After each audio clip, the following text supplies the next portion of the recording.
I'd like to call this meeting of the Anchorage Assembly to order. It's July 26, 2022, regular meeting. Madam Clerk, would you please take the roll?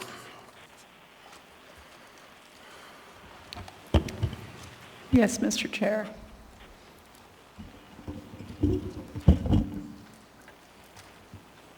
Ms. Allard. Here. Mr. Salt. Here. Mr. Perez-Verdia. Here. Mr. Rivera. Present. Mr. Cross. Here. Ms. LaFrance. Here. Mr. Constant. Here. Ms. Zolotel. Here. Mr. Dunbar. Here. Ms. Quinn Davidson. Here. Mr. Voland. Here. Mr. Peterson. Present. You have a quorum. Thank you, Madam Clerk. Now, Member Warden, would you please lead us in the Pledge of Allegiance?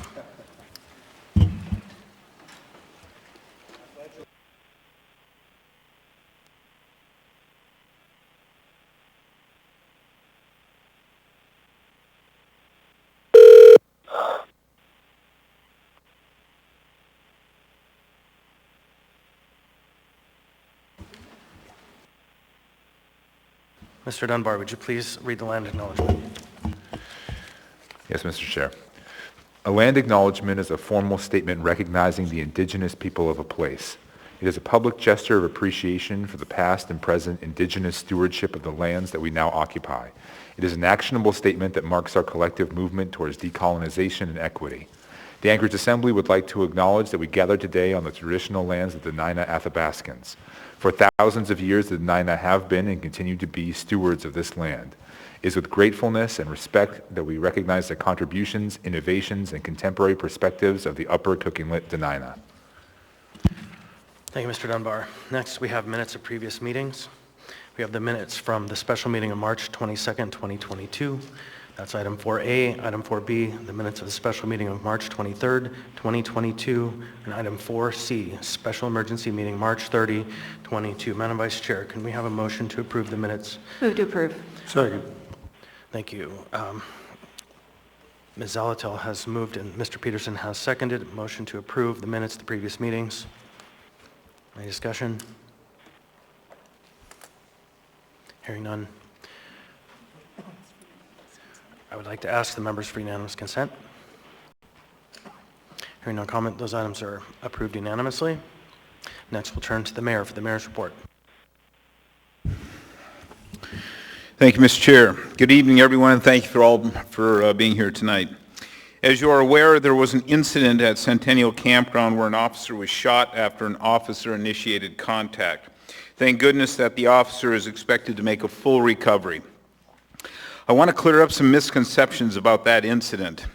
Anchorage Police Department Chief Mike Curl stated that during the APD press conference that 2 Anchorage police officers were conducting a security check at Centennial Campground when they encountered an adult male who was suspected of an earlier eluding arrest.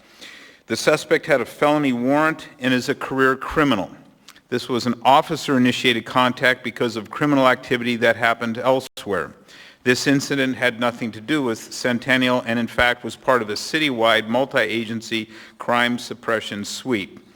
It is unfortunate that APD found him at Centennial, but I again thank God that the officer who was shot is expected to make a full recovery and the suspect was apprehended. The Anchorage Police Department announced today that last week there was a multiple agency summer crime suppression sweep that resulted in 66 arrests and several drug and gun seizures, including the felony arrest and seizure at Centennial Campground.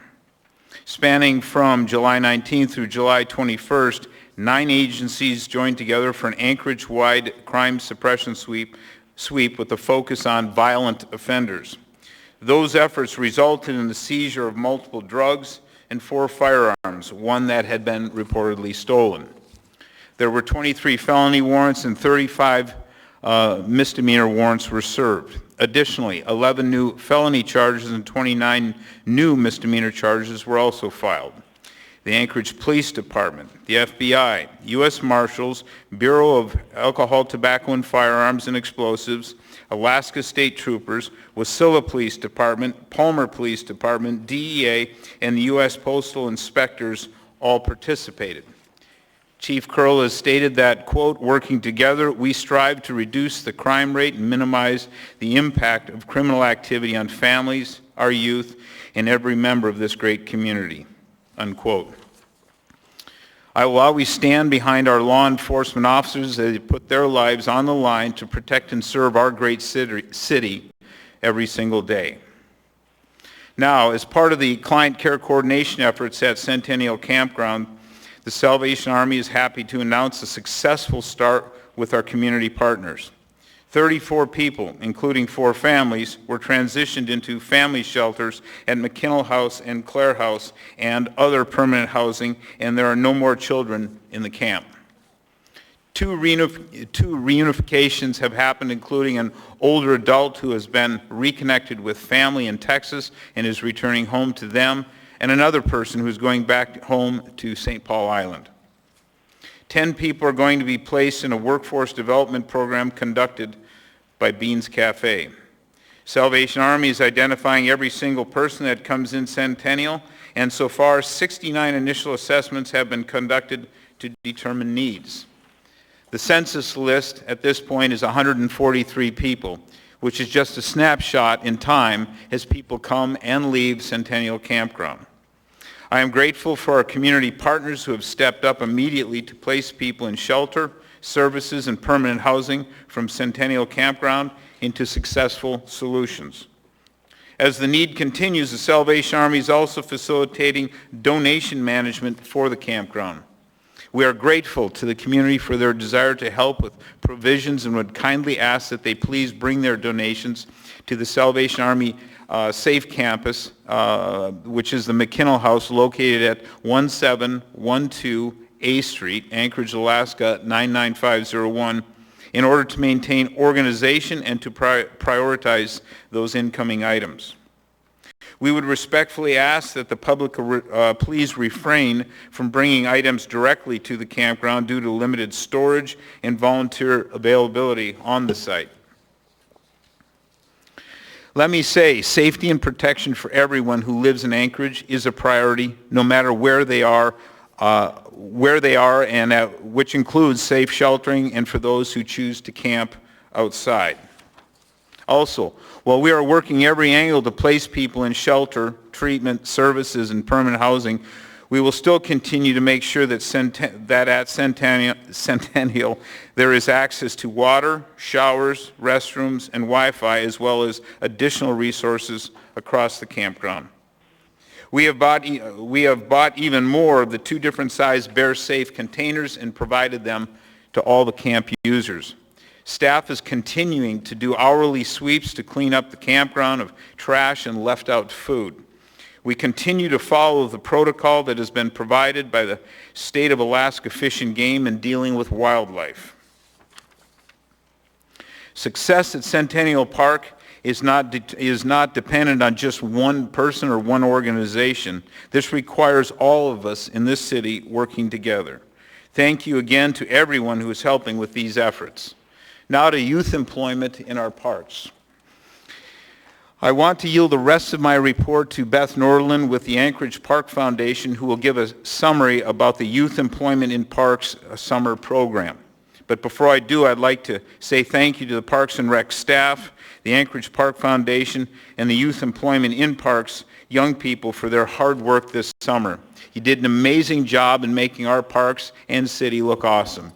Beth, the floor is yours. I'm sorry.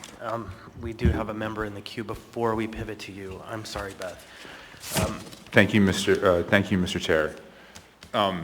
Because we're moving on to a different topic, I wanted to ask you, Mr. Mayor, is the Centennial Campground now a part of our homelessness response? Through the chair, no, it is not. Thank you. Thank you, Mr. Chair. All right. Beth, thank you so much for coming tonight, and thank you, Mr. Mayor, for yielding the time for your report to the Parks Foundation and to hear from this amazing program. Thank you. And we'll queue up 5 minutes and then extend from there if we need. Good evening, everyone. I'm Beth Nordland, Executive Director of the Anchorage Park Foundation, and welcome, say hello to the class of 2022 Youth Employment and Park Teenagers.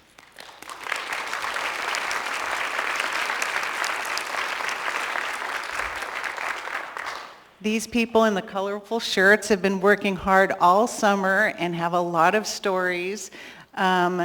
You all have a map in front of you that shows the yellow dots are where the projects are that they did, and the red dots are where the teens live. And they are going to get up and share with you what their favorite projects were and where they live as well. And it'll be a fun presentation. What I can tell you they did this summer is trail and shoreline work at the University Lake Park. They planted trees along the Campbell Creek Trail and the Chester Creek Trail. They did shoreline restoration at Westchester Lagoon and installed a birding platform. They had fun work at Kincaid Park fixing up the disc golf platforms. Hopefully you'll all get a chance to see that this summer. And they've been working 2 weeks at Far North Bicentennial Park doing trail repair. They're getting a lot of good feedback from people walking by on the trail, and they're very thankful for the amazing work that they do. These are great jobs. They've had hot sun and a lot of rain. They've been working really hard, and they're here to tell you how their summer went. So we're going to start with all of you. Can you stand up and get in a line? Hi, my name is Nathan Warden. I live in District 6, and my favorite project is the one we're working on right now, Far North Bicentennial. Hi, my name is Brooke Ehrenholz. I'm from District 4, and my favorite project was Kincaid Golf Disc Course. Hello, my name is Gloria Penny. I live in District 5, and my favorite project was the University Lake Dog Park. Hi, my name is Jonathan Charles Stream. I live in District 2. My favorite project was planting trees at Campbell Creek. Hi, my name is Catherine Pugh. I'm from District 6, and my favorite project was at University Lake. Hi, my name's Enzio Ranel. I'm in District 5, and my favorite project was working at Kincaid with the disc golf courses. Hi, my name is Rafe Jones. I'm in District 5, and my favorite project was at University Lake Dog Park. Hi, my name is Amelia Shen. I live in District 4. My favorite project is at Kincaid Disc Golf Course. Hello, my name is Benjamin Jensen. I'm from District 2, and my favorite project was University Lake Dog Park. My name is Cohen Hadeen. I live in District 6, and my favorite project was working at Westchester Lagoon. Hi, I'm Noah Bolin, and I live in District 5, and my favorite project was at Kincaid Park. Hello, my name is Pao Ying. I'm from District 4, and my favorite project was Kincaid. Hello, my name is Porter Hyatt. I live in District 5, and my favorite project was also in Kincaid Park. Hello, my name is Filiberto Padilla. I live in District 3, and my favorite project would have been Kincaid Park. Hi, my name is Griffin Gracie, and I live in District 2. My favorite project was Kincaid Disc Golf Course. My name is Owen Kirkland. I'm from District 5, and my favorite project has been Far North Bicentennial. Hi, my name is Bodie Seipert. I live in District 5, and my favorite project was University Lake. Thank you very much, folks. Beth, go ahead. Yeah, we welcome your questions. As I said, they've had a great summer. They're doing an end-of-season dinner next week, and they have really enjoyed themselves. You might have noticed that most of the teens seem to be males this year, and that just ended up being a thing that happened with recruitment. I would also just bring to your attention that we did have less applicants this summer than we have had in the past, and that'll be something that you'll all want to be thinking about in terms of why that is. And I know you've had some trouble filling positions in all the departments, and that's what's going on with employment in Anchorage and around the nation. Thank you. So I thought I'd point that out. There are a couple of questions here. And first, I would say I played disc golf this week, and I walk my dog all the time, and I'm on the coastal trail, so thank you for making my Anchorage a better place, all of you. In the queue, we have Mr. Salt. Okay, through the chair. Hey, Beth. So no questions, I just want to thank you all for working, number one. You learn a lot from working, and also it's really hard at your age to figure out what you want to do, but it's super easy to figure out what you don't want to do. So keep trying different things. And then just a friendly jab to District 1 and 3. I know, come on, all right. But thanks, good job. I am told we had one employee from District 3, but he just didn't make it on the map. And we had several from Eagle River this year. So and I point out the projects also just barely touched West Anchorage and the North Anchorage district. So we'll have to look both at where we recruit from and where we have projects next year. Mr. Bronson, Mayor Bronson, you were in the queue. Thank you, Mr. Chair. Beth, I just want to comment on the great work you're doing. This is great, but the thing I just have to know, and Porter can just sound off from his seat, is it Skippy, Jif, or heaven forbid organic peanut butter? Well done, well done. So, Beth, before we finish this part of the report, you and I had a conversation about some of the unmet needs this year. And so, I don't know if you'll remember what we talked about. It's kind of some improved programming. So, would you let folks know what your thoughts are about the near future of the program and how it might be supported? Yeah, I have been talking to different people, some of the needs that employment programs are facing nationwide, which are mental health services. We did a training at the beginning of our season, which we thought was an excellent investment of their training time and our resources. And I've been thinking about how I can get an annual grant to help pay for some of that. But I would say the mental health situation among teenagers nationwide is a significant issue that we need to keep our eyes on. And whatever resources I can put to that, I would like to be on that team. I'm hearing from people, I asked a few people today when we had Subway sandwiches, how did the mental health training go? And I heard from some of the crew leaders that it was an excellent use of time. So I'd like to do it again. Thank you. So, Member Aller is now in the queue. Thank you. Beth, I appreciate, I'm over here, sorry, on the far right. Oh, you're far left. Thank you for everything you did, getting all these folks together. To all the kids, thank you. It's a lot of hard work, and just a big shout out to Eagle River. Thank you. I see you guys. Thank you. All right. Anything else, Beth? That's it. Thank you very much. From all of us to all of you, thank you for your service to this community. It makes a big difference every year.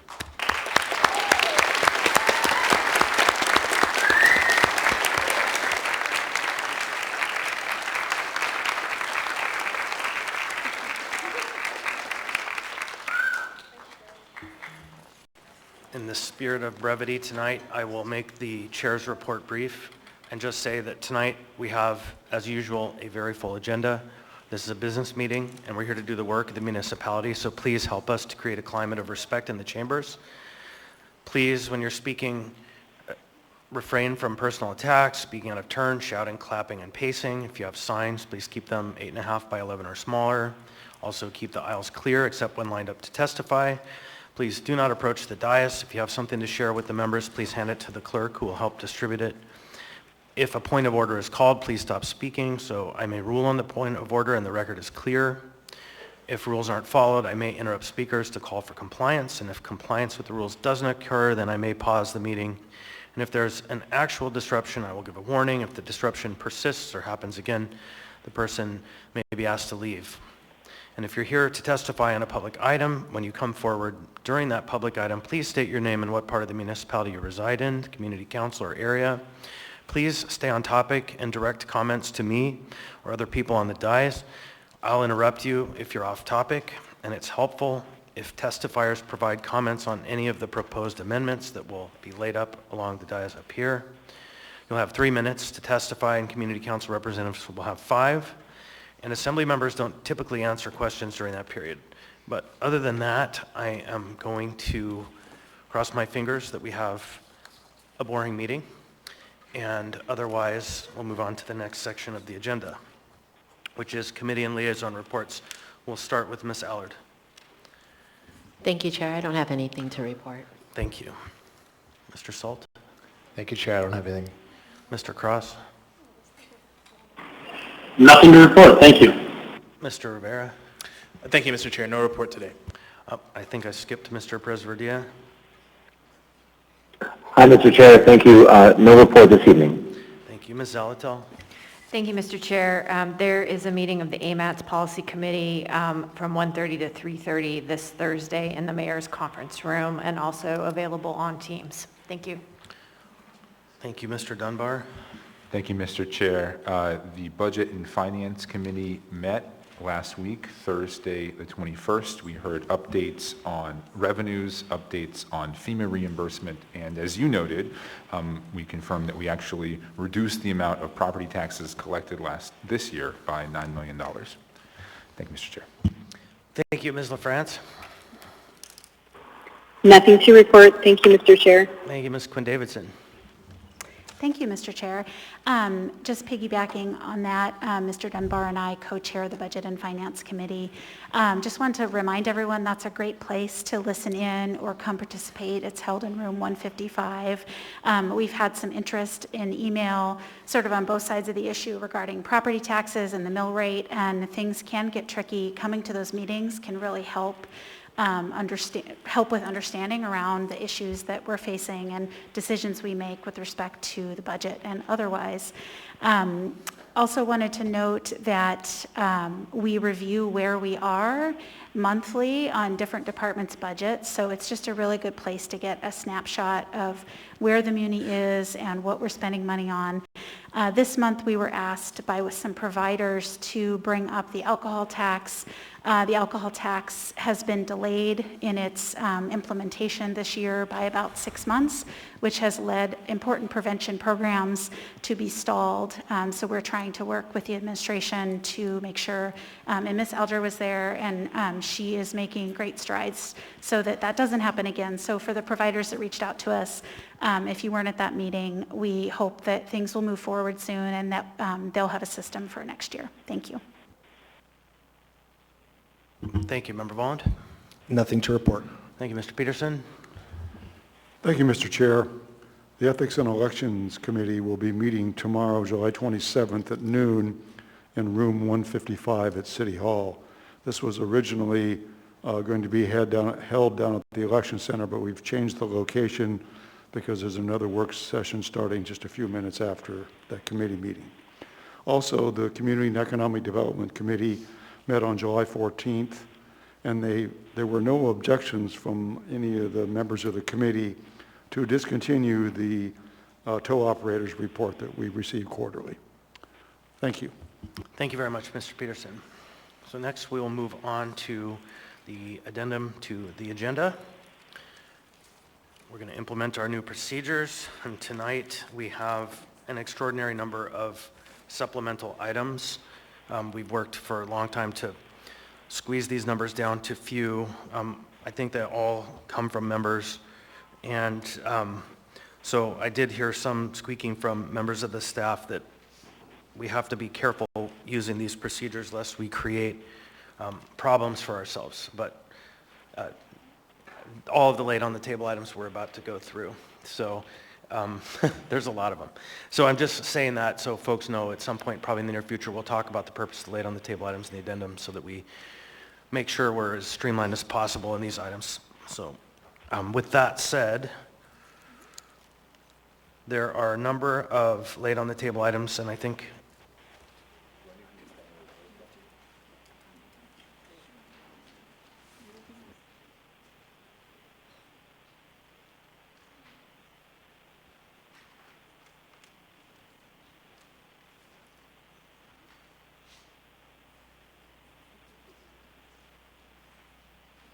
All right, so I'm going to read through the supplemental items laid on the table items for the agenda. Item 12A1, AIM 132-2022, nationwide COVID-19 public health emergency renewal of July 15, 2022, Assemblymember Zalatel. Item number 12A2, Assembly Memorandum, unnumbered AM, legal analysis of Mayor's veto message regarding AR 2022-208S1 as amended by Assembly Council. Item 14F2, AIM 133-2022, Homeless Leadership Council letter of support for the passage of AR 2022-221 and 2022-222, Assembly Member Volland. Item 14F3, AIM 134-2022, Anchored Home Update, Assembly Member Rivera. Item 14F4, Resolution number AR 2022-221S, a resolution of the Anchorage Municipal Assembly reappropriating not to exceed $2,500,000 previously appropriated for operational costs for shelter, day center, and/or treatment center within the Alcohol Beverage Retail Sales Tax Fund 206000, and appropriating not to exceed $1,500,000. Ooh. One second.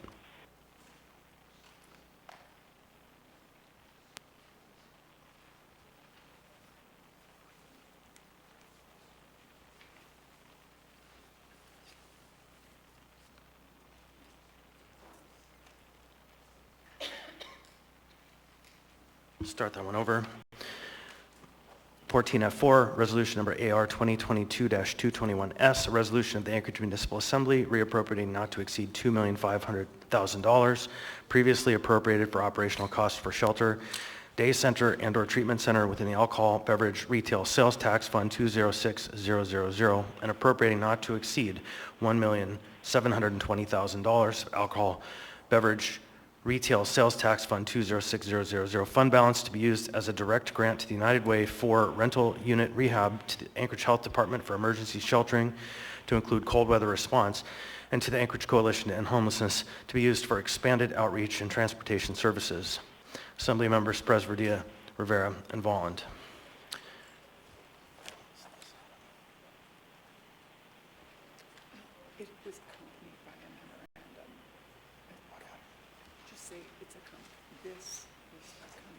I see. Okay, and also 14F5 is an Assembly Memorandum accompanying Resolution AR number 2022-221S. 14G2, AIM 135-2022, Homeless Leadership Council letter of support for passage of AR 2022-221 and 2022-222, Assembly Member Volland. Item 14G3, AIM 136-2022, Anchored Home Update, Assembly Member Rivera. Item 14G4, AM 137-2022, Downtown Community Council and Fairview Community Council meeting concerning the prospective sale of the Guest House Hotel, Assembly Member Volland. So all of those items are supplemental and now properly read in the record. Now we have new items, and these are subject to our laid on the table procedures. So we have item 10A4, resolution unnumbered, a resolution of the Anchorage Municipal Assembly recognizing John Grohol for 50 years of service to the Eagle River Lions Club, Assembly members Allard, Cross, and Salt. What's the will of the body? Move to lay on the table. So moved. Second. That item is moved by Mr. Dunbar, seconded by Ms. Allard. This item takes 8 votes. Any discussion? Yeah, member, would someone like to provide the justification for I could speak on it. the timeliness? Thank you. Ms. Quinn-Davidson, do you mind? Thank you. Ms. Allard, you're recognized. Thank you. Mr. Chair, I have to say before we continue, if you could speak up just a little bit, I would appreciate it. Sure. Thank you, sir. So this is in regards to Mr. Steve Grohol. He has served 50 years as a member of the Lions through 3 previous generations. The reason this has come forward so last minute was that the bill in regards to the Lions land transfer came forward, and the governor will be attending on Saturday, and I was asked to bring this forward so that we can move this, so the entire family could be honored on Saturday. Thank you, Chair. Thank you. All right. So, proceed to a vote. May I just ask a quick question? Please. Ms. Allard? I'm just reading it quickly right now, Ms. Allard. Oh, sorry, am I speaking loudly enough? So is there a Lioness Club as well? And that's what that's referring to in the whereas, or is that a mistake? I actually I don't know the answer. No, that's so there is not a Lioness Club. It's Lady Lions, but I still consider myself a lion. And sometimes when I respond in an email, I put lion and then ness on the end in quotations. Great. It's I just the want to way make we sure do it. that wasn't a typo. Thank you. All right, thank you. Now members may proceed to vote. Lay this item on the table. Do we have a number for this item, Madam Clerk? If it's approved, it will be item 10A4. Mr. Perez-Verdia, how do you vote? Yes. Mr. Cross? Yes. Ms. LaFrance? Yes.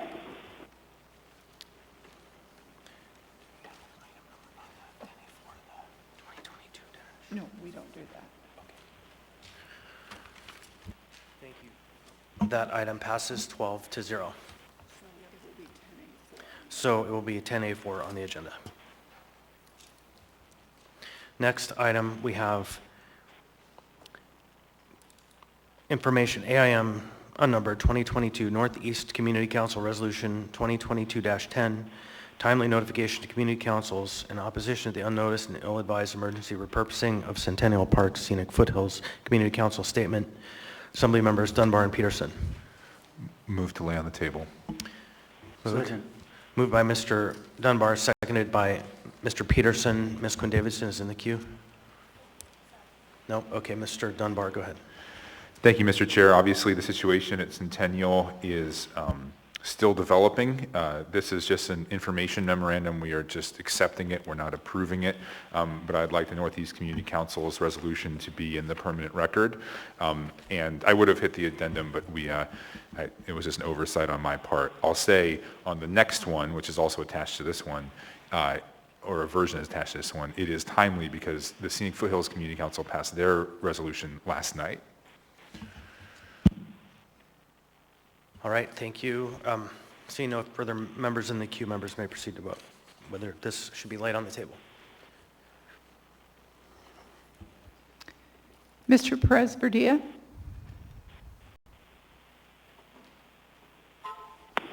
Yes. Mr. Cross? Yes. Ms. LaFrance? Yes. So that item will become 10F8. 10F8 has passed by a vote of 12-0. Next item we have on the agenda is AM unnumbered Scenic Foothills Community Council Resolution number 2022-5. Some of them are Dunbar and Peterson. Move to lay on the table. Second. Moved by Mr. Dunbar, seconded by Mr. Peterson. Mr. Dunbar. Yeah, just very briefly, they passed this last night, so this lay on the table was the only procedure to get this into the record for this meeting. Thank you. Thank you. That item will be number 10F9. If approved. If approved. The vote is 12. Oh, you need to, yeah. Sorry, that was the previous item.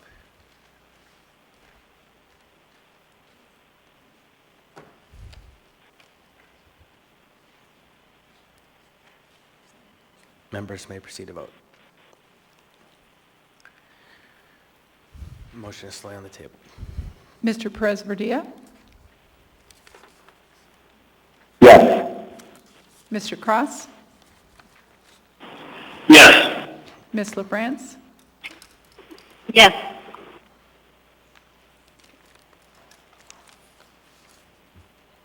So that item passes 12-0, and that item will be number 10F9.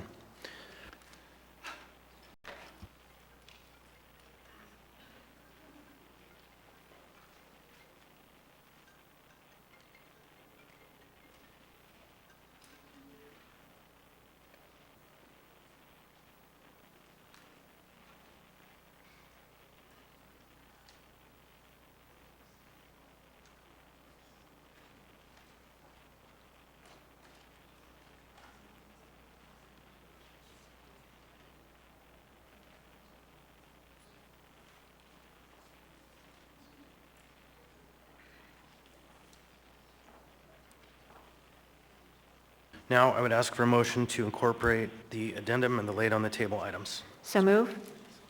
Second. I did not hear who moved. Ms. Zalatel moved and Ms. Quinn-Davidson seconded the motion to incorporate the addendum and the laid on the table items. Any discussion?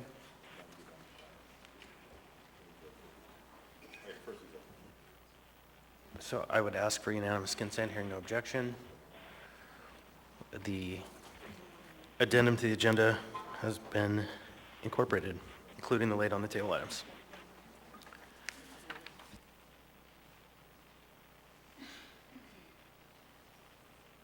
So again, everybody, sorry about the jerks and starts of this process, but I have not chaired for a year. So this is what you get. Next on the agenda, we're going to move to appearance requests and initial audience participation. Initial appearance requests and initial audience participation shall begin no earlier than 5:15, and testimony by the last person for initial audience participation shall end no later than 6 o'clock. Tonight, we have two filed appearance requests. So first on the agenda, we have Mercedes Arciniaga.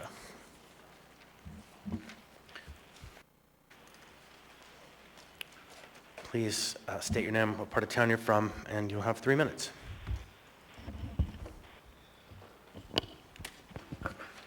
My name is Mercedes Arciniaga, and I'm from District 3. I came here to speak on the conditions and sustainability of the Centennial Houseless Containment Campground. The Bronson administration and some assembly members are trying desperately to convince the public that people are choosing to be at Centennial. It's a step up from the conditions that they're used to, resources provided, it's clean and safe, and that anything else to counter these statements is purely disingenuous. Not everyone at Centennial came from Sullivan, but not everyone there is choosing to be there. My wife and I have been going there personally to deliver food, supplies, and talk to our houseless neighbors. A vast majority told us personally they don't want to be there. They don't have any camping experience, they're afraid. And regardless of whether people want to be at the campground or not, the fact that Centennial Campground specifically was chosen by the administration without real foresight and taking input from Fish and Game initially, the community councils, local businesses, and residents is horrible. So horrible you would feel that all of this is intentional, to send your most vulnerable houseless populations, including children, pregnant women, abuse victims, the elderly, the disabled, to literal bear country on the brink of Anchorage. A campground that experiences frequent bear attacks and daily raiding from bears is not a step up. Consistently broken, overflowing, and dirty toilets and showers with unresponsive people overdosing is not a step up. A system without proper intake procedure that allows dangerous people living next to young families and trauma victims and have them fleeing in the woods when a shootout occurs is not a step up, nor was it the safest place for a shooting to have occurred. Resources are not readily available. 2 security agents to cover the entirety of the campground sufficiently is not enough. The ones who do patrol often don't know what to do or don't have any sense of urgency. But to be fair, Parks and Rec, they're not social workers, EMTs, law enforcement. We're explicitly told to go to the A Street location for donations. So why did 250 sandwiches and hundreds of care bags that were promised by those same organizations to go to Centennial specifically, made by this community in an emergency mutual aid event, never made it to camp? How can we trust anything coming out of this government and these agencies when we're constantly being gaslit and lied to? Residents stepping up and taking care of these folks better than the mayoral administration is unsustainable, especially when you have all the resources, the people in power, the facilities on hand now to change this. Those of you who have claimed to stay at Centennial and said it was fine, did you stay in overflow when it was flooding with some tarps and branches you scavenged for? Were you worried about leaving your campsite in fear of having your place ransacked by bears or by others trying to survive? Did you carry Narcan on you, not for you, but because you were worried about encountering someone slumped over? Did you talk to anyone? Did you listen to their stories? Did you remember their names? I don't think you folks did or that you care. If you did, I wouldn't be here reminding you to have some humanity and do your job. Please, let's not clap. Please take the signs down. They can only be 8.5 by 11. They can't be in the chambers. And I have reports, Richard, of humming in the chamber, and it's disruptive of the people who are speaking, and so that's a warning. And that's everybody. Please, no clapping, no cheering, no snapping. Let's try to keep the order going as smoothly as possible. Mr. Dunbar is in the queue. Thank you, Mr. Chair. Thank you, Mercedes, for the work that you and others have been doing with the mutual aid. This is the first I've heard that those bags or that food didn't make it to the camp. Do you have any explanation of why that was? And then, are you planning on having more of those events? And if so, what's your plan for distribution? Sure. To be honest, we actually were personally contacted by Salvation Army because they knew that we had talked to a lot of the community members. They knew we had outreach, so they wanted to work with us personally. And we understood that this was frankly dropped into their lap. The woman that I spoke with was completely overwhelmed, didn't have any experience with something this vast before. So we tried to work with them. We actually coordinated that those things that came out of the event we held at Mad Myrna's would directly be delivered to Centennial. We also did say that if there were resources available, that we would pass them out around town to other care facilities, and even in a community fridge that's actually located in Mountain View. So we did want to serve the rest of the community.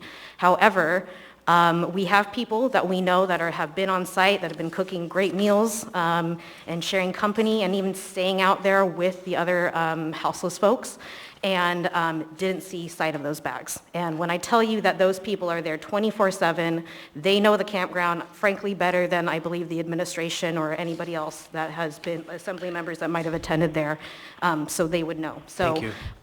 Yeah, and I'm sorry, and to answer the event, we constantly are just kind of in communication with others.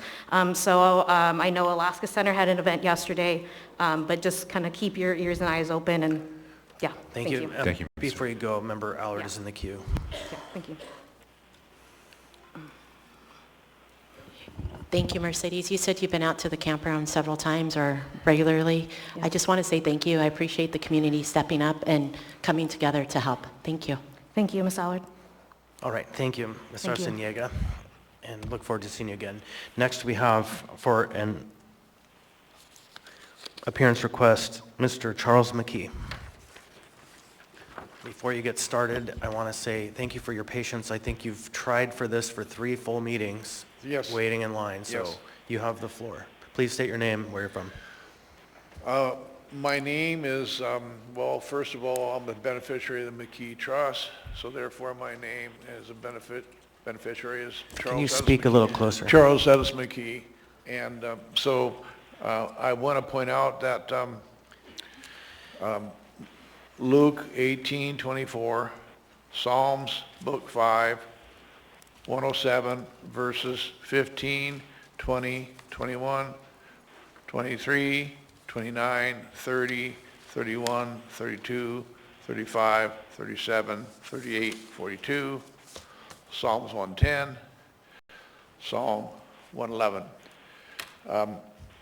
I had a near-death experience, aneurysm behind my left eye in 1987, so I came back not just as a beneficiary of the Mckee Trust, Charles Ellis Mckee, but encouraged by the Word of God, the Holy Spirit, that I was blessed with an insight.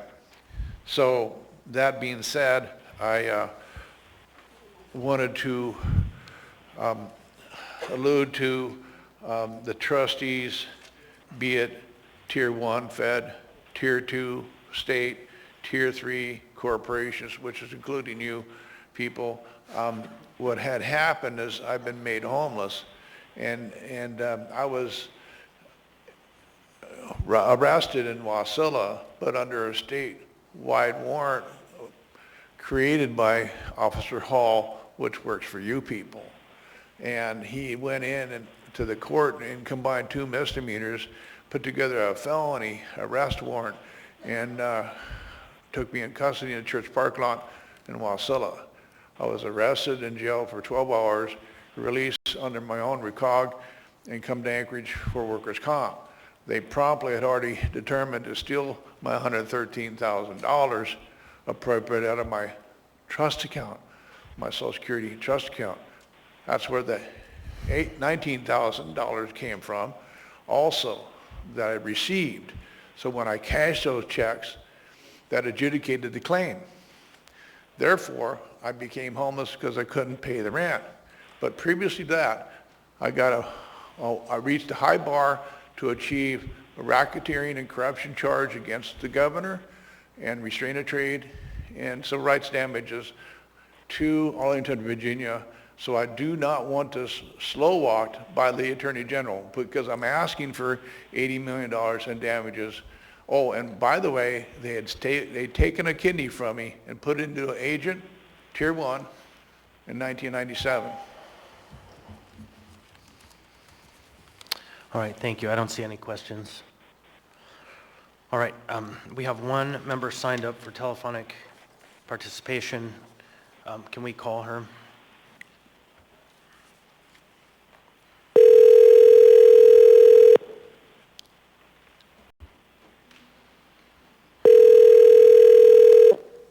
Hello. Hello, Ms. Meyer. This is Assemblymember Constant calling. You have 3 minutes for initial audience participation. Okay.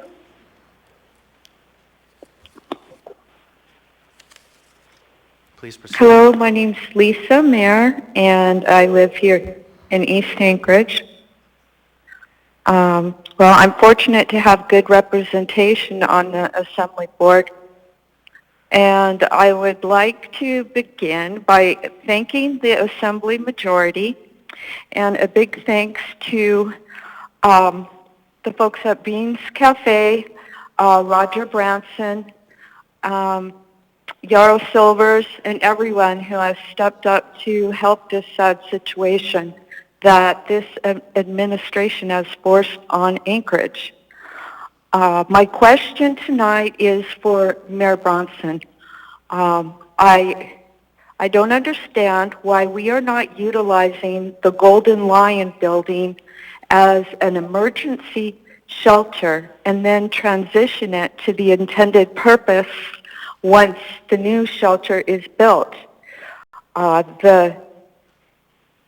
The mass exit by buses from the Sullivan Arena to a campground on the edge of town in Bear Country is not a step forward. And I question how it cannot be taken as a response. Even no response is a response. This is a disastrous response, and I would point to some commentaries that are in today's Anchorage Daily News, where some experts on wildlife management have made some very valid points. So thank you for your time, and if somebody can answer why the Golden Lion is not being used right now, I would like to hear it. Yeah, thank you. We don't typically answer questions like that, but thank you for your testimony, and I'm sure that conversation will be coming forward. Next, please come on up.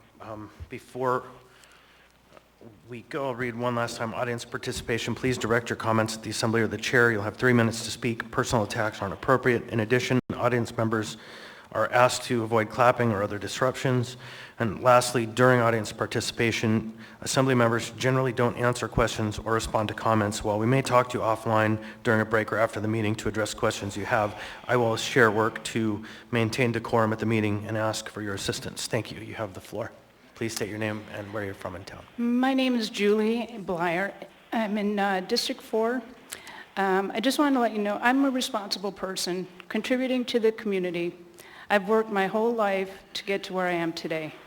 I've chosen not to be an addict to drugs or alcohol, even though I grew up with alcoholic parents. You expect my tax dollars to enable these who are not responsible.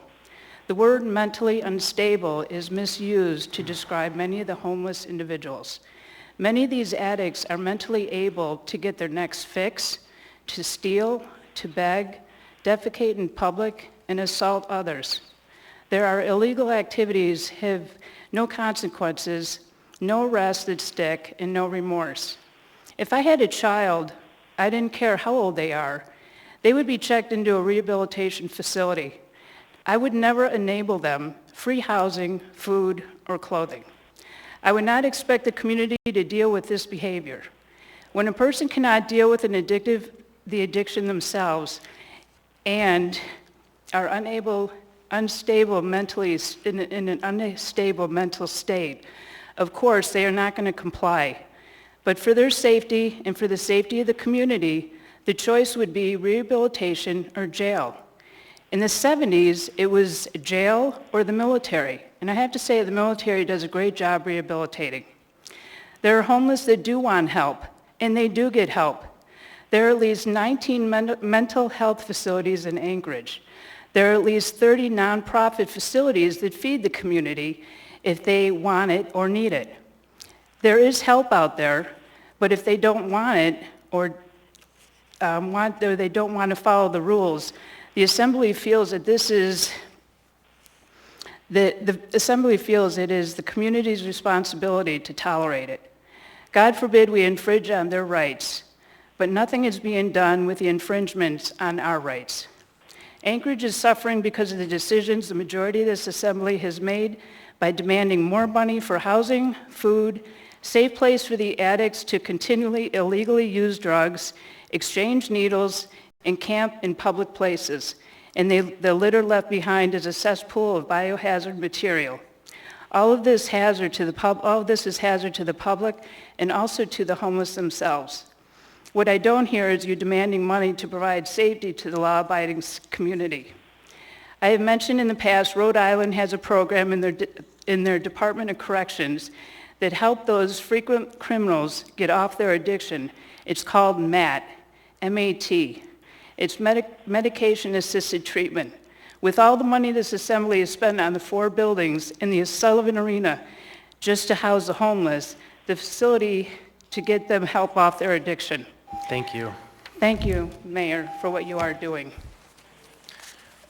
There are no questions. Thank you. Next, please. You'll have 3 minutes. Please state your name and where you're from. My name is Kendra Arciniega. I'm from West Anchorage. Just like to start by saying all human beings are deserving of help. I'm here to speak about the conditions along with many other, that I, along with many other volunteers, have experienced at Centennial Park. The Mayor's office has assured the public that Centennial Park is clean, with clean bathrooms and showers, but these facilities are largely unmonitored, almost always dirty, and often missing basic amenities like toilet paper and period products. The Times volunteers have stopped by to drop off period products and toilet paper. They have found filthy bathrooms with broken toilets. They have found unresponsive people in the showers to whom they had to administer Narcan. And they have also found people sleeping inside these dirty bathrooms to get a break from the cold and the rain outside. Because the Centennial Containment Camp is not an adequate response to vulnerable people who need shelter. It's also not clean to have enormous puddles and piles of mud causing tents and tarps to be caved in and filthy. The Mayor's office has assured the public that Centennial Park is safe, boasting about the ample security and services on the grounds, but that is sadly an inaccurate representation of what is actually happening at Centennial. Wildlife experts have weighed in, the ones who weren't consulted about Centennial in the first place, and they all agree that the area is bear infested. So far that 5 bears have been killed due to posing threats to campers. And so far, the only suggested solution to restrict food is to restrict food access to hungry campers. Volunteers from the community show up every day. In our time at Centennial, we always see security guards standing in a group or sitting at a picnic table talking and laughing with each other, not patrolling as promised by the municipality. This is the case for mornings, afternoons, and evenings. Health service providers and care coordinators on site were nowhere to be found. This campground is not sufficiently supervised. Parks and Rec employees are not qualified, trained, or prepared to be social workers or security guards and should not be used as first responders in a wildly unregulated mass camp where there has been 1 death, several overdoses, several bears, and 1 shooting. This is a slap in the face to the many employees who have jobs to do around the city and who signed up to work for Parks and Rec, not to clean up the mayor's messes. Last week, there was an alarming amount of children at Centennial campgrounds. This was at a time when the rain was pouring and campers didn't have adequate shelter or even umbrellas. The conditions were absolutely inhumane. We witnessed children who were standing in the rain shivering with no jacket, wearing sandals in the mud, waiting in line to get a bowl of applesauce from Bean's Cafe. The municipality assured the public that all children and vulnerable families with minors have been relocated to other shelters. Just yesterday, we saw a young mother with a baby on her hip, and we were trotting through mud, and just about 100 feet away, we met another young pregnant woman with a toddler. This is not sustainable. You have to change course. You have to. Thank you. This next speaker will be the last one we have time for, as the last speaker must start before 6 p.m. Welcome. You have 3 minutes. Thank you. Please state your name and what part of town. Okay. My name is Robert Hockema, and I am a proud member of District 4 Midtown. I know we're going to hear a lot about this tonight, but I think it's important to highlight that the past 4 weeks have shown an abdication of responsibility from this administration. To anybody with eyes or ears, the Centennial is an unqualified humanitarian disaster. But this isn't just about Centennial. What we are witnessing right now is a direct consequence of the refusal to see housing first as a key response to homelessness. For some reason, the Golden Line and other navigation center sites were not right for this administration. I have the same question from the person on the phone from the east side. We could have folks in these facilities literally right now if we had played the role that we were supposed to and continued with that purchase that we used from the sale of ML&P, and we would not be dealing with the degree of the crisis that we are right now. I think it's a shame that we are. Now, we're staring down the barrel of a cold and possibly early winter with no real proposal to transition away from short-term sheltering. Right now, the administration is asking providers, what do we need to do to keep this going till we hit 15 degrees? We should be asking how we can get these folks into housing with wraparound services right now. No more short-sighted, half-baked navigation centers on Tudor and Elmore. No more blaming the Assembly for negotiations that fell apart on the mayor's watch, and no excuses for ignoring the overwhelming evidence suggesting that people can only recover from being houseless once they are in a house.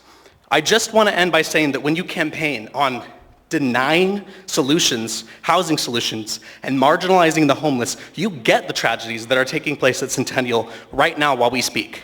You cannot shoulder the weight of the homeless response on Salvation Army and volunteer mobilization efforts from folks who otherwise shouldn't be involved in this catastrophe we're talking about. Our neighbors need help, but not just any kind of help. They need housing, permanent housing solutions, enthusiastically supported by the mayor.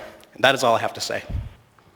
Thank you very much. There appear to be no questions, and that is all the time we have for initial audience participation. Towards the end of the meeting, we will have final audience participation, which is an opportunity for members of the public to speak on any item that they wish to. Now, at this time, we'll proceed to the consent agenda. Consent agenda items are numbered 10A through 10F and are typically routine or non-controversial items such as bid awards, new business, information reports, and ordinances and resolutions for introduction. The items on the consent agenda may be approved by the Assembly by a single vote on a motion to approve the consent agenda. Prior to approval, items may be pulled by an Assembly member for discussion and separate vote on each of those items. Under the Assembly Rules of Procedure, all ordinances and some resolutions will have an opportunity for public hearing on a future date. So now we'll start at this end. Mr. Peterson, do you have any items you'd like to pull? Thank you, Mr. Chair. No items this evening. Thank you, Mr. Peterson. Mr. Volland. No items. Thank you. Ms. Quinn-Davidson. 10A3, thank you. Ms. LaFrance. No items, thank you, Mr. Chair. All right, Mr. Dunbar. Thank you, Mr. Chair. 10A2 for reading. Ms. Alatel. Thank you, Mr. Chair. Item 10 Bravo 11 and 10 Foxtrot 4. Thank you. Mr. Cross. No items. Thank you, Mr. Chair. Thank you. Mr. Rivera. Thank you, Mr. Chair. No items. Mr. Perez-Verdia. Thank you, Mr. Chair. No items this evening. Thank you, Mr. Salt. Thank you, Mr. Chair. No items. Thank you, Ms. Allard. No items, thank you, Chair. All right, so we'll go back through the list right now. Items being pulled from the consent agenda include item 10A2 by Mr. Dunbar, item 10A3 by Ms. Quinn-Davidson, item 10B11 by Ms. Zalatel, and item 10F4 by Ms. Zalatel. Did I miss any? Just for clarification, did Ms. Zalatel mean 10 Delta 11? I don't think there is a Bravo 11.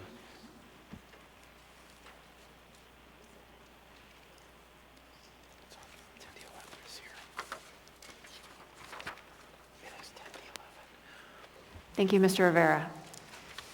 So the answer to that question is yes, and it is 10 Delta 11. So thank you for that, catching it, so we didn't have to go backward. Thank you, everybody. Then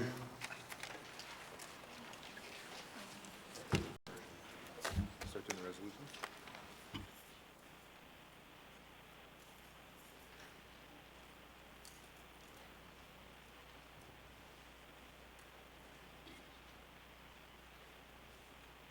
the list now, I would ask for a motion to approve the consent agenda with the exception of the pulled items. So moved. Second. Moved by Ms. Zalatel, seconded by Mr. Peterson. Would like to ask for unanimous consent. Hearing no comments, those items that were not pulled are now passed by unanimous consent. For the public's information, the Assembly has now passed or accepted all items 10A through F other than the items that were just pulled, and we will take those items up next. So if you were here to see action on any of those items listed other than the 4 items that were pulled, then your business has been concluded and your items have passed.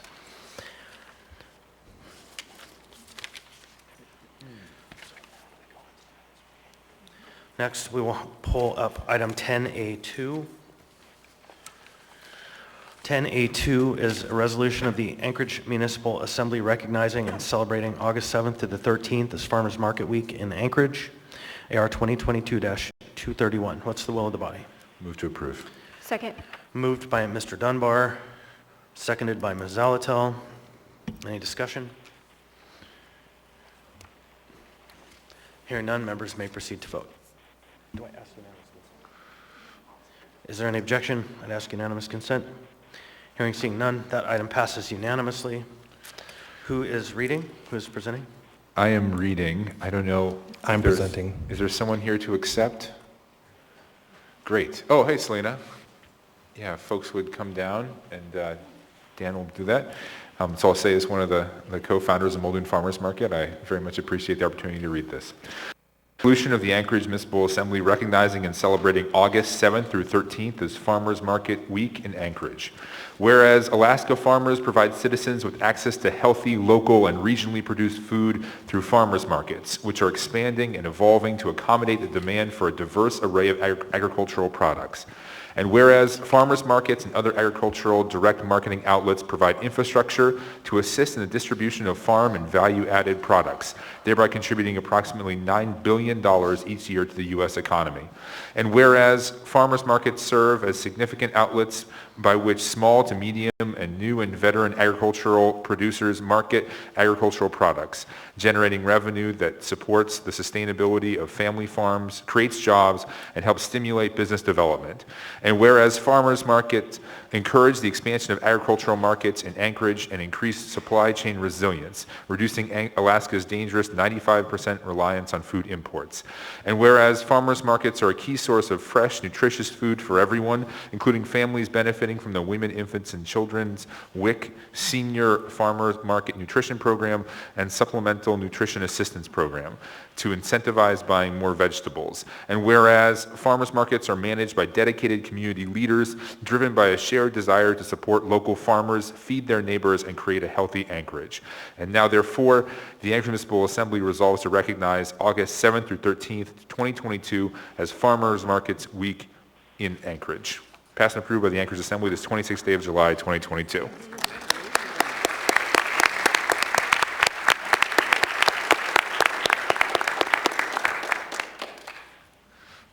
Is it fair to assume also there was a proclamation? So I just would note that there was a mayoral proclamation as well. You have the floor. Well, it's been several years that we're in our 8th year, and we're just grateful that we can continue on. And thank you for this proclamation. It kind of verifies our efforts to help our community and the population of Anchorage with food security. Would you say your name for us? My name is Selena Duncan Matuire. I live in Muldoon. Thank you. And Ms. Zalatel is in the queue. Thank you, Mr. Chair. I just wanted to acknowledge that our community has a lot of diverse farmers markets throughout the community. We have representation from one here today, but if we had representation from all of them, I think we could fill several rows here in the chambers. And I also want to highlight that some of these farmers markets aren't just on the weekends, but they take place during the week and all year round, which in the 15 plus years that I have been here has been quite the evolution in farmers markets. And so it's so great to see community members really stepping forward to give our community access to locally grown goods and locally made goods. Thank you so much. Thanks. Thank you so much. All right. Thank you again for coming. So next on the agenda, we have item 10A3. Item 10A3 is a resolution AR 2022-232, a resolution of the Anchorage Municipal Assembly recognizing and celebrating August 1st through 7th as World Breastfeeding Week in Anchorage. Move to approve. What's the will of the body? Moved by Ms. Quinn-Davidson, seconded by Ms. Zalatel. I recognize Ms. Quinn-Davidson in the queue. Thank you so much. My understanding, so this is a resolution celebrating World Breastfeeding Week in Anchorage. My understanding is that the mayor asked us to bring this forward. I have a 6-week-old baby that my wife might be breastfeeding at this very moment, in fact. And I just wanted to share that my wife's ability to breastfeed and to take care of our child has relied on flexible work schedules and particularly on parental leave that her organization allows her. And I just want to remind everyone that while Mayor Bronson is busy making resolutions, his actions don't line up with his resolutions. On August 31st of last year, after I had instituted a parental leave policy, this email was sent to all staff from the HR director at the time, labor relations director. Hi all, this serves as a notification that effective immediately, the mayor rescinds the policy and procedure 40-16, paid parental leave. This serves as notification that effective immediately, the mayor rescinds policy and procedure 4041, infant at work program, which had allowed employees to bring their infants to work so that they could continue to breastfeed. Let me know if there are any questions, the email says, and that's it. So I'd ask Mayor Bronson to please stop with the platitudes and get to work on making people's lives better. Thank you. All right. So anyone else wish to speak on this item? Member Allard, you have the floor. Thank you. I do recall that email. Thank you for restating that. I appreciate that, Austin. I have experienced numerous members of the administration who bring their babies to work. Could I ask if the Muni manager could speak on that?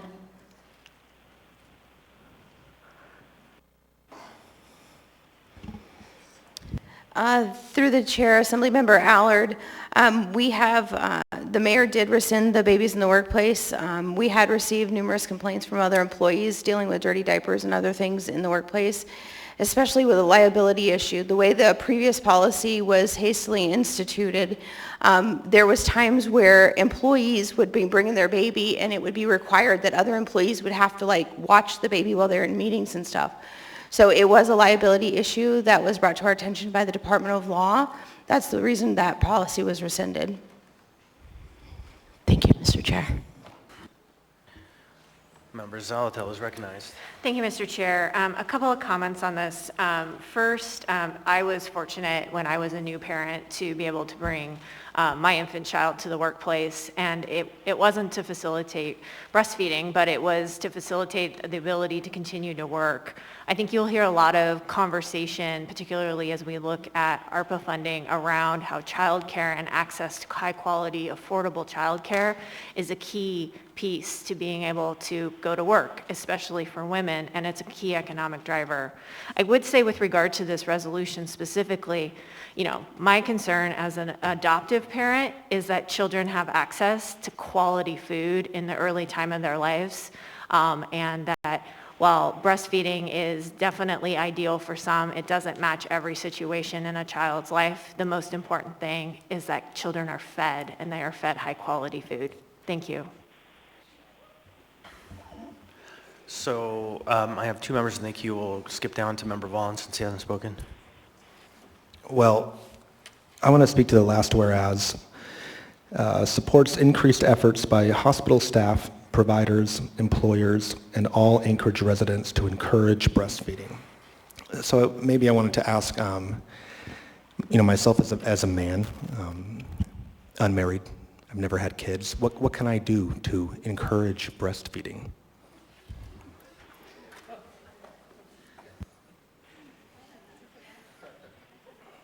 So I think we have Ms. Quinn Davidson in the queue next, and I think that might be the most suitable person to answer that question at this time. I would say, unlike the current mayor, you could support infinite work programs if they're appropriate, and you could also support parental leave programs, which are not only good for babies, they're good for moms, and they're good for dads because they allow dads to be home with the baby too, that then allows the mother to keep bringing in income. They also show higher stats for babies and survival, and also better health outcomes for the mother. So there are a lot of things that we as policymakers can do.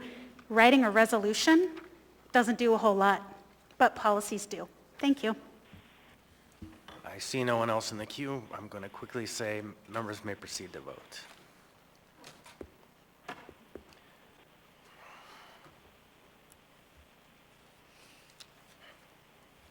Mr.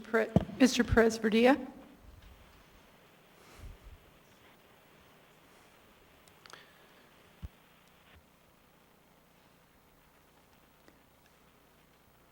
Mr. Cross? Yes. Ms. LaPrance? Yes.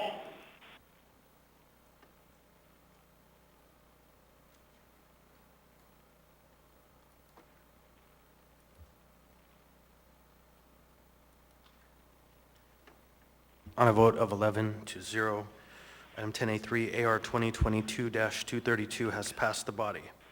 Who is reading? And is there someone here to receive? I'm reading, Mr. Chair. All right, Ms. Quinn Davidson.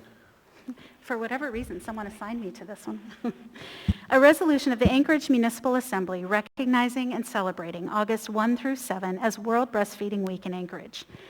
As the first week of August is recognized as World Breastfeeding Week, a global initiative to raise awareness of the benefits of breastfeeding and its important and positive long-term effects on the growth and development of infants. And whereas national estimates suggest that if 90% of U.S. babies were breastfed exclusively for 6 months, the nation would save $13 billion in healthcare costs. And whereas breastfeeding is recognized by the Anchorage Health Department and major medical organizations such as the American Academy of Pediatrics, the American Colleges of Obstetricians and Gynecologists, the American Academy of Family Physicians, the Academy of Nutrition and Dietetics, and the National Association of WIC Directors, UNICEF, and WHO as the preferred method of infant feeding. And whereas breastfeeding promotes overall health, growth, and development and helps to prevent infections during infancy, as well as asthma, obesity, diabetes, and other chronic illnesses in childhood and later adulthood. Whereas mothers benefit from breastfeeding as it not only advances postpartum recovery, but decreases the risk of ovarian, uterine, and endometrial cancers, as well as anemia, diabetes, and osteoporosis. And whereas women with infants and children are one of the fastest growing segments of the U.S. labor force, yet women cite returning to work as one of the primary reasons for not continuing to breastfeed to 6 months of age. And whereas the municipality of Anchorage recognizes it is vital for families to make informed choices about the health and care of infants and supports increased efforts by hospital staff, providers, employers, and all Anchorage residents, including Dr. Boland, to encourage breastfeeding. And whereas infant nutrition is an important public health issue, and now, therefore, the Anchorage Municipal Assembly resolves to recognize August 1 through 7, 2022 as World Breastfeeding Week in Anchorage.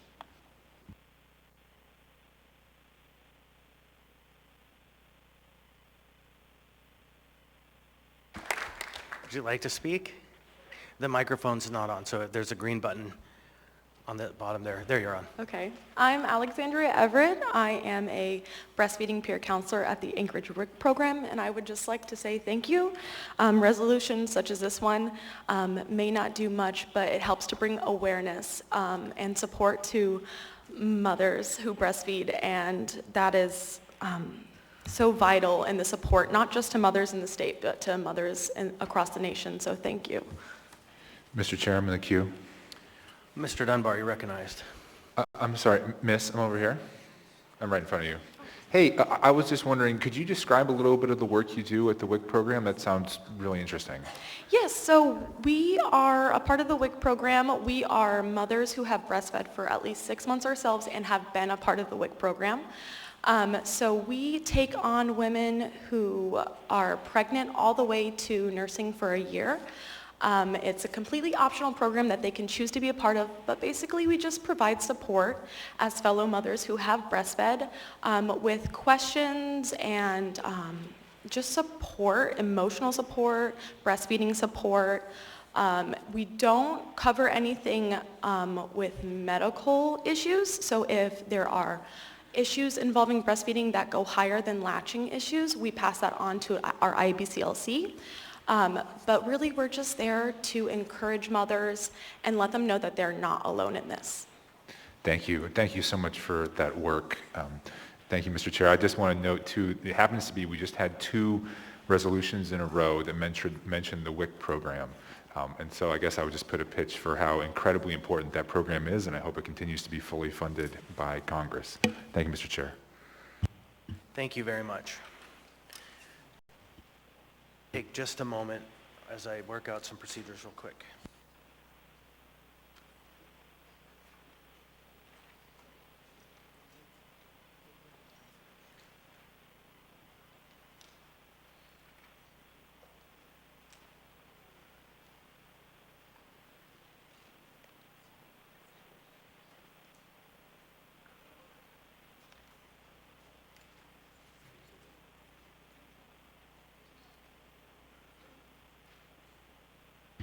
Ms. Alatel, you have the floor. Thank you, Mr. Chair. I'd make a motion to suspend the rules for a late on the table recognition resolution that is a surprise.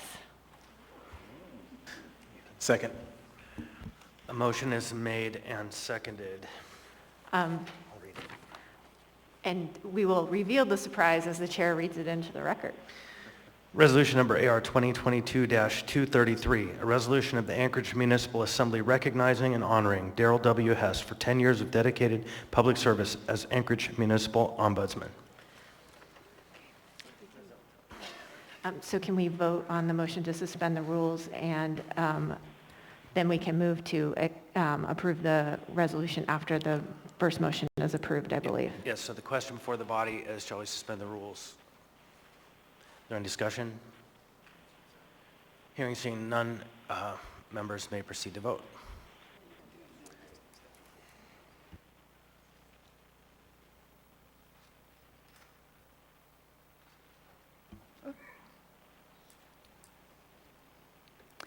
Mr. Perez-Verdia.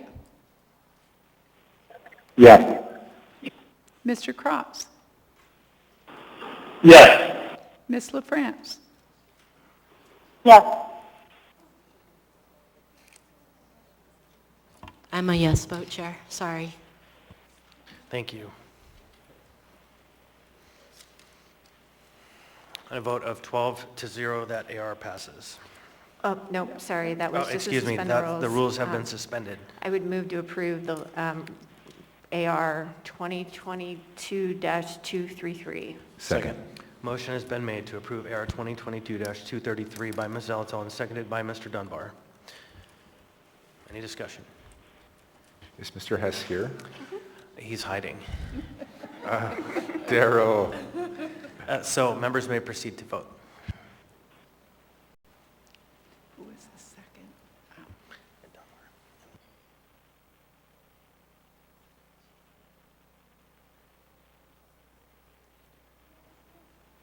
Mr. Perez Verdia.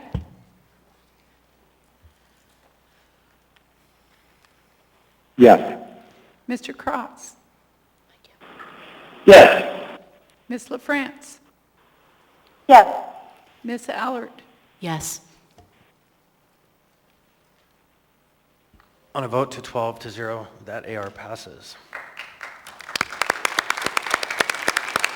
Who is reading and who is presenting? I'll be reading, Mr. Chair. And I would invite any members who'd like to join me to come down and present to Mr. Hess.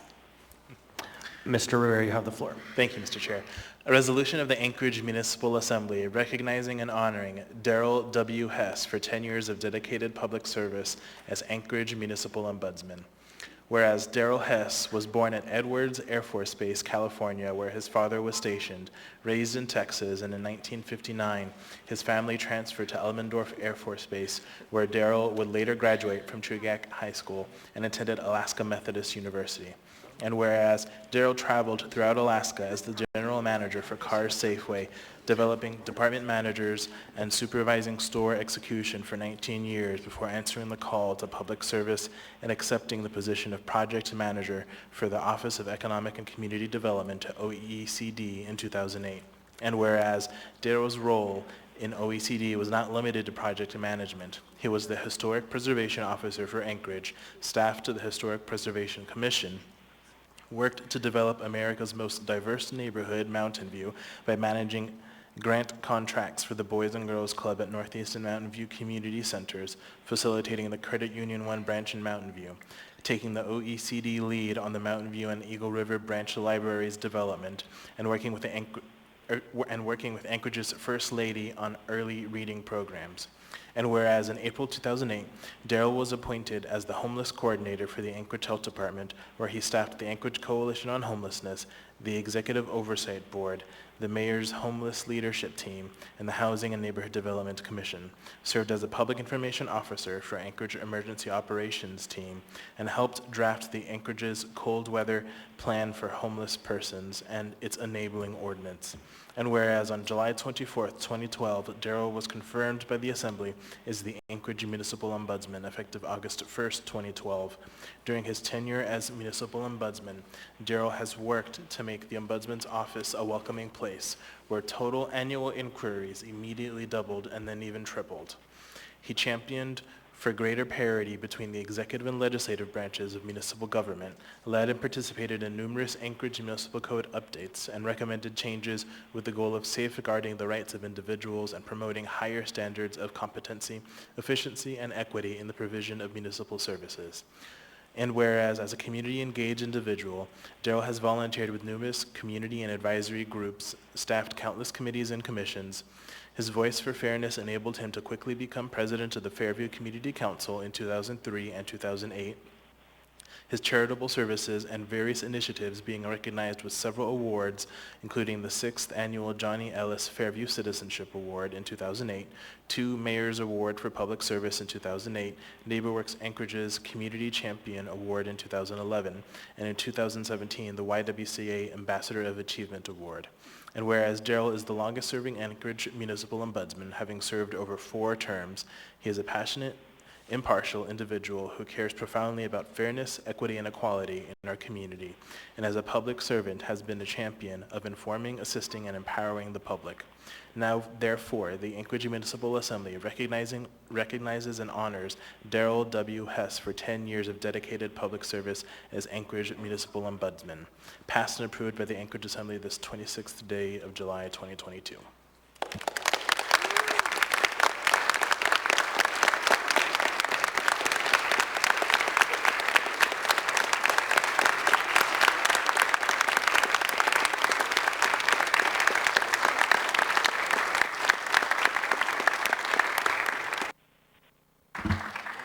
Ombudsman Hess, you have the floor.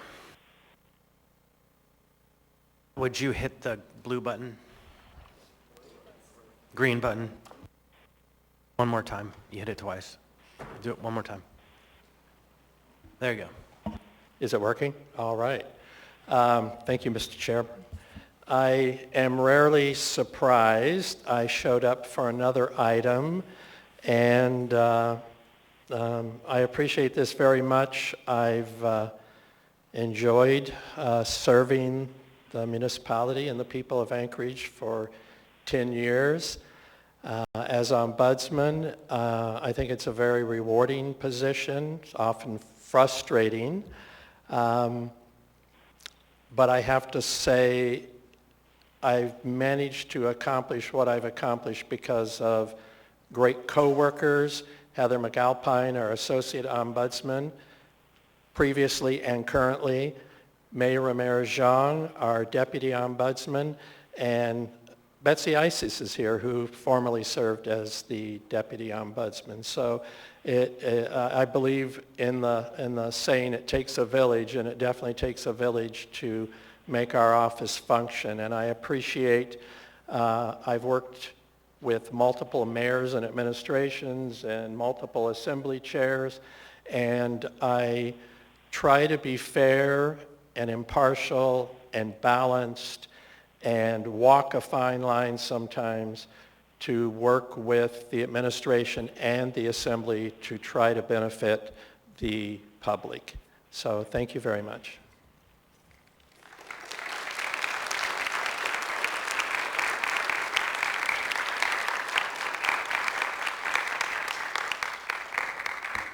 But wait, there's more. Member Zalatil, you're recognized. Thank you, Mr. Chair. I move to suspend the rules to lay on the table a recognition resolution. Second. Moved by Ms. Zalatil and seconded by Mr. Rivera. AR 2022-234. A resolution of the Anchorage Municipal Assembly recognizing and honoring Barbara A. Jones for 10 years of dedicated public service as Anchorage Municipal Clerk. I would seek unanimous consent on the question of shall we suspend the rules. Hearing nothing, I would say the rules have been suspended. Move to approve AR 2022-234. Second. A motion has been made by Member Zalatil. Mr. Rivera has seconded a motion to approve AR 2022-234. Anybody wish to speak? No? Members may proceed to vote. I guess I can ask for unanimous. Yes, Zalatil moved and Rivera seconded.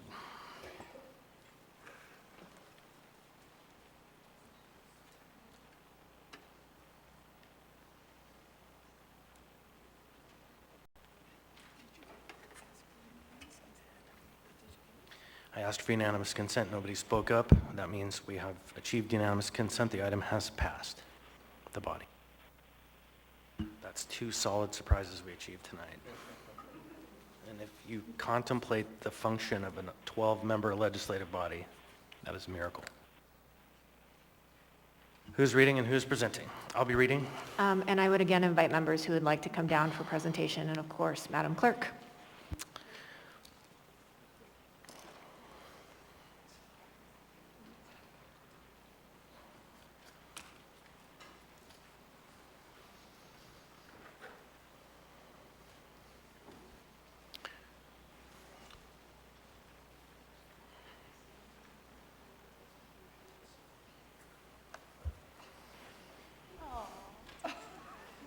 Friends of the clerk, come on down. All right, AR 2022-234. A resolution of the Anchorage Municipal Assembly recognizing and honoring Barbara A. Jones for 10 years of dedicated public service as Anchorage Municipal Clerk. Whereas Barbara Jones was born and raised in Sioux Falls, South Dakota, graduated from Lincoln Senior High School, received her BBA from the University of Denver with an award for service in 1987, and in 1992 received her Juris Doctorate with honors.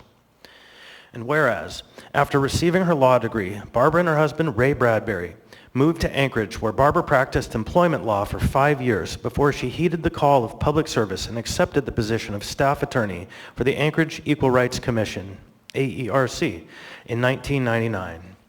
And whereas, in 2002, Barbara was appointed the executive director of AERC, serving in that position until 2011, while concurrently serving as staff attorney from 2005 to 2011, and leading the AERC through several major investigations and increasing AERC's community engagement and outreach efforts.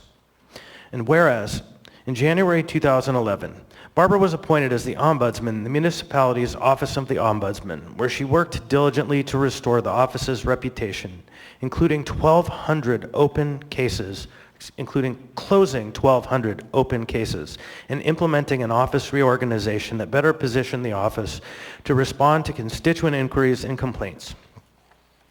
And whereas, on June 19th, 2012, Barbara was appointed as Anchorage Municipal Clerk, effective July 1, 2012.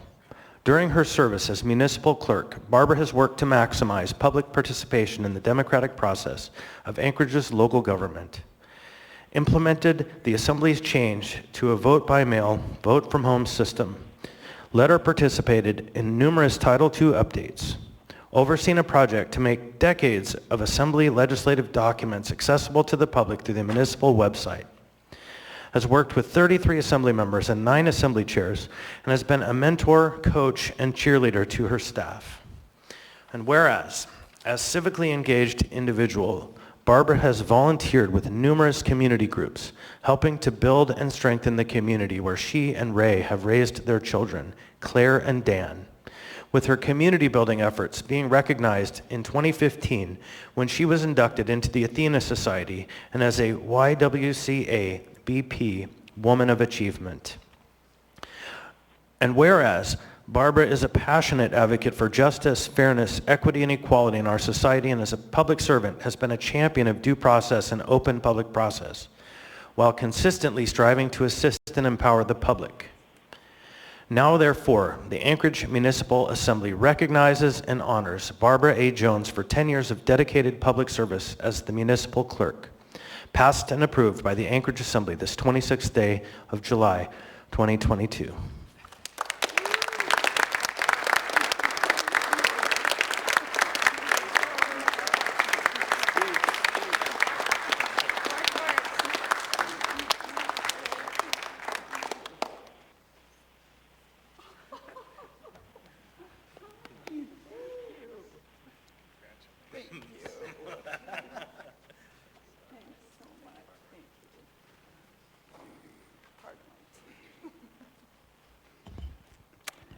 Wow. So I will say 2 things. One, whoever wrote that one of my goals is to maximize public participation in the democratic process, you got that right. So thank you very much. And I am just so honored. The second thing that I would say is one of the Assembly members once said that my legacy was creating a team, and that is something else I'm really proud of. Jamie, Travis, and all of the rest of the clerk staff, you know what an awesome job they're doing. Thank you so much.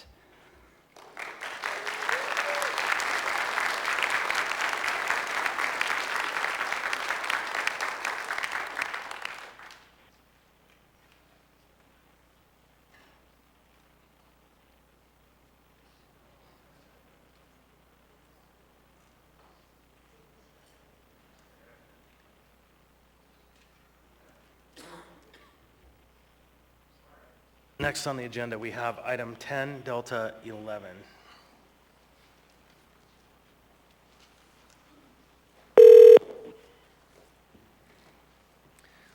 Member Zalatil, you pulled this item. Sure, that's probably a good idea.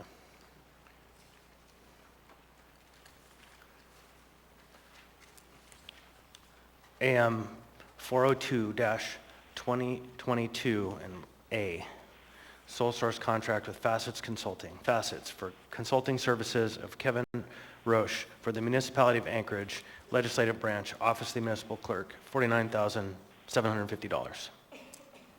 Move to approve the A version.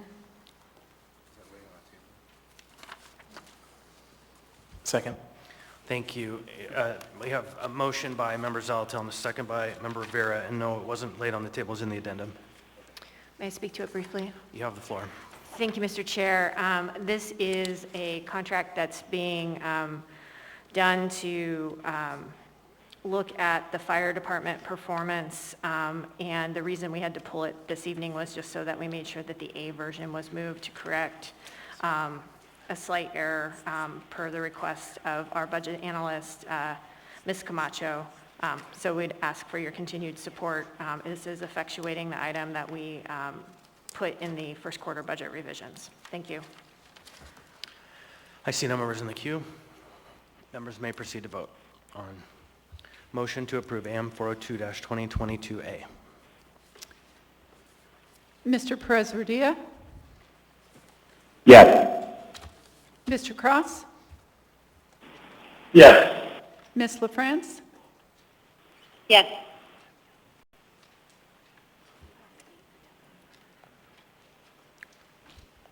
On a vote of 12-0, AM 402-2022A has passed the body.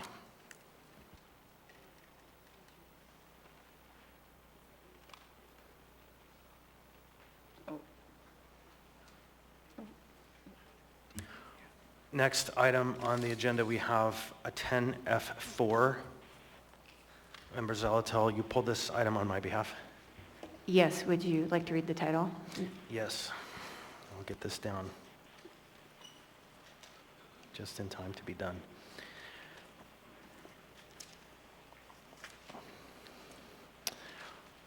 AIM 128-2022, Anchorage Equal Rights Commission 2021 Annual Report. Thank you, Mr. Chair. Move to postpone to the meeting of September 13. Second. A motion has been made by Member Zalatel and seconded by Mr. Peterson to postpone to September 13th. May I speak to it briefly, Mr. Please. Chair? Thank you. This is to give time to facilitate a work session on the report so that we can be fully briefed before being asked to accept it. Thank you. Thank you. I see no other members in the queue. Members may proceed to vote. The motion is to postpone. Mr. Perez-Revilla? Yes. Mr. Cross? Yes. Ms. LaFrance? Yes.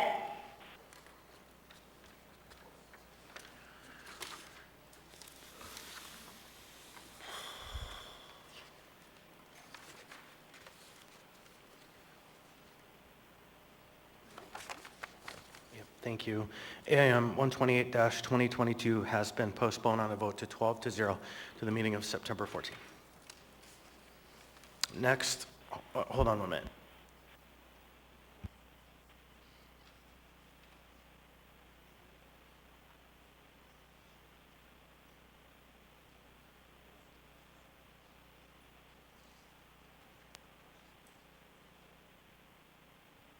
Traditionally, we would take our break right now because we've completed the consent agenda. Do you members want to take a break or continue? Okay, I see nodding heads, so we'll go ahead and take our scheduled break right now, and we'll be back to continue our meeting.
On the phone, Mr.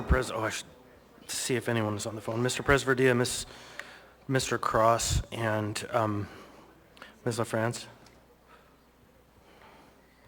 You there? I'm here. Mr. Cross is there.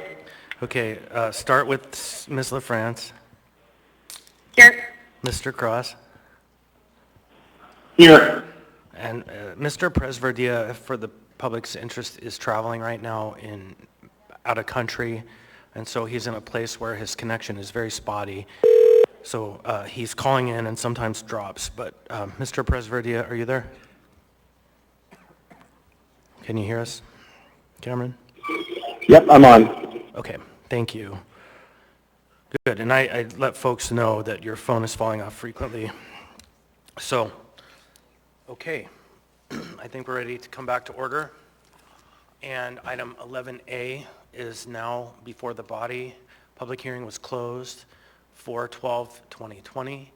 Action was postponed from 2022 to was postponed from 4/12/2022 to 4/26 to 5/10 to 6/7 and 6/21/2022, and is now back before us. There is no motion pending, and so for item 11A AO 2022-42, what is the will of the body? Mr. Dunbar and I are trying to decide here what makes sense. I think move to postpone to the meeting of August 9th. Again. Second. And the reason for that is this was a companion to the larger ARPA package that we actually brought before the body started working on the larger package. I don't know, given all of the really valuable projects that have been brought forward, that this will make the cut, but I guess we can keep the discussion alive and settle that when we do the final ARPA package vote. Thank you. Moved by Mr. Dunbar, seconded by Ms. Quinn-Davidson.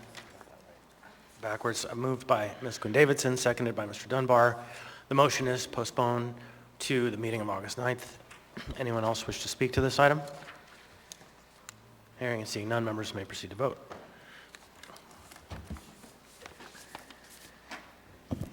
Mr. Perez-Verdia?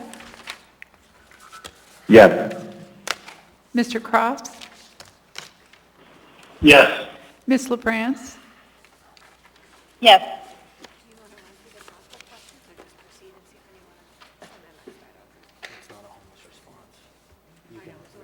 And since we didn't use the... If she...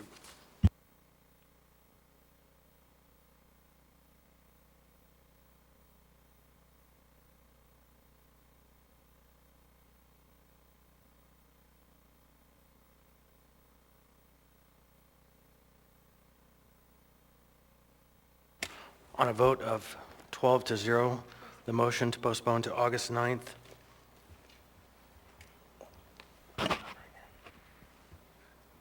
AO 2022-42.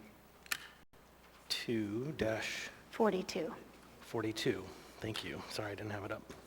Has passed the body. Thank you, everybody. So that item will come back before us August 9th.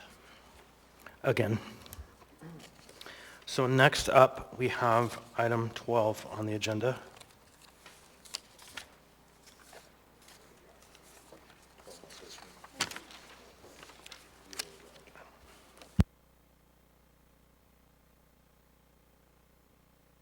Give me just a minute to get my paper in order.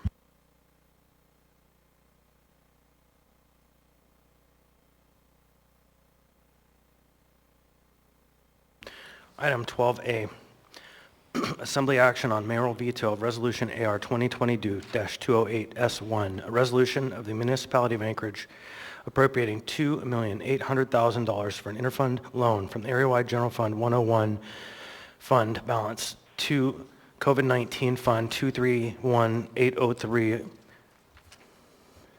of, I'm going to go back. Can we do waive over. reading, or is it?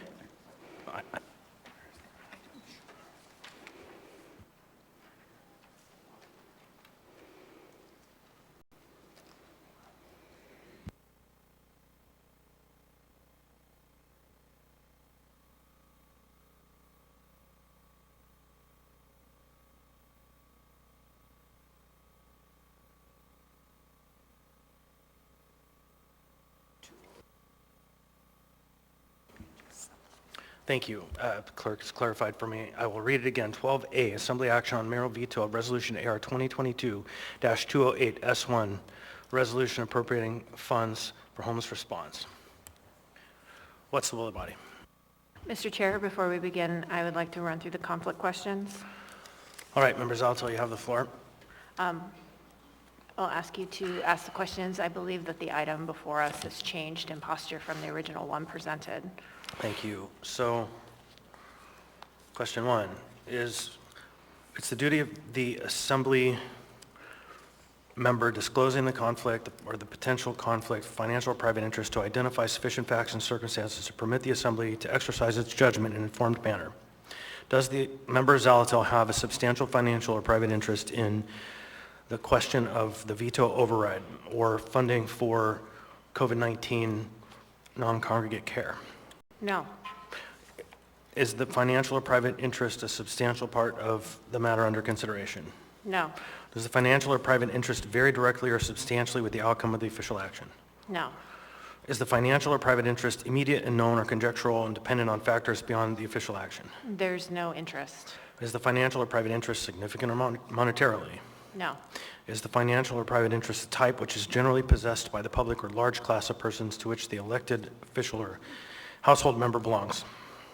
Neither. There's no interest. All right. Are other factors deemed appropriate by the chair under these specific circumstances of the disclosure and the nature of the action? And since it's appropriate by the chair, the answer is no. So this is a COVID-19 item that is under consideration as it was amended by the body previously when I did not participate, and I have previously participated in the appropriations with regard to funding mass care COVID-19 response. Thank you.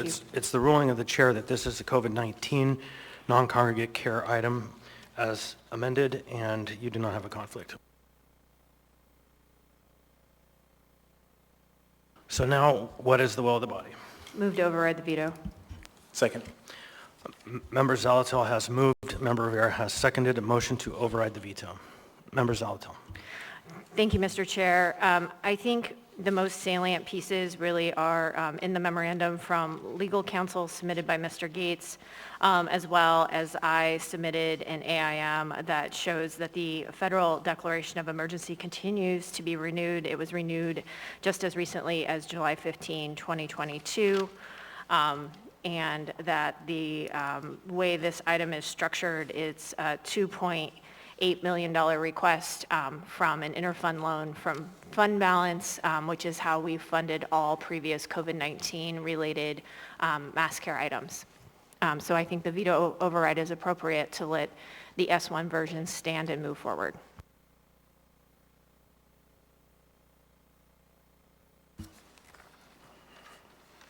Member Quinn Davidson, you're recognized. Yeah, just because, thank you, Mr. Chair.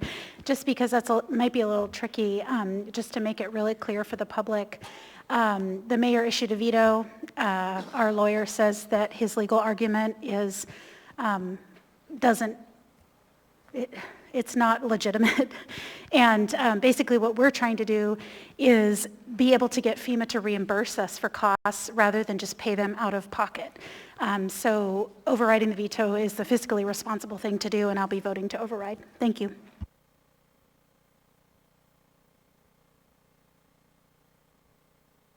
I see Assembly Guest 1. Is that the acting municipal attorney? Thank you. You have the floor. Thank you, Mr. Chair. Through the chair, I do Mr. Gates' memo. It was delivered late this afternoon. Mr. Gates, as I've said before, is a well-respected when it comes to legal opinions, but this is one that I differ with him, and the reason is twofold. Number one, we've already been given guidance by the state, and the specific guidance was local emergency health orders will be necessary to support non-congregate sheltering. When the state sends these sorts of items out, they also send reference to the FEMA policy, and one of the things we did was review the FEMA policy, and again, FEMA will only provide assistance for non-congregate medical sheltering and also the purchase and distribution of food if there is a local emergency order in place. Ms. Zalatel is, through the chair, is correct. The department head, Mr. Becerra, did issue another emergency order, but that happened subsequent to the assembly meeting when this first passed. So this was brought up by the body 2 weeks ago. There's a federal emergency issued, but the state has still put us in a bind because they've told us that there will not be reimbursement. Mr. Gerace, I think, can speak more to the issue of the emergency situation, but from a legal standpoint, what we've been told by the state is no local emergency, we're not going to get reimbursed.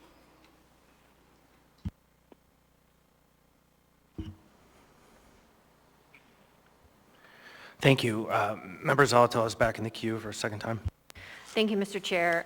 So with regard to the federal declaration, that was an extension. It wasn't a new federal declaration, so it simply extended what was in existence when this item passed.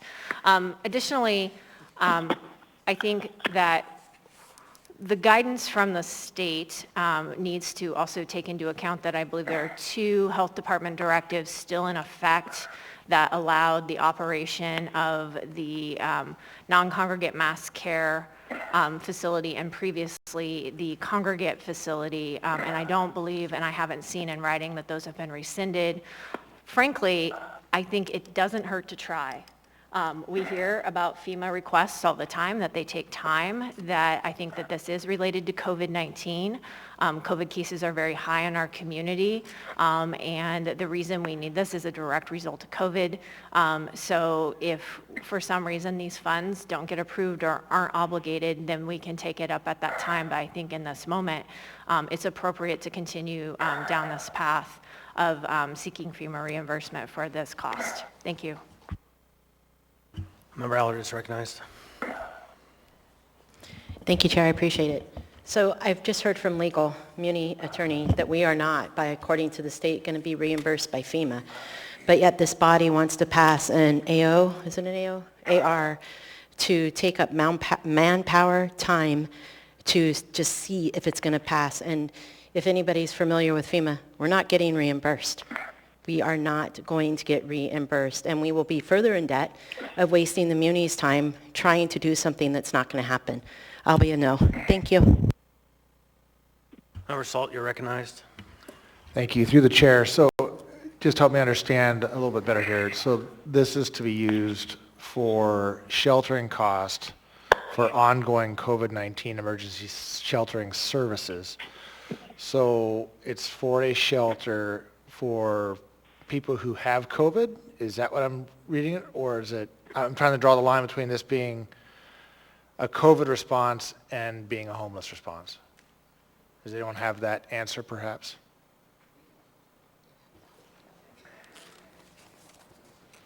Mr. Dunbar. Thank you, Mr. Chair, and I suppose I could answer this. My comments were going to be, of a nature, I think, to answer this question.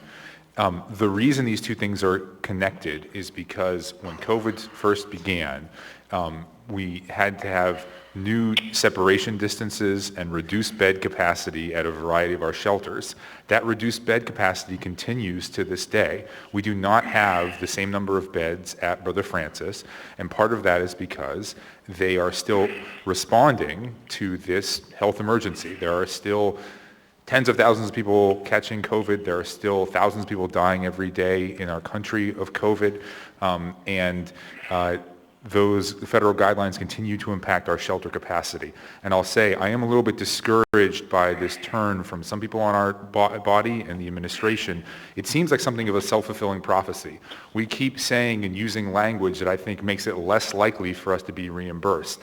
I hope that is not the case. I know that Mr. Thurn is working hard to get us reimbursed, but I would urge people to be careful with their language, to not make arguments that aren't based on the federal declared emergency, to understand that the emergency exists at every level of our government now, and that we need that recognition so that we can get reimbursed. Again, I don't want to see a self-fulfilling prophecy. People that keep saying we're not going to get reimbursed and thus through their actions make it less likely for us to be reimbursed for this. Thank you, Mr. Chair. Mr. Byrd. Yeah, thank you. Through the chair, Mr. Salt had a question about whether This was specific to, I think, being reimbursed for COVID patients. Is that correct, Mr. Salt? That is correct, through the chair. Okay. So through the chair, and I'm just reading right off the same policy document issued by FEMA that Mr. Gates cites in his memo. FEMA may provide assistance only for the following emergency protective measures in response to COVID-19 declared events, and then sub under that, non-congregate medical sheltering. That adjective medical, I think, is the operative term here. So yes, the way that the administration is interpreting this is it has to be non-congregate medical sheltering.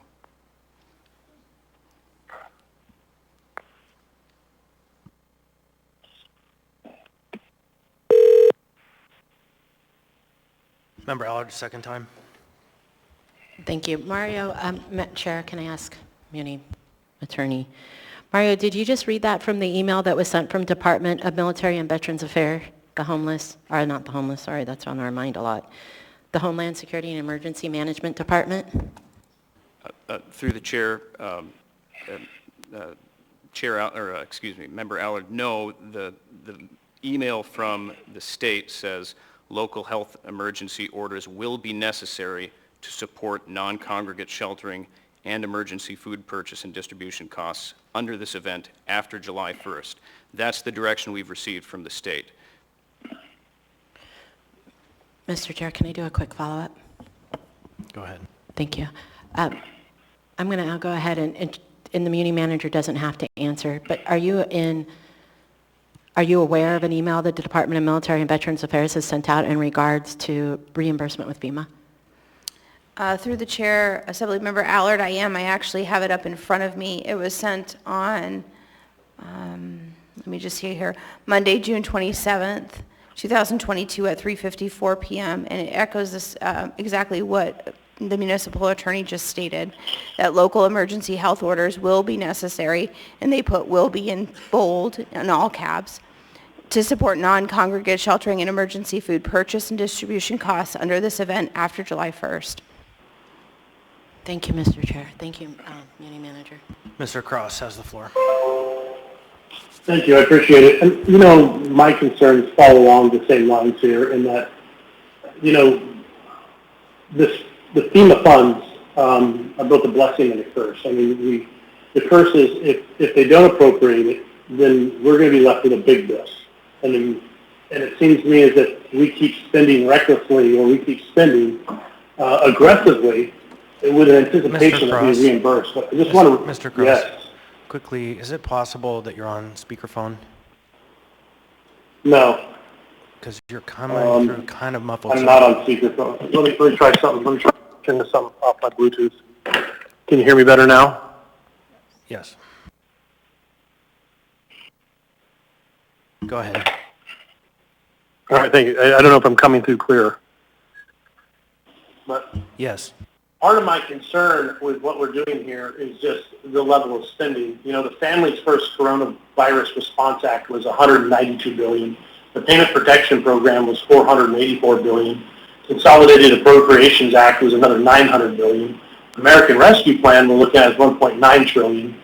We're at $5.7 trillion in federal spending, and we're discovering that almost 50% of that has been false, which means that the federal government has come out recently and said that the amount of false billings have been aggressive, and now they're going to come out and they're going to start highly scrutinizing every expense. And now we're adding on more FEMA expense when the federal government just said that they're going to start cranking up the qualifications for these. And so I have some hesitancy.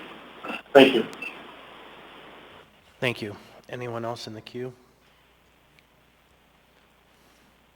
So there are a number of questions I have that relate to all of these assertions that have been made about what the state says they will or will not cover, but we are seeking reimbursement from the feds under their emergency, and I urge your support. Members may proceed to vote.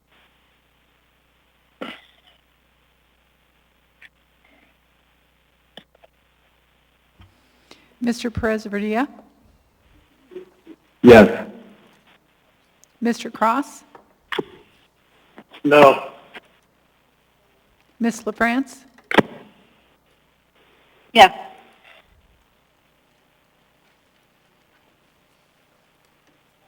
On a vote of 9-3, the mayor's veto of AR 2022-208S1 has been overridden by the body. Next item on the agenda, we bring up item 13A, AO 2022-17, an ordinance submitting to the qualified voters of the municipality of Anchorage a ballot proposition amending the Anchorage Municipal Charter to support and advance early childhood education, dedicate the net proceeds of the current retail marijuana sales tax to this purpose, and accepting the marijuana tax from the tax increase limitation tax cap. This item was continued from 5/24/2022. It's a public hearing item. Anyone who wishes to Mr. Chair, move to postpone to the meeting of September 13th. Okay, so there is a motion made to continue this public hearing to September 13th, I think was the date? Was it? Yes, that is correct. Second? So who was that just seconded? Suzanne Thank LaFrance. you. Seconded by Ms. LaFrance. Moved by Mr. Presbyterian, seconded by Ms. LaFrance. The motion is to postpone to the meeting of, continue the public hearing to the meeting of September 13th.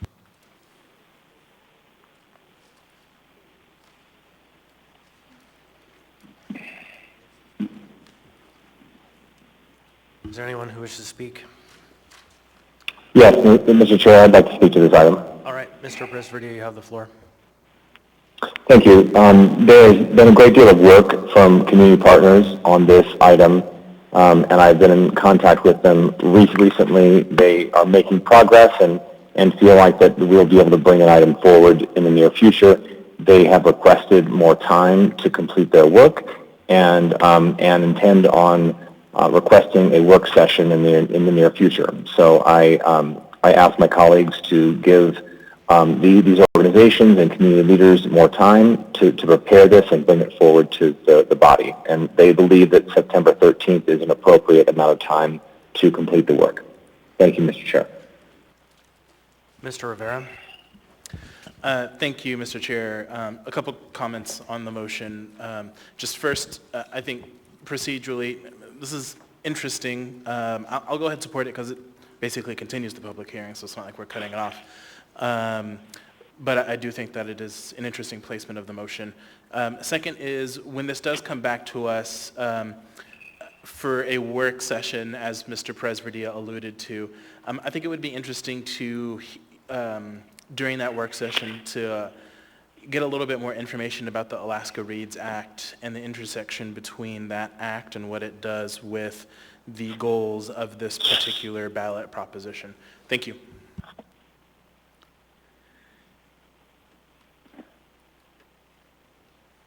All right, anyone else? Hearing seeing none, members may proceed to vote on the motion to postpone to September 13th.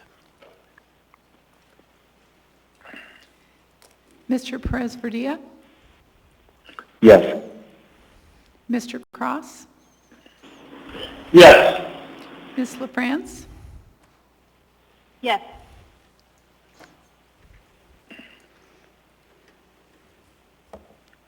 On a vote of 12-0, AO 2022-17 was continued to, public hearing was continued to the meeting of September 13th. Next, we have item 13B.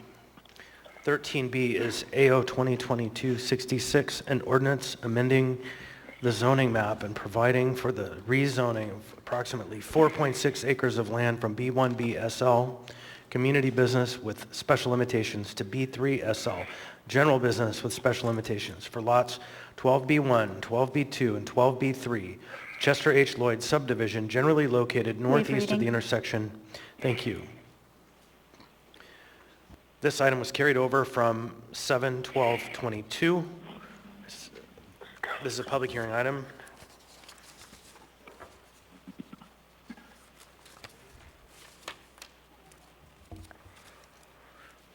So, just one second.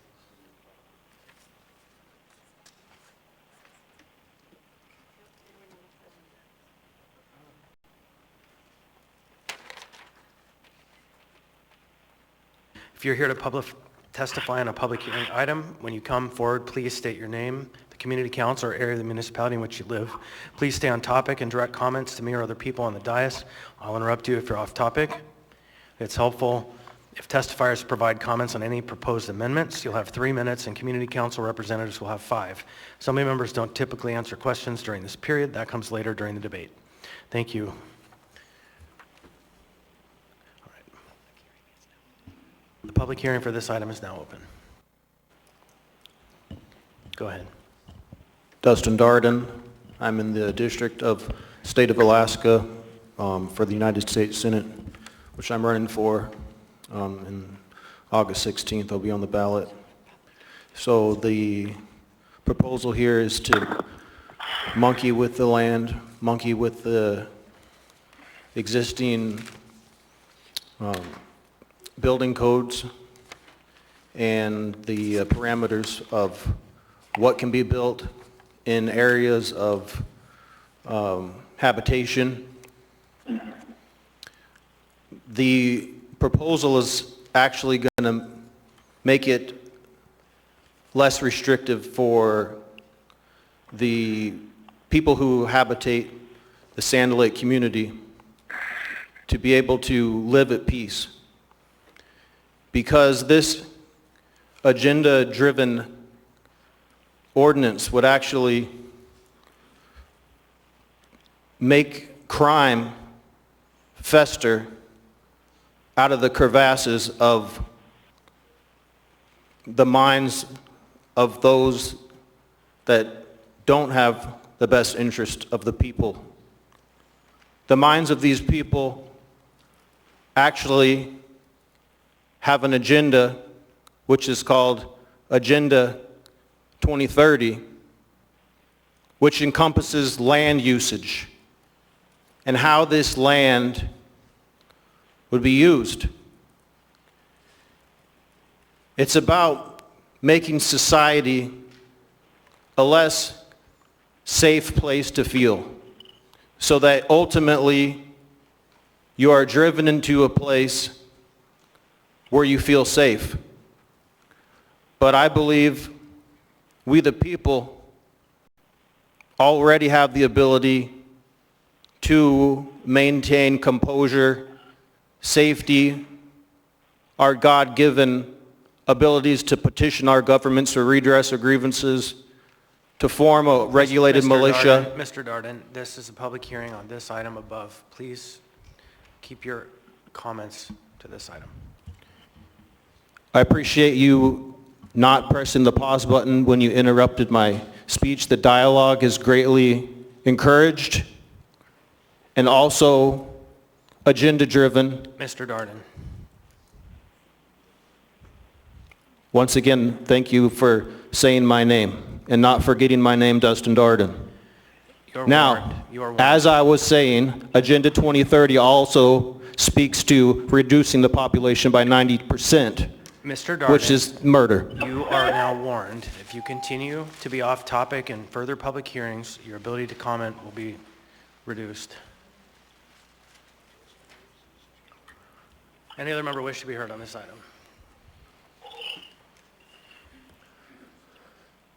Mr. Gerace, are you here in your professional or personal capacity? I am here in a personal capacity. All right, thank you. I am a property owner in the general vicinity of this, within less than a mile. I don't reside in that property, but I have a significant investment in this neighborhood, and this corner has needed some improvement over the last few years, and I support this activity.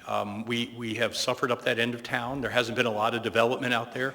We have the police academy across the street, and unlike some other people that are speaking, I actually am out here almost weekly taking care of my property, and this would be a really beneficial activity to have out there, storage and being able to rent a truck to move out of that neighborhood. We have to track all the way down essentially to the other side of the new sword to pick something up.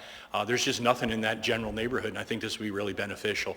And I know some of the other people in the community have been super excited about this, but I can tell you, talking to many of the other homeowners in the area and condo owners, we support seeing some new business in that general vicinity. We have a bar and a bowling alley and some other things located fairly close, and this would be beneficial to the community. It's a great corner. It is business related, as all of you are clearly aware. It's not like this is a stretch. It is a change, and I respect that it's a change and goes through a process. But being out in that part of town, you know, it's always kind of lonely when you get out past Diamond and start going out that way. So thank you for hearing me out. And again, in a personal capacity as a homeowner and a business owner. Thank you, Mr. Trace. Come on up.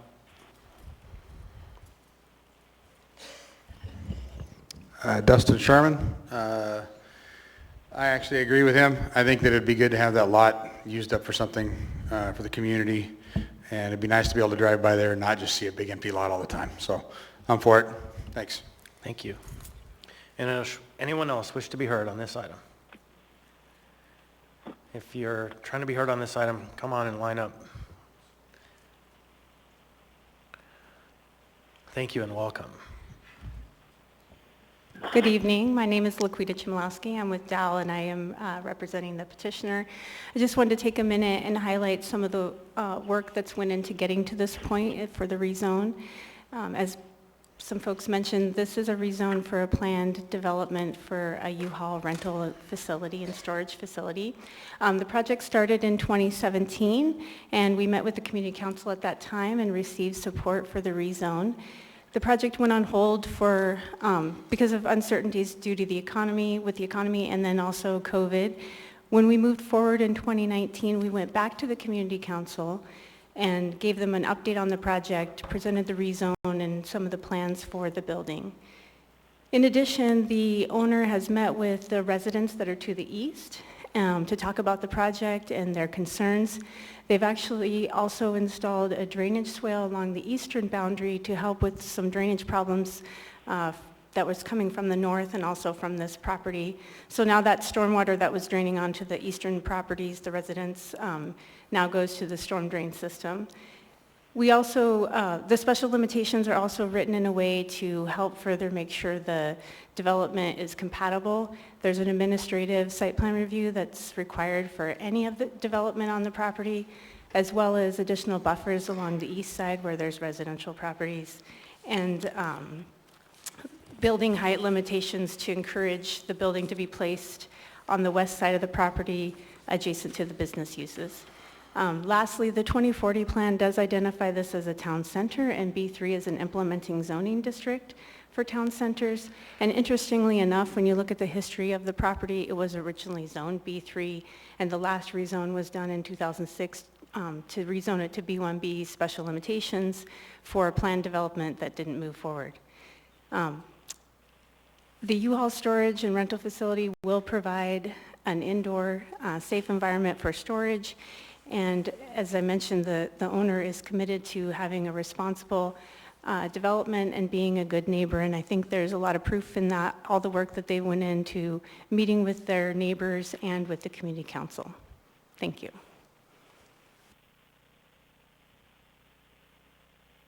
Put myself in the queue. A quick question for you. Have you seen the amendment that's proposed? Yes, I have. And does the petitioner have a concern about the amendment? No, we do not have any concerns. Thank you very much. Thank you. Next up.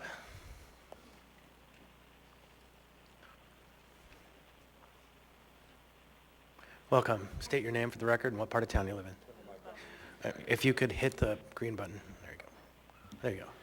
Yes, my name's John Norris. I'm owner's rep for U-Haul Company of Alaska in that area. And yeah, since 2017, we've acquired the properties. I've just made it my personal goal to know all the neighbors and businesses in the whole area, which I think I've been pretty successful doing over the last 5 years. And we'd just like to continue this relationship, not only before we built, but after. We started the company here about 40 years ago, and we've become neighbors with many of the residents. And I'd just like to say I support, or appreciate your support and the community's support in this building project. Thank you. Thank you very much. I don't see any questions. Anyone else wish to be heard on this item? Anyone at all? Hearing, seeing none, Public hearing is now closed. What's the will of the body? Move to approve. Move to approve. Second. The item was moved by Ms. Quinn Davidson and seconded by Member Zalatil. Anyone wish to speak on the item? I'd like to move proposed amendment number 1, proposed by Mr. Perez-Verdia and me. Second. Thank you. The motion is made by Member Quinn Davidson and seconded by Member Perez-Verdia to amend. Go ahead, Ms. Quinn Davidson. Thank you. And I'm glad you asked Ms. Chmielowski if she had any issues with this amendment. Actually, she and Ryan Yell from the Planning Department worked together to prepare it and asked us to move it forward to clarify some of the language. So if there are any questions about it, I'd ask one of them to speak to it. All right, anyone else on the amendment? Hearing and seeing none, members may proceed to vote. Motion to amend. Mr. Perez-Verdia? Yes. Mr. Cross? Yes. Ms. LaFrance? Yes. Motion to amend passes 12-0. Mr. Cross, you have the floor. Thank you. I'd like to point out this petitioner has owned this property for 5 years, but really their attempt to develop this property has been going on for over 3. When I was chair of the plating board, they brought this before us, and they went through all kinds of scrutiny in order to develop a business in Anchorage that was beneficial to the community in general. And so I would just encourage everybody to vote for this. It has been a long, arduous process that this individual and this business owner is trying to benefit our town, and so I appreciate their longevity in going through the process, and I'm happy to see it come to fruition. Thank you. Thank you, Mr. Cross. Anyone else? The main motion? Mr. Chair, this is Mr. Perez-Verdia. Oh, thank you, Mr. Perez-Verdia. Go ahead. Yeah, just wanted to add to that. I had the opportunity to meet with Mr. Norris and the developer, as well as talk with many of the neighbors in the area, and feel like this is a responsible use of this property and will add value to this area. So really want to thank Mr. Norris for the time he's taken to meet with neighbors and to make changes on this project based on their recommendations, and really thinking about the potential impact this has on their homes. So we really want to encourage my colleagues to support this project. Thank you. Anyone else? Hearing and seeing none, members may proceed to vote. Main motion is to approve AO 2022-66.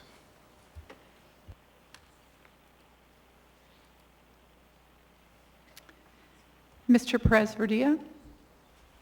Yes. Mr. Cross? Yes. Ms. LaFrance? Yes.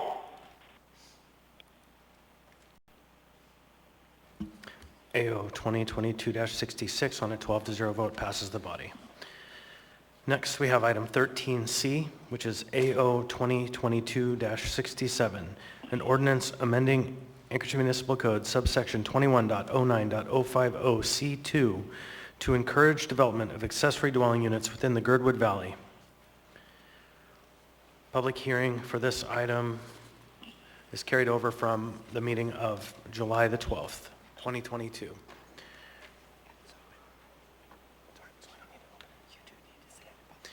The public hearing is now open.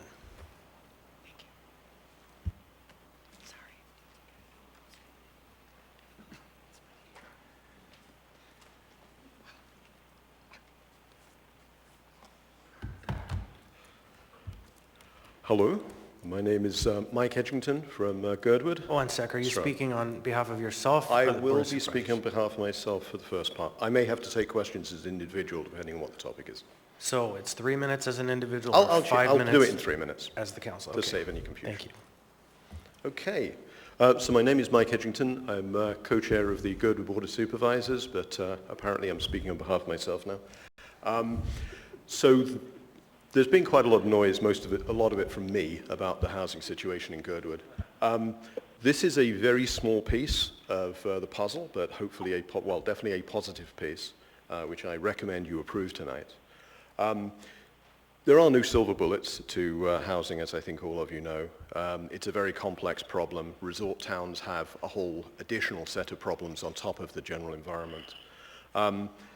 We've been looking at the issues of housing really in the community for decades, but my involvement goes back about 3 years, specifically on the formation of a housing working group. We decided we would look at some relatively easy changes to make. We'd study other resort towns, and then we would defer the big issues to the rewrite of the Girdwood area plan, which we expected to take about 2 years, 3 years ago. It's still not complete. ADUs were one of the easy cases, but again, this has taken longer than expected. So the basic idea of this is to bring the Girdwood rules, which were not updated when Anchorage Bowl ADU rules were updated in 2018, to be closer to that, but still take into account the conditions and characteristics of the Girdwood environment. Main changes are removing arbitrary lot size limitations for detached ADUs, so the decision on whether an ADU is detached or attached is really a site plan decision or a site design decision. It allows larger ADUs, so potentially these dwellings could actually be primary residences, and you could have multiple primary residences, family-sized residences on the same lot. It also hopefully encourages many existing structures which are non-conforming to move into conformity. That's a particular issue with sort of detached cabins on smaller lots, which is not legal under the current code, but after this change would be conforming. And it removes a few things like architectural consistency, which if you've been to Girdwood, you know is not a main characteristic of our community. We're pretty eclectic. We also looked at sort of best practices for ADU changes elsewhere, and we did not apply a couple of those. One of those is parking. Parking situation in Girdwood, we have non-developed roads or gravel roads. There aren't curbs, etc. It's not parking on site is still worth maintaining. And the other issue is around owner occupancy. We have an issue with a large number of short-term rentals within the community, so we decided as a group to keep the owner occupancy restrictions in place for now until we can look at the problem more holistically. P&Z did make some changes to our original proposal. All of those are perfectly acceptable. There's one which maybe is a little confusing, but I'll leave that for a discussion at a later date. Thank you. Thank you. We do have 2 members in the queue. Mr. Dunbar, you have the floor. Thank you, Mr. Chair, and thank you, Mike, for coming right here. Sorry, yeah, of course you are. And, I had thought about making an ordinance like this, and we talked about me being an ordinance myself, but we found out the planning department was going forward with one, and so here we are. You touched on 2 things that I was going to ask you about, but I'd like a little more elaboration. So I am sort of rapidly moving in my thinking towards parking mandate abolition. Yep. They are expensive, they reduce development, they reduce housing. And so I was going to bring an amendment to just strike out the parking requirement section, and if that failed, maybe bring out another one that just required 1 parking space instead of 2, which is what's currently there. Now, but you're saying that, is it your sense that the GBOS and the Girdwood community does want to maintain these? I mean, knowing that it increases the cost of building these? Well, it doesn't. I mean, Girdwood doesn't have a requirement for parking to be paved or developed in any way. Okay. So the cost is kind of minimal. If there's the space, it's a parking space. So the main issue is that we do not have, in most of the community, we don't have curbs, we don't have paved roads, so on-street parking is kind of problematic, especially in high peak times like winter. So the judgment I think the judgment we had previously is it is not worth removing those restrictions now. We may be amenable to that in the future, of course. Okay. I will trust you. What? Can I ask just one more? So the other question I have is short-term rentals. Yes. So I thought that you guys were pretty solid on wanting a whole other ordinance or something a little more explicit. Just owner occupancy doesn't really remove that concern. Yes. But you're comfortable going forward with this, or you feel Girdwood is, even without another short-term rental ordinance? We do need a short-term rental ordinance. That is a separate issue to this issue. Okay. We're making no change to the existing owner occupancy rules. So this doesn't make any change to what's there now. We would probably like to remove that owner occupancy rule, but that would have to be done in combination with a broader regulation around short-term rentals. Okay, thank you. Thank you, Mr. Chair. There's a lot of folks in the queue and they want to ask questions. I'm going to ask if we can bring him back after the public hearing's closed and ask these questions so that we can close the public hearing. Everyone else can be heard. Okay, so we'll come back. Don't go far. I won't leave.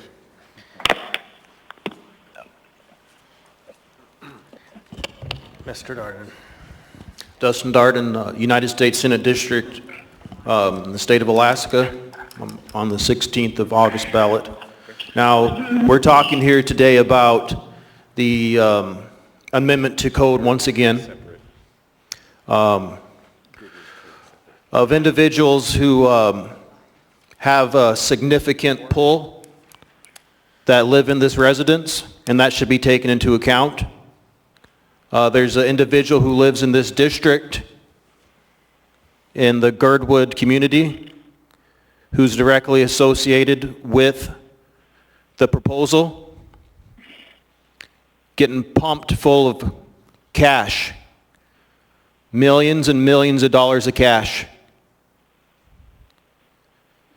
And I'm not impressed, but I am concerned that some of that cash might have touched some people's pockets. So, with that being said, I propose at a minimum to a no vote on this, a proposal for reconsideration at a further date, so we could incorporate into these proposed existing structures, out of a matter of principle, Initiative 2016-2,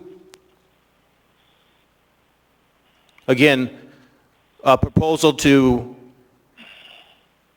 move this to a meeting a month out to incorporate Initiative 2016-2 so that the inhabitants of newly upgraded structures aren't impinged on the intake of said liquids, clear in nature, most absorbed substance besides air in the natural God's green earth.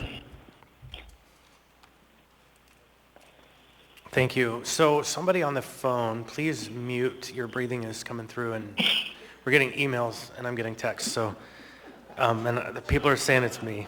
So please help me out here. So, anyone else, member of the public, wish to be heard on this item? Anyone at all? Hearing and seeing none, the public hearing is now closed. Now, questions for Mr. Edgington. Oh, I guess we need a motion first. Yeah. Is there a motion? Move to approve. Move to approve. Second. So I have a motion to approve by Ms. Zalatel, and I believe that was Mr. Cross that seconded? Okay, Suzanne. Seconded by Suzanne LaFrance.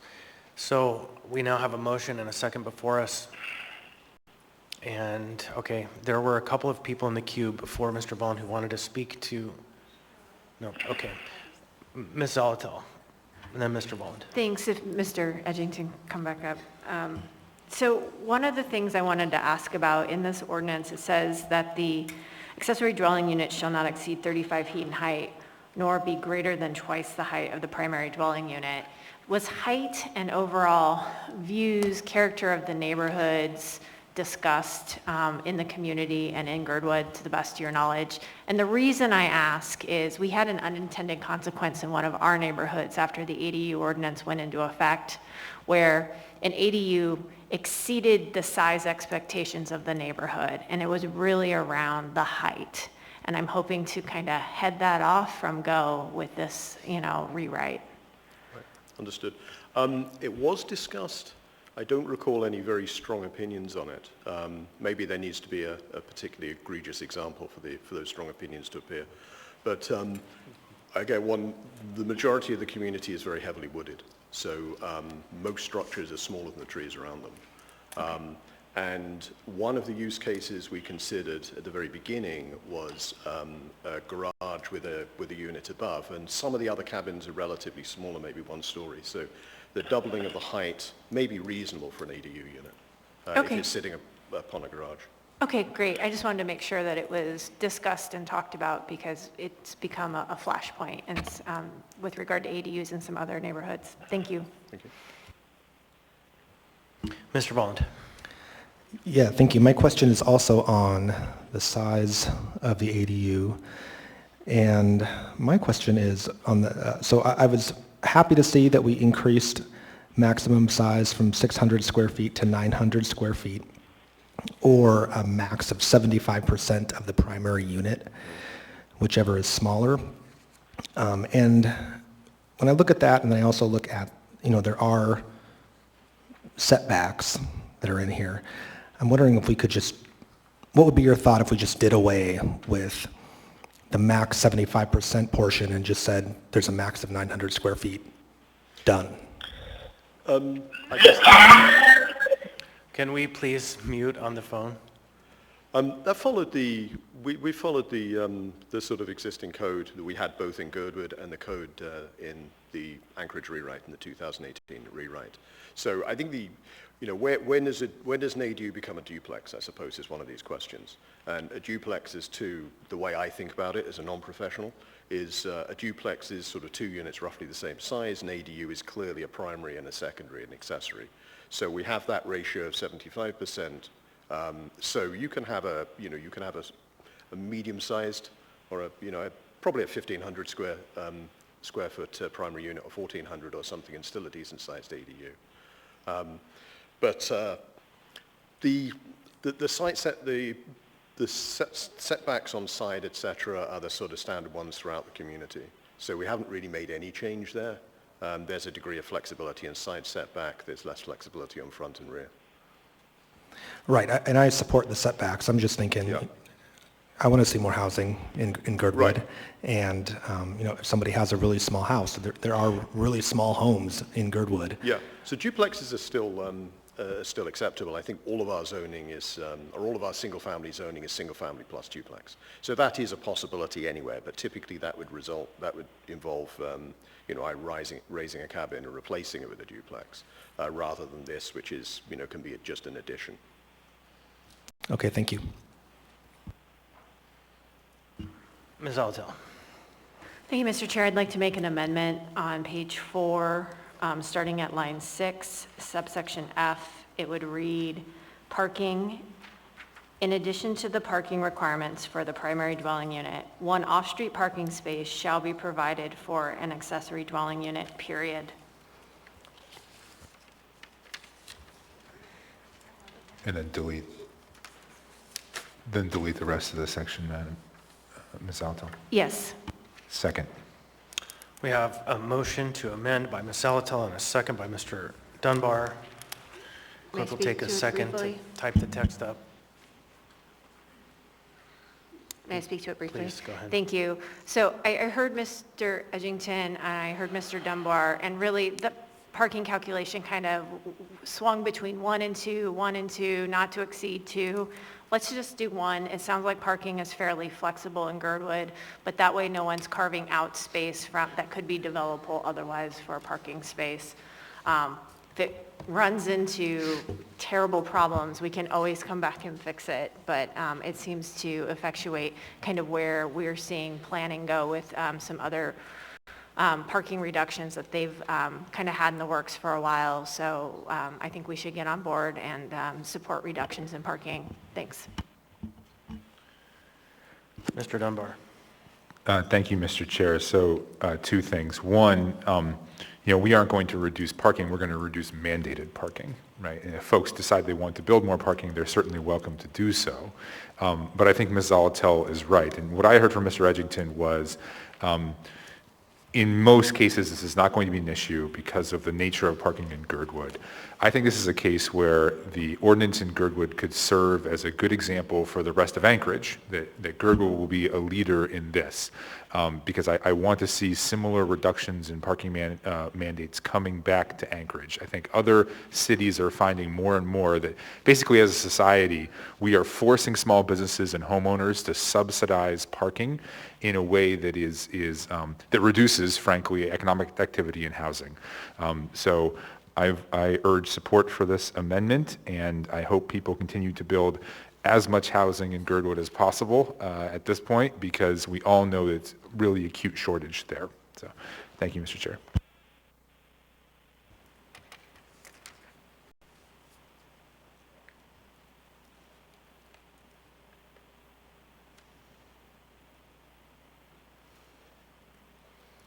So I don't have anyone else in the queue. Madam Clerk, are you ready with the amendment?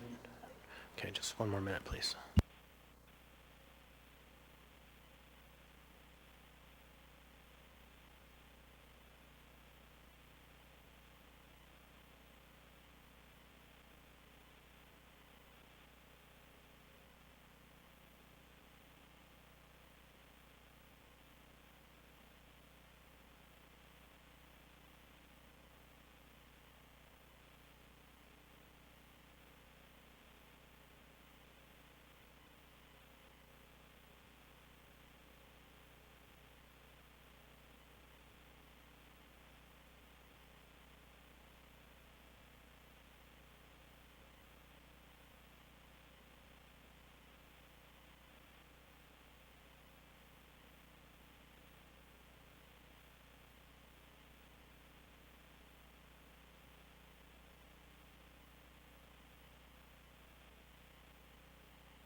Actually have the floor still.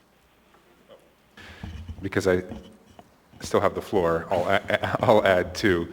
The way it's written now, it assumes that you have a vehicle for each bedroom, and I think that is not actually the case in a lot of real-world examples. You could have 2 bedrooms and 1 vehicle.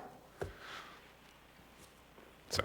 I'm sorry, we're just waiting to get the language typed up. There's a little snafu in the machine, so as soon as we have it ready to proceed.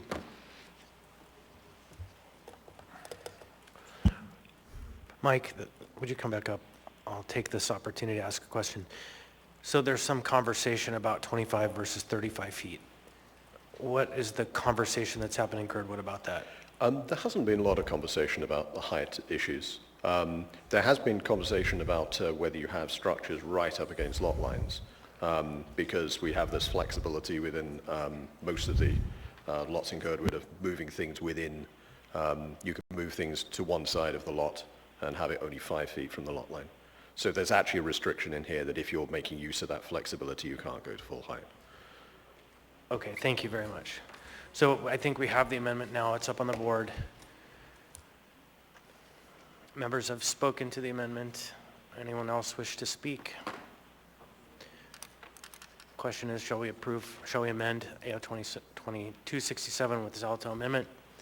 Members may proceed to vote. Mr. Perez-Verdia on the amendment? Yes. Mr. Cross? Yes. Ms. LaPrance? Yes. That amendment passes 12-0. Now back on the main motion. Anyone in the queue?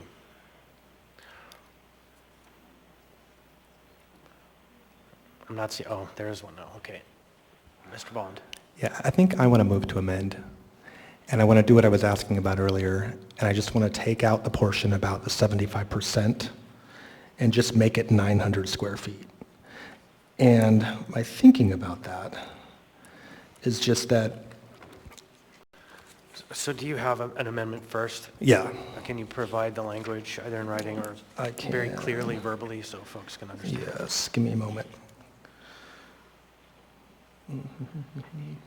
Maximum square footage, so this is in... There should be a page and a line. Yeah. Well, I'm looking at the, hold on, at the memorandum. Let me go back.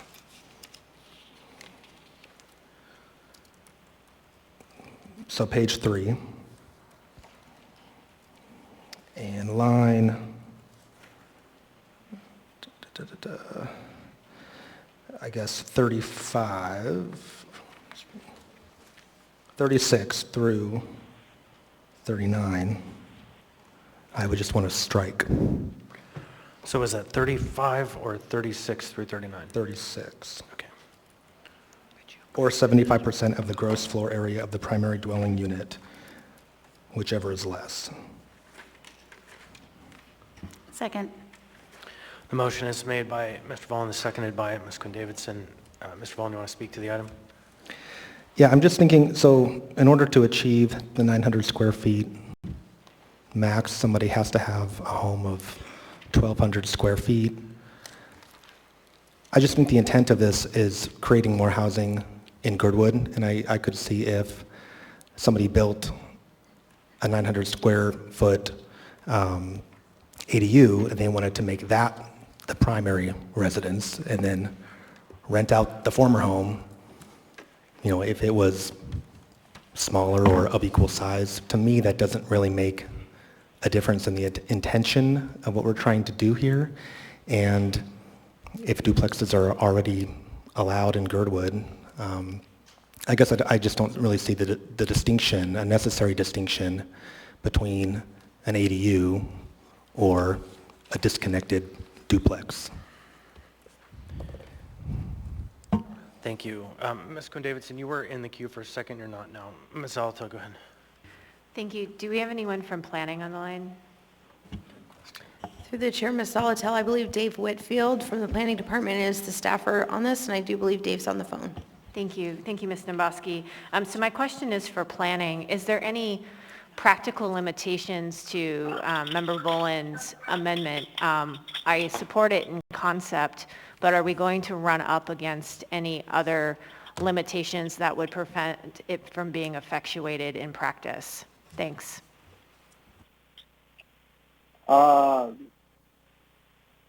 No, this is Dave Whitfield, Planning Department. No, I don't think that you would be running against. So the intent of this particular language is to align itself with Anchorage's regulations, but striking the maximum 75% will not be an issue. You can certainly maximize or limit the 900 square feet and be fine. I don't see any issue with that at all.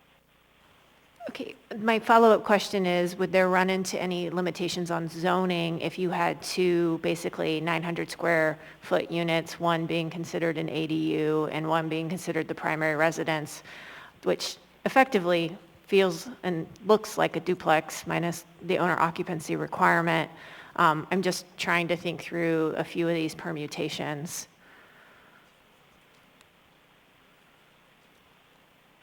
I'm not sure I understand the question. Would you mind clarifying? I'll do my best. So let's say I own a lot in Girdwood, which I don't, and I have a 900 square foot house, and I build a detached or attached 900 square foot ADU. Still considered an ADU, or are we now shifted into creating a duplex out of that property? And so if I'm not in a zoning district that allows me to have a duplex, do I run into a problem? Not at all. As long as the dwelling unit meets the standards for accessory dwelling units, you would be considered an accessory dwelling unit. Great. In fact, we see in Anchorage quite a bit where somebody will build an accessory dwelling unit first, live in it, and then build later a principal dwelling home, a single-family home, larger. And as long as that ADU continues to meet the standards for ADU, it would be considered that. Great. Thank you so much, Mr. Whitfield. Right, next in the queue, we have Ms. LaFrance. Thank you, Mr. Chair. Just a quick question to Mr. Edgington. If GBOS approves or supports the amendment, if you could speak on GBOS's behalf. I'm only one vote, so I can speak for 1/5 of it. I do not believe that either of these would change the fundamental goals. It's not quite what we discussed and what we approved, but I think fundamentally these align with the principles and the purpose. Okay, thank you. Thank you, Mr. Chair. Thank you, Ms. LaFrance. Anyone else wish to speak to it? I believe we have the amendment up on the board now as proposed. Amend Volun Amendment, page 3, line 36 to 39, where it reads 900 square feet, and delete the language 75% of the gross floor area of the primary dwelling unit to the end of the paragraph. Anyone else? Ms. Quinn-Davidson. Can I just ask a question? Does Dr. Volun then need to change the chart as well, or would that be considered a Scrivener's error kind of correction? A conforming amendment. That sounds better. So I don't know the question. Do we need to authorize a conforming amendment if there's a table? Right, Dave, Mr. Whitfield? Yes, sir. Do we need to authorize a conforming amendment to update any table if that changes any use? If you wouldn't mind, please, that would be great. And so if the mover and seconder might add at the end and conforming amendments.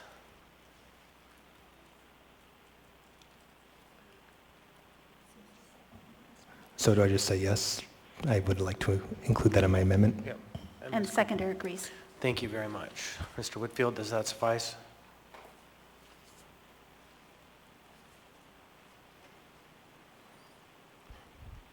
Dave? I'm sorry, Mr. Thompson, I didn't hear your question there. The simple question was, and conforming amendments, does that language suffice? Yes, it does. Thank you. All right, thank you. Very well. Ms. Quinn-Davidson again? No.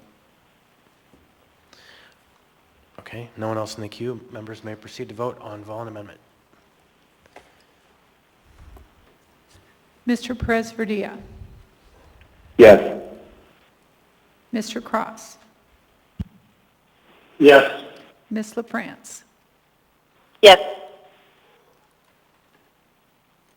That amendment passes 12-0. We're back on the main motion. I had Mr. Cross in the queue for the main motion. Thank you. I would just, again, encourage everybody to support this. You know, we talk a lot about affordable housing, but the reality of the situation is that new construction rarely creates affordable housing. It creates new housing, which is beneficial, but new housing is typically Class A, particularly in resort towns. The cost of construction in Girdwood, not just to acquire land, but for permitting and then shipping materials, is astronomical. Allowing private property owners to take a piece of the property and redevelop it or reassess it or create a rental unit within their property that they're going to live next to. They're more likely to encourage somebody who's a resident there, somebody who works in it that they know, because they're going to be inviting that individual into their house. I think if we want to do it, if we want to really address affordable housing in Girdwood, this is the fastest and most direct way to do it. And I would encourage everybody to vote for this. Thank you. Anyone else wish to speak on this item? Member Volun? I want to state that I agree with Member Cross, and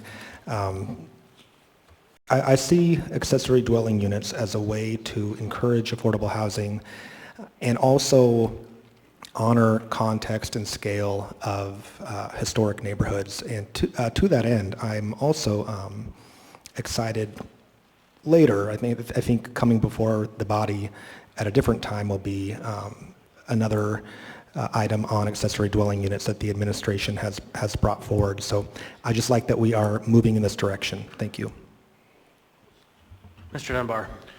Thank you, Mr. Chair. And going off of Mr. Vollin's comments, I just want to sort of speak for some of the historical context and appreciate where we're at. There was an accessory dwelling unit ordinance that was started a number of years ago. I'm trying to think of the exact date, maybe 2014 or 2015, that went down in flames because of really intense opposition from certain neighborhoods in Anchorage. Then we came back and passed an ordinance in, I think it was 2017, 2018, around about that time. And that also took quite a lot of effort. There wasn't quite as much anger at the time, but we worked well with the neighborhoods and it passed. And now we're seeing another ADU ordinance pass with, I'm sure there was a lot of work done by GBOS and the Girdwood folks on this with the administration, but as you saw, there wasn't really any opposition at all. And I'm hopeful that we can continue moving in that direction on ADUs and on other sort of pro-housing policies more generally, that we as a city recognize we need more infill development, we need denser housing, we need more affordable housing so people can continue to live in this great community. Thank you, Mr. Chair. Anyone else? Hearing and seeing none, members may proceed to vote. AO 2022-67. Mr. Perez-Verdia? Yes. Mr. Cross? Yes. Ms. LaFrance? Yes. On a vote of 12-0, AO 2022-67 has passed the body. Before we move into the 14s, I'm going to ask the body to change the order of the day and take up the two items in the 15s. I move to change the order of the day to take up the 15s before 14A. Second. Moved by Ms. Zelatil and seconded by Mr. Peterson.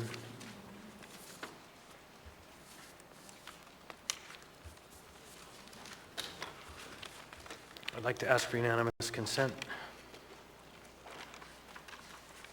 Hearing no objection, those items, the agenda is now changed. We'll take up item 15A next.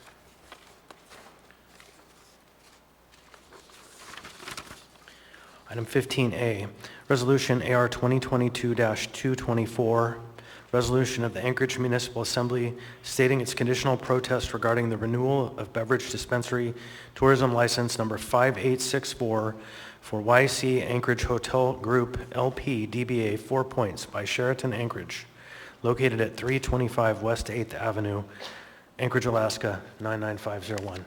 Waive reading. Thank you. Public hearing on this item is now open. This is a quasi-judicial item. And I know I have notes on that somewhere. Before you go, Mr. Darden. The next items on the agenda involve applications for liquor or marijuana licenses or special land use permits for alcohol and marijuana.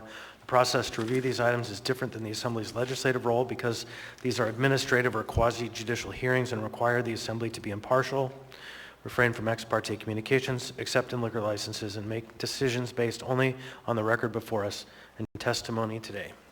Thank you. Again, this public hearing is now open. Go ahead. United States Senate District, Alaska, Dustin Darden, running for the position. The fact that the titling this proposal is it's a protest for liquor should draw attention to the dais. The frustration of public inebriation, defecation, urination, theft, culminating into drug use, prostitution, carjacking, pulling out guns for fun at campgrounds, blasting cops, cops shooting back, bodies on the ground. all pose a reason and a rational discussion that should be had as to, do we need more liquor?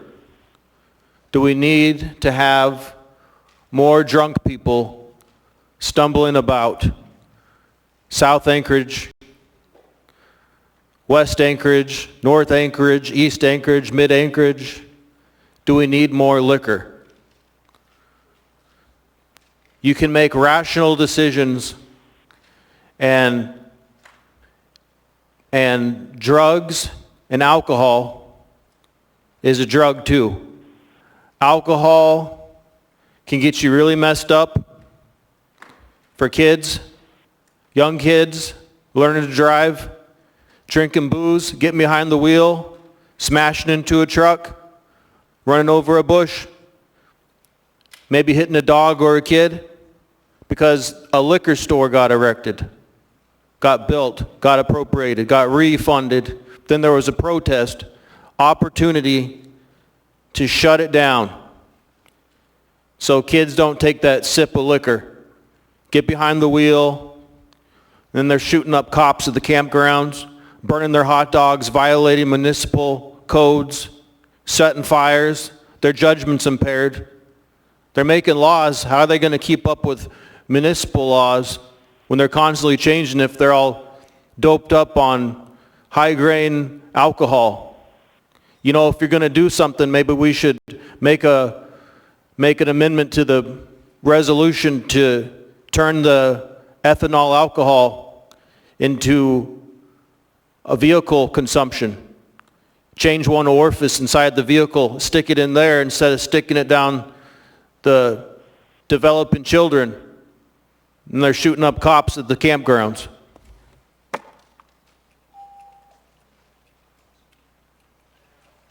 Anyone else wish to be heard on this item? Anyone at all? Hearing and seeing none, public hearing is now closed. What's the will of the body? Move to approve. Second. I have a motion to approve by Member Zalatel and a second by Mr. Peterson. Anyone wish to speak to this item? Hearing and seeing none, members may proceed to vote.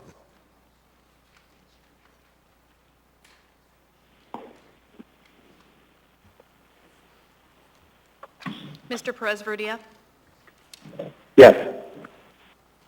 Mr. Cross? Yes. Ms. LaFrance? Yes.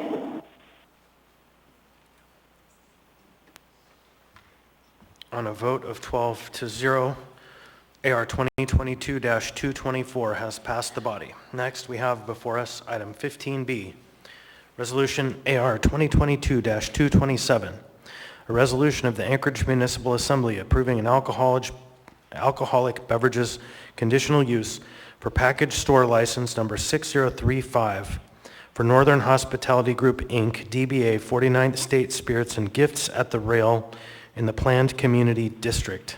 Waive reading. Thank you. Public hearing for this item is now open. Dustin Darden, United States Senate District, Alaska.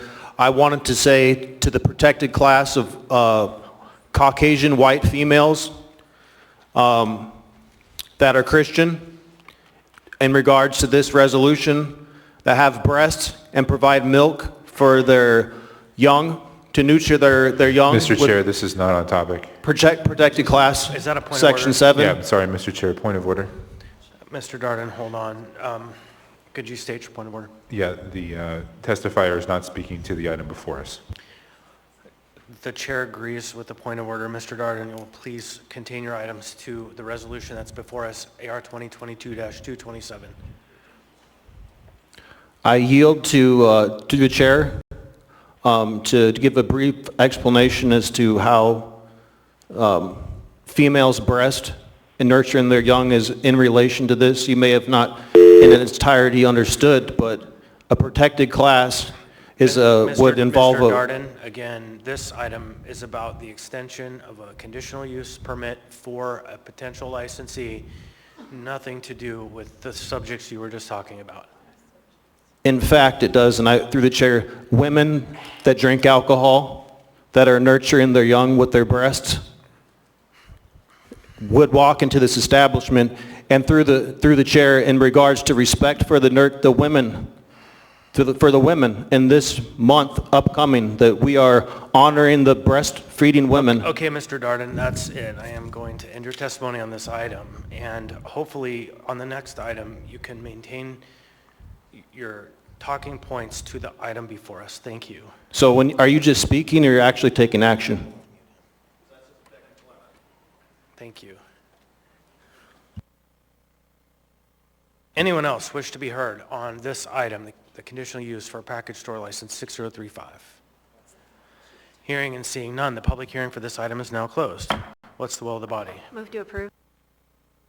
Second. I have a motion to approve by member Zalatel and seconded by Mr. Peterson. Anyone wish to speak to this item? Hearing none, I will just say these folks have done a really great job at making efforts to revitalize that northern section of the downtown, and I strongly support their efforts. Members may proceed to vote.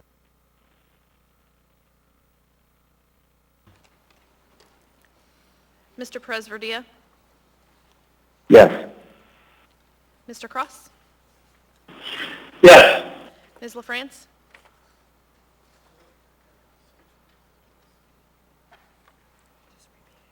Ms. LaFrance? She sent me a note that said she's passing through a mountain chain right now and may lose connectivity and will be back when she can, so we can mark her as excused.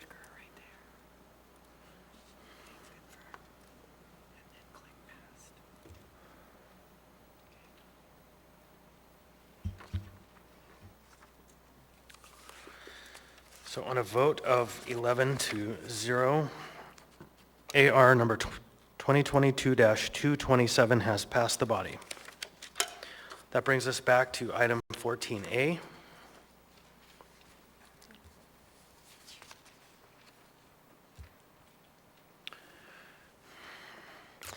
So actually, before we move on to this item, I've received a communication from Member Cross. Member Cross, why don't you go ahead and, I don't think you need to make a motion, but I think it's fair to speak your item onto the record.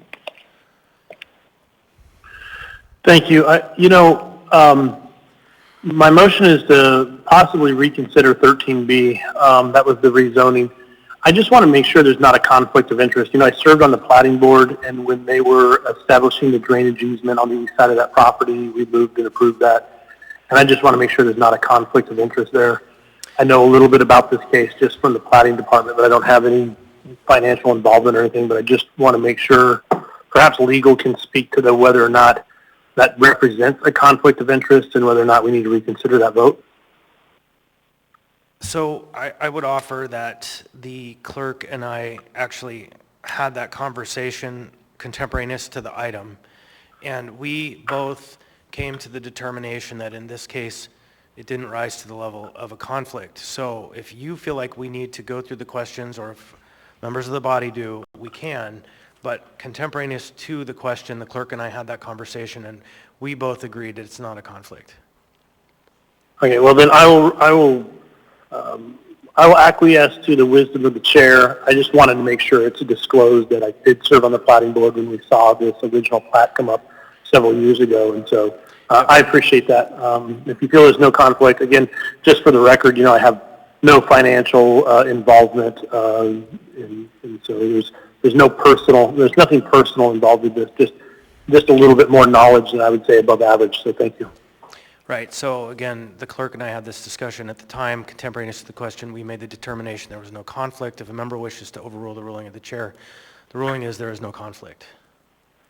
Thank you, I appreciate it. Hearing no objection, thank you, Mr. Cross. It certainly was a conversation we had, so. Excellent. Okay, so now we're back to item 14A. 14A is AO number 2022-70, an ordinance of the Anchorage Assembly amending Anchorage Municipal Code section 21.03.050 appeals, 2.20.065 Assembly Council, 4.05.09 meetings, and Anchorage Municipal Code of Regulations 21.10.304, 21.10.503, 21.11.304, 21.11.503, 21.13.340, and 21.13.530, and to simplify and streamline land use appeals. I wish I could. So the public hearing on this item is now open.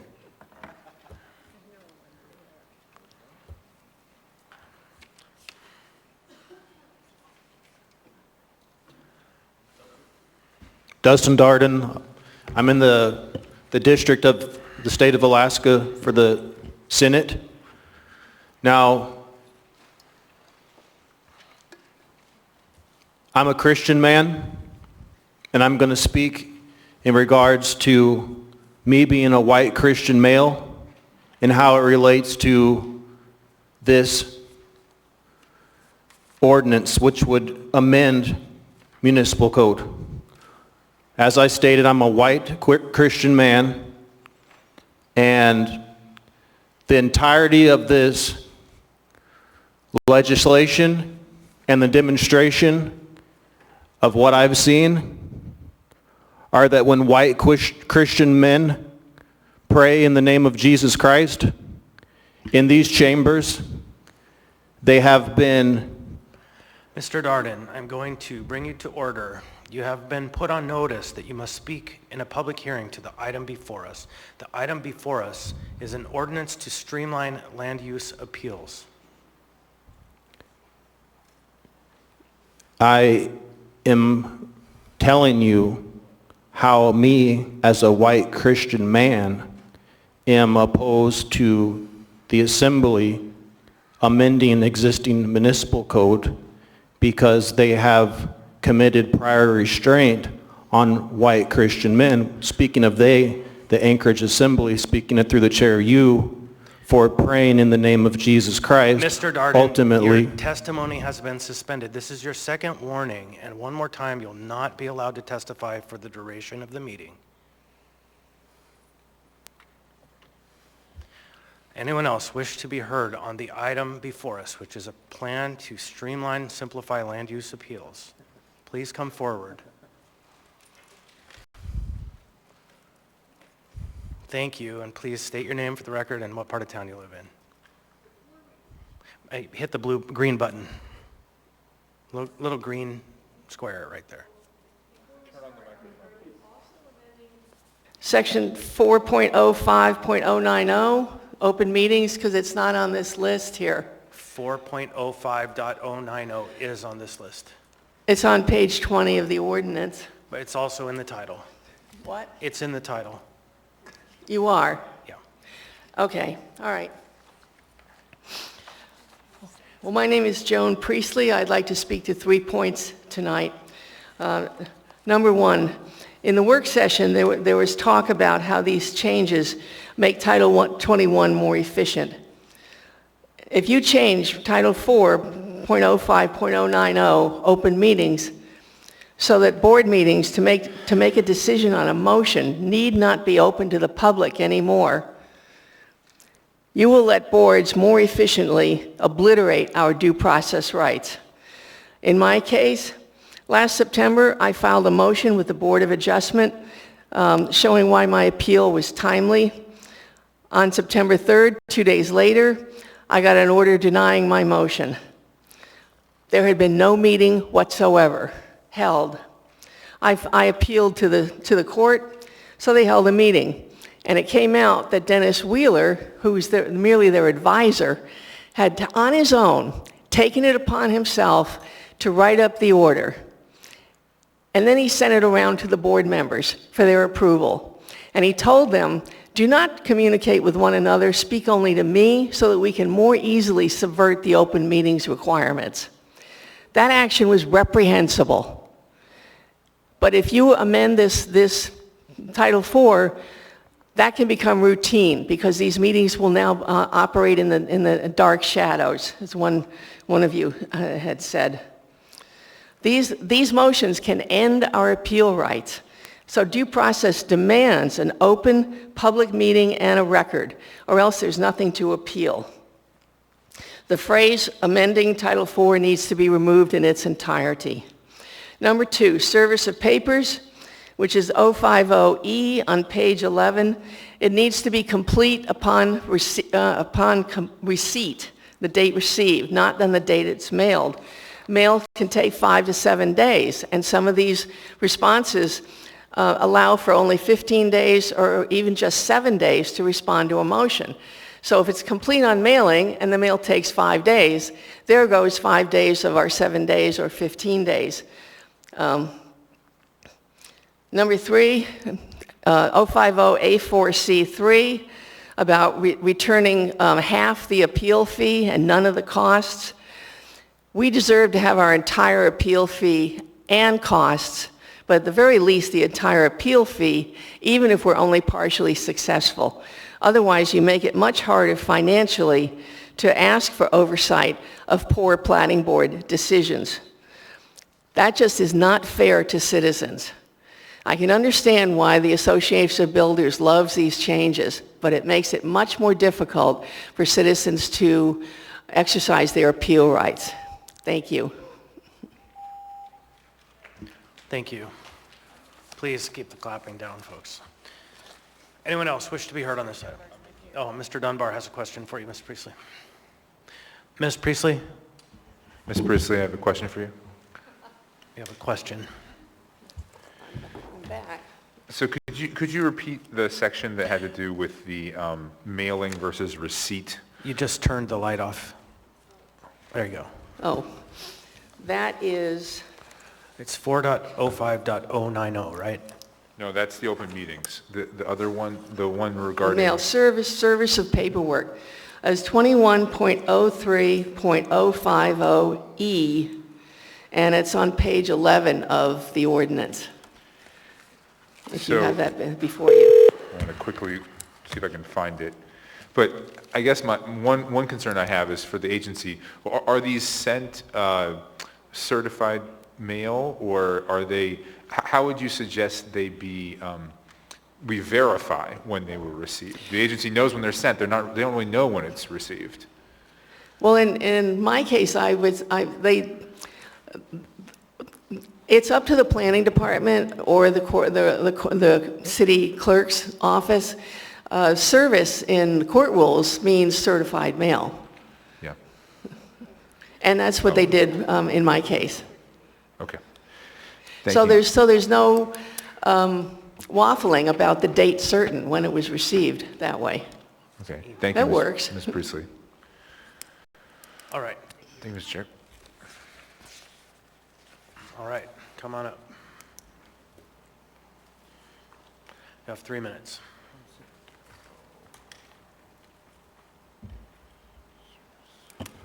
Niall Williams. Thank you, Ms. Priestley, for bringing up the mailing concern. The Alaska civil rules for the court system is that when you mail something, you add 3 calendar days. So I ask that we mimic that same rule. I'd like to draw your attention to the first page, line 8. Whereas over the past few years, the municipality has seen a substantial increase in land use appeals. So I think everyone's thinking of things through one light, trying to get the job done. But what happens if there's people appealing to try and stop your work as well? That's the other lens to look at things through. I would also like to ask the question, who can challenge the land use? Can it be an outside person? Can I, as an individual citizen, dispute something across town and actually gum up the works of a construction project? I would like for someone on this body to be able to explain in about 20 words why we need to have this. Because I do agree with Ms. Priestley that it seems like for the big corporations, this may streamline a lot of things to getting their stuff done, but to the average homeowner or to the small business owner, it will be problematic. Thank you. Anyone else wish to be heard on this item? Anyone at all?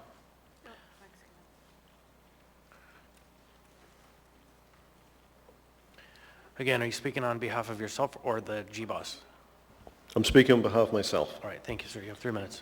Mike Edgington, Girdwood. I wasn't sure I was going to testify on this. I have had some experience through neighbors of going through the appeals process, and as written, the existing code is very complex and very confusing, and having 2 parallel processes adds a lot of confusion, makes the whole process harder.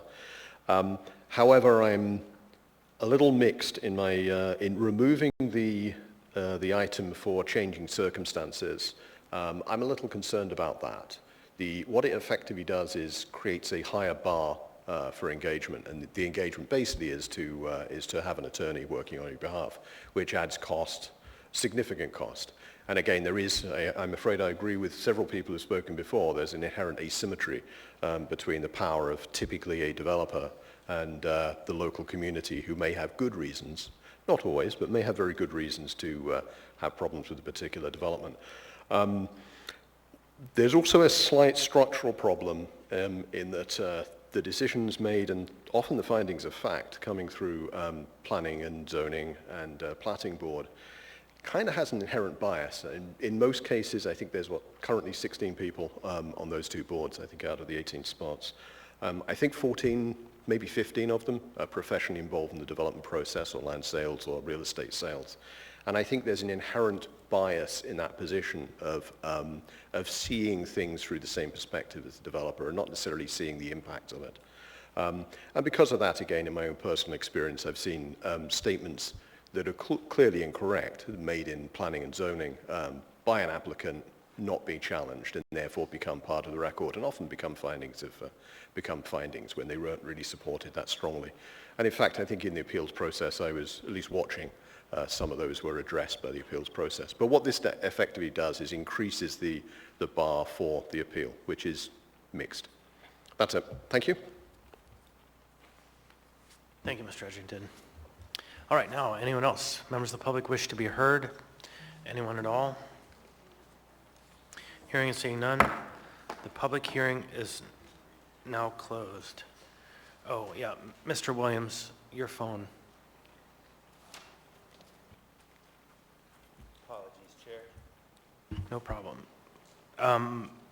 So the public hearing is closed now. What's the will of the body? Move to approve.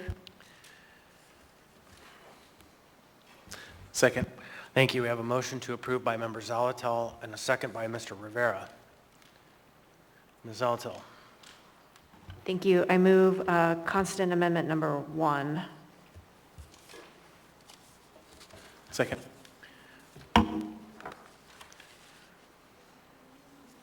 Mr. Constant? Thank you. Constant Amendment 1 adds a very specific language to the question that was raised about what kinds of decisions could be made by email by members of this very specific board, the appeals board. And this specifically limits it to procedural motion. So it says, or when meeting solely to make a decision on a procedural motion brought by a party in an adjudicatory proceeding. So it adds procedural and brought by a party. And so the purpose of this is to narrow the language which was implied, and we were told what the language said, but this makes it explicit that you can't do substantive business of the commission. You have to only do procedural work. Mr. Chair. Thank you, Ms. Zalatel. Anyone wish to speak on the item?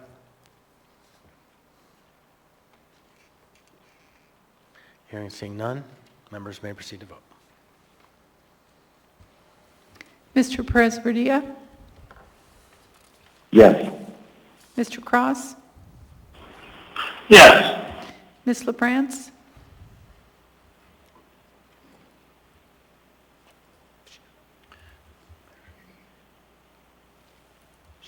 She's absent. Absent, yeah. She may show back up, but she's out of range. On a vote of 11-0, Constant Amendment 1 has passed. I move constant amendment number 2. Second. Mr. Constant. Thank you. This one is pretty straightforward. Somehow the clerk's name was put on the list of approvals, but this item didn't come through the clerk's office, and it never was before her, so this just clarifies that this item was not concurred by the clerk. Mr. Chair. Thank you.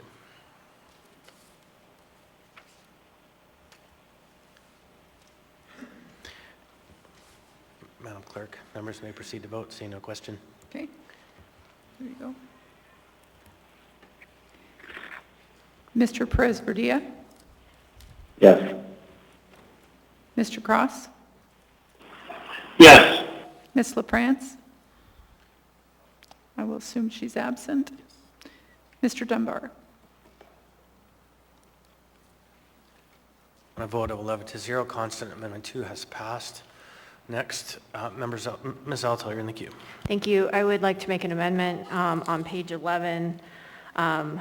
At the bottom of that page, line 44, I would like to add a number 2 that reads, service by mail shall add 3 days to the time to respond to the mailed item, and I have it written out for the clerk. Moved by Ms. Zalatel. Was that a second by Mr. Peterson? Take a minute to get the language typed in. Can I go ahead and speak to it? Please. Yes, so a standard court procedure, 3 days for mailing.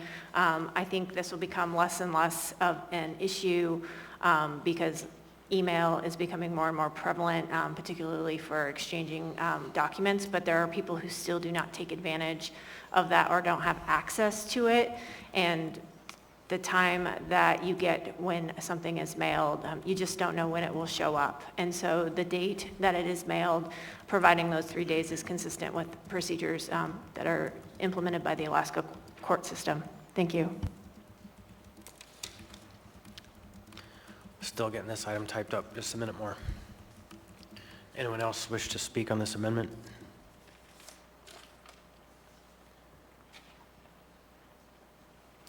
Okay, we'll take just a minute.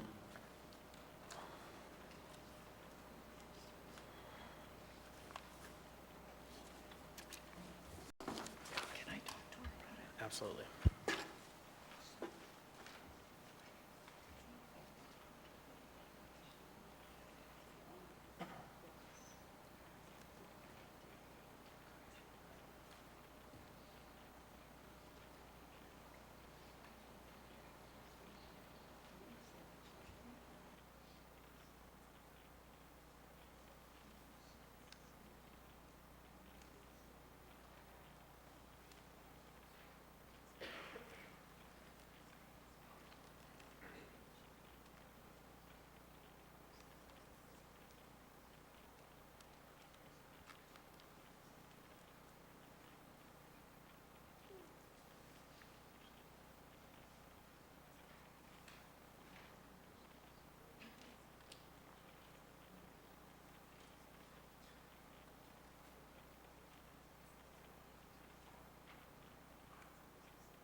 Great, we have the language up there. It's amendment by Member Zalatel to add at the bottom of page 11, section E, add 2, to state service by mail shall add 3 days to the time to respond to the mailed item. Mr. Rivera. Thank you, Mr. Chair. I just want to make sure that, and maybe Ms. Zalatel has thoughts on this, or perhaps any planning staff do, that the amendment and then the preceding language in that same page, page 11 on line 12, that there isn't a conflict in there. Thank you, Mr. Rivera. Actually, that is the question the clerk raised as well, but service is complete at one time, and the section I'm adding is the time calculation for the response. So it's a two-step process. I don't think there's a conflict. Okay, and I guess just to concur, because planning staff will be the one that deal with this, does planning staff agree? Mr. Rivera, through the chair, Dave Whitfield is the staffer on this, and he's still online for this. Yes, thank you, Mr. Rivera. Dave Whitfield. Yes, we agree. Okay, thank you, Mr. Chair. So anyone else? Hearing, seeing none, members may proceed to vote on the amendment.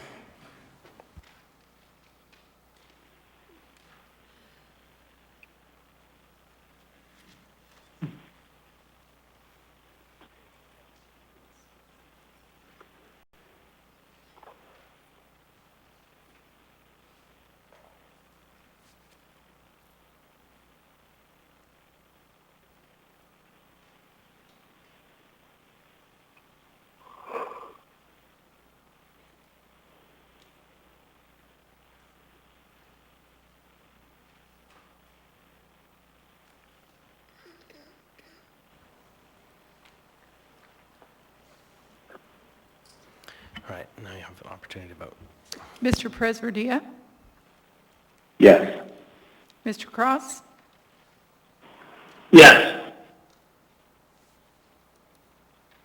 Ms. LaFrance? Okay. She'll be marked absent.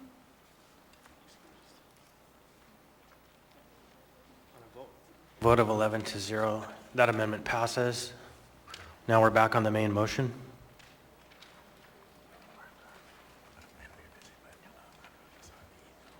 Anyone wish to speak on this item? Hearing and seeing none, members may proceed to vote. Mr. Perez-Verdia? Yes. Mr. Cross? Yes.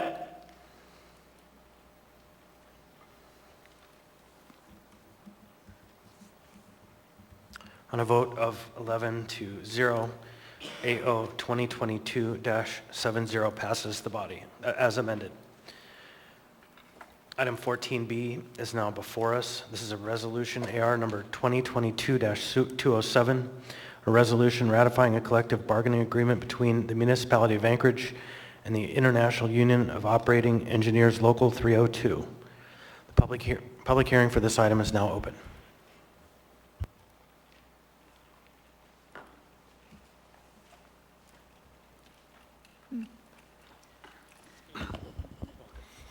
Welcome. Dustin Darden. I'm in the Senate District of Alaska in the United States of America, running for United States Senate. I've been the member of a union represented by the IBEW. Me and this union were in a collective bargaining agreement with the Municipality of Anchorage. And what I see right here, as a white Christian man that believes that Jesus Christ is my Lord and Savior and He died for my sins and He rose from the grave for my justification so that I'm no longer bound by sin, so that I can walk in newness of life and speak the Word of God with boldness by the power of the Holy Spirit. Mr. Darden. That this resolution right here. You had a comment, sir? I'm asking you to speak to the item before us, please. This will be your final warning. Because I speak of the name of Jesus Christ? No, because you don't speak of the item before us. I'd rather obey God than men. Mr. Darden, your testimony is over and you will not be allowed to testify again tonight.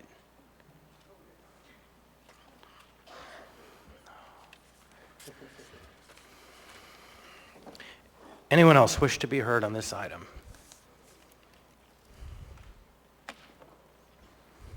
Niall Williams. I'll keep it brief. Last page. Fiscal year 25. I'd like to ask why there's a balloon of the dollar amounts in that year. Secondly, under operating expenditures in the same box, item 1000 is personal services. It should be personnel services. Personal would be like your personal bank account. So maybe we could make a correction there, unless that's what was actually meant to be there. That's all. Thank you. Anyone else wish to be heard on this item? Anyone at all? Hearing and seeing none, the public hearing for this item is now closed. What's the will of the body? Move to approve. Move to approve. Second. We have a motion to approve by Ms. Zalatel and a second by Mr. Perez-Verdia. And Ms. Zalatel, would you like to speak to the item? Sure. So I would urge members to support this, and it's everything that you need to know, as to this is really included in the packet. I appreciate the close reading by Mr. Williams. Makes me miss Mr. Waddleton a little bit. And just really, what I get the sense here is that and I will need to follow up with the union. We don't really chat with them while these are underway. This seems like the guidance we've used was put into action during this negotiation, and I'm hoping that that continues to be helpful and flexible to adapt to current work challenges in the current working environment. Thanks. Anyone else? Hearing and seeing none, members may proceed to vote. Oh, wait, Member Allard, you have the floor. Thank you, Chair. I just wanted to say thank you to the administration for bringing this forward and working with Local 302. Thank you. And now, anyone else? Anyone at all? Hearing and seeing none, members may proceed to vote on AR 2022-207.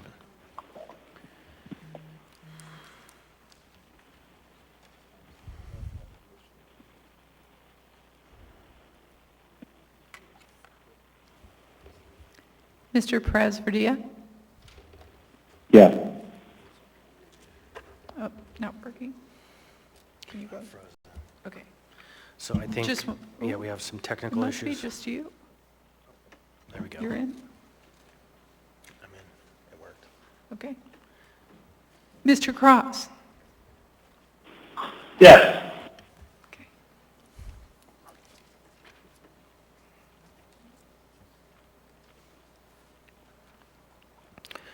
On a vote of 11 to 0, AR 2022-207 has passed the body. So for the purposes of letting the public know, the next item, 14C, it's the intent of the sponsors to postpone this item to the meeting of August 23rd, to continue the public hearing of this item to August 23rd. So I am going to open the public hearing and then ask for a member to make a motion to continue the public hearing to the 23rd. So we have item 14C, AO 2022-72, an ordinance of the Anchorage Assembly amending Anchorage Municipal Code, Section 3.70.110, to modify the assembly approval process of an arbitrator's decision in collective bargaining for service class A2 and A3 employees for purposes of impasse resolution. The public hearing is now open. I move to continue the public hearing to the meeting of August 23rd. Second. A motion has been made by Member Zalatil, and Mr. Peterson has seconded the motion to continue the public hearing to the meeting of August 23rd. Anyone wish to comment? Mr. Dunbar. Yeah, I guess I would ask why. I think this is a good ordinance. I'd like to vote on it tonight and pass it. Is there some consideration? We do a work session. Why are we not working on it tonight? Yes, a work session is in order, and yes, there is still a difference of the minds on the function and how it's, I don't want to get into debate, but yes, there's still a difference of minds. Well, I think, okay, I mean, we can debate the necessity of postponing it or continue the motion, but that's fine. That's enough for me. Thank you, Mr. Chair. Thank you. Anyone else? Hearing none, members may proceed to vote on the motion to continue the public hearing to August 23rd. Mr. Perez-Verdia? Yes. Mr. Cross? Yes.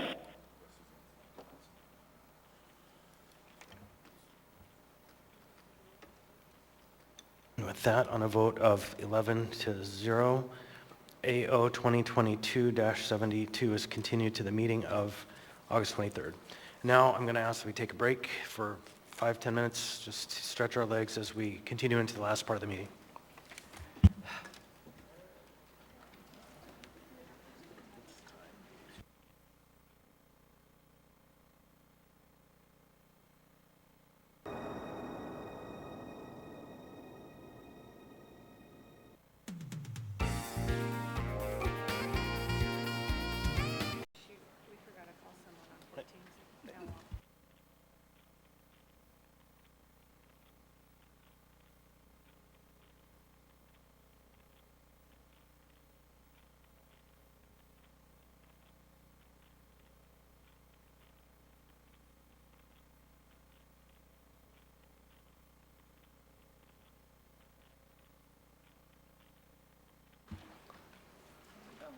All right, ladies and gentlemen, we are back to order.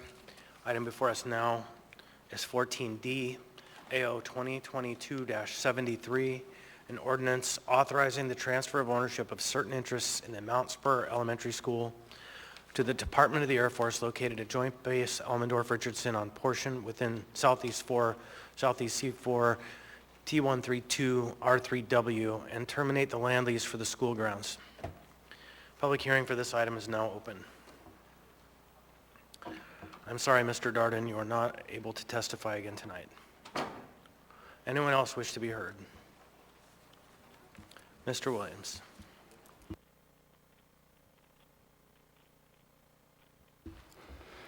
Niall Williams. In response to this, I ask that the body just consider the fact that we want to hold education locally because the parents here in Anchorage and even on base know what their kids need to be taught more than people in Washington, D.C. do. So to that greater issue, what's being done about that? And secondly, what are you going to do with the money?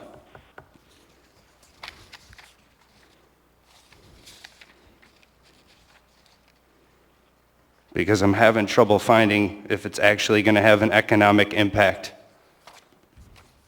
That's all. Thank you. Anyone else wish to be heard on this item? Any member of the public wish to be heard? Hearing and seeing none, this public hearing is now closed. What's the will of the body? Move to approve. Second. Motion to approve is made by Ms. Zalatal, seconded by Mr. Rivera. Ms. Zalatal, you have the floor. Thank you, Mr. Chair. So it was interesting that this item came up today, also with the ASD news about Ursa Major Elementary School. I reached out to Mr. Trombley from Real Estate Services, who checked in with the Anchorage School District, as well as I checked in with the school board. This should continue to proceed. There are other plans in place to address the elementary school that no longer meets the structural requirements. And then just because it came up, in the memorandum, it does say that there is no immediate economic impact related to this item. Thank you. Thank you. Anyone else wish to be heard on this item? No, excuse me, anyone wish to put themselves in the queue? Okay, hearing none, members may proceed to vote.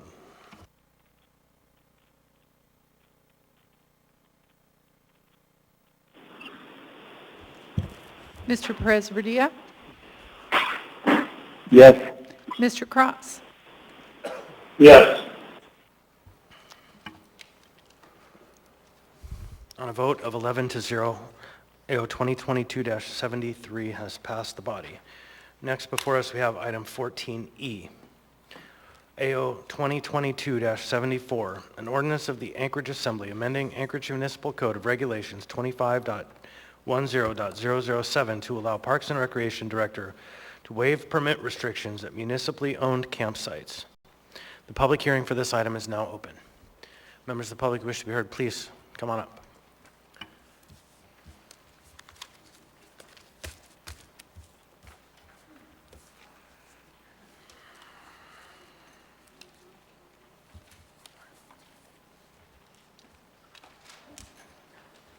Aha, I got it. Karen Barnard, I've been here many times. I grew up here in Anchorage. And I think this is a very brilliant idea, is to give the authority to Parks and Rec. And I'm wondering, it says in the public interest to do so. What does that mean and what do you have in mind? And I'm hoping there will be some instructions for people who can apply for that extension. You know, like when you went out for financial aid, they said, yeah, you can do it for this, that, and the other. So is there a plan to have something published so that people know why they can get an extension and on what conditions? And will Alaskans have priority over a out-of-state person? Because as we have now recently used our local campground for people without a home, maybe that might become, may remain a problem because we're obviously having a hard time housing people. So yes, while I thought it was brilliant to use campgrounds, I didn't appreciate people being put into bear country, the one closest to bear country. And I love to go camping myself. And I don't go camping when there's 11 days of rain, so I'm very mortified that these people who are already in distress, I can't imagine being stuck in a tent for 11 days. So I'm looking forward to this type of ordinance, and is there going to be a process so that people can find out how they can extend? And is the 14 days in Anchorage or that particular campground?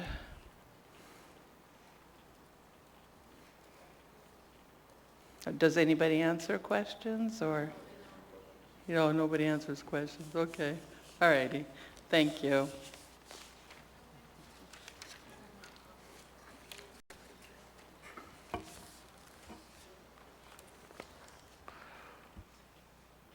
I can read the language again. States that for public hearing items, please direct your comments to the chair, give your name at the start of your testimony. You'll have 3 minutes to testify. Your comments must remain on the topic of the matter before us. Personal attacks are not appropriate. I may interrupt you if you don't follow these rules. In addition, audience members are asked to avoid clapping and other disruptions. Questions and comments may not be responded to by assembly members in your testimony. So we'll take up questions after the public hearing is closed once we deliberate. Sir, you have 3 minutes. Hi, my name is Terry Drake. I live here in the municipality. I do strongly support this ordinance. After talking to tons of homeless people, 5 of them outside the assembly tonight, none of these people want to go into shelter. They just don't. They've been through the Sully, they've seen the bed bugs, the lice. They don't want to go back. I think this would be a perfect opportunity to get these people off the streets, not causing fires like they did down there on, Boniface? No. That was Dowling, 13-acre fire.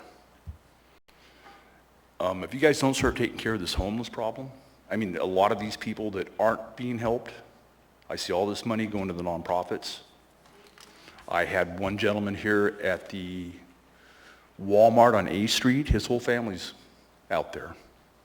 Is one of the elders from, where's he at? He was from somewhere out in the bush. But anyways, he had 2 nonprofits. They were going to supply him with housing, him and his family. Because there was a fight between the 2 nonprofits, he's still on the streets. What are you guys doing about the people that are living on the streets? I see all this money being spent for people that can be moved from homelessness to maybe housing, maybe to a job and their own home. I don't see you folks doing anything for these folks on the streets. Nothing. I know of 2 or 3 people that have actually gone out and talked to them. Some of them members of this body, some of them members of the administration. Me, every time I'm in Anchorage, I literally go talk to them. It's funny what a cigarette can do to get people to talk to you. Yeah, but they're not very happy with you right now. And to be honest, neither am I, because some of this money you guys are spending is wasteful. And I'll leave it there and continue my testimony on the next AR. Thank you. Welcome. Good evening, Mr. Chair, members of the Assembly. My name is David Dunsmore. I'm testifying solely on my own behalf tonight.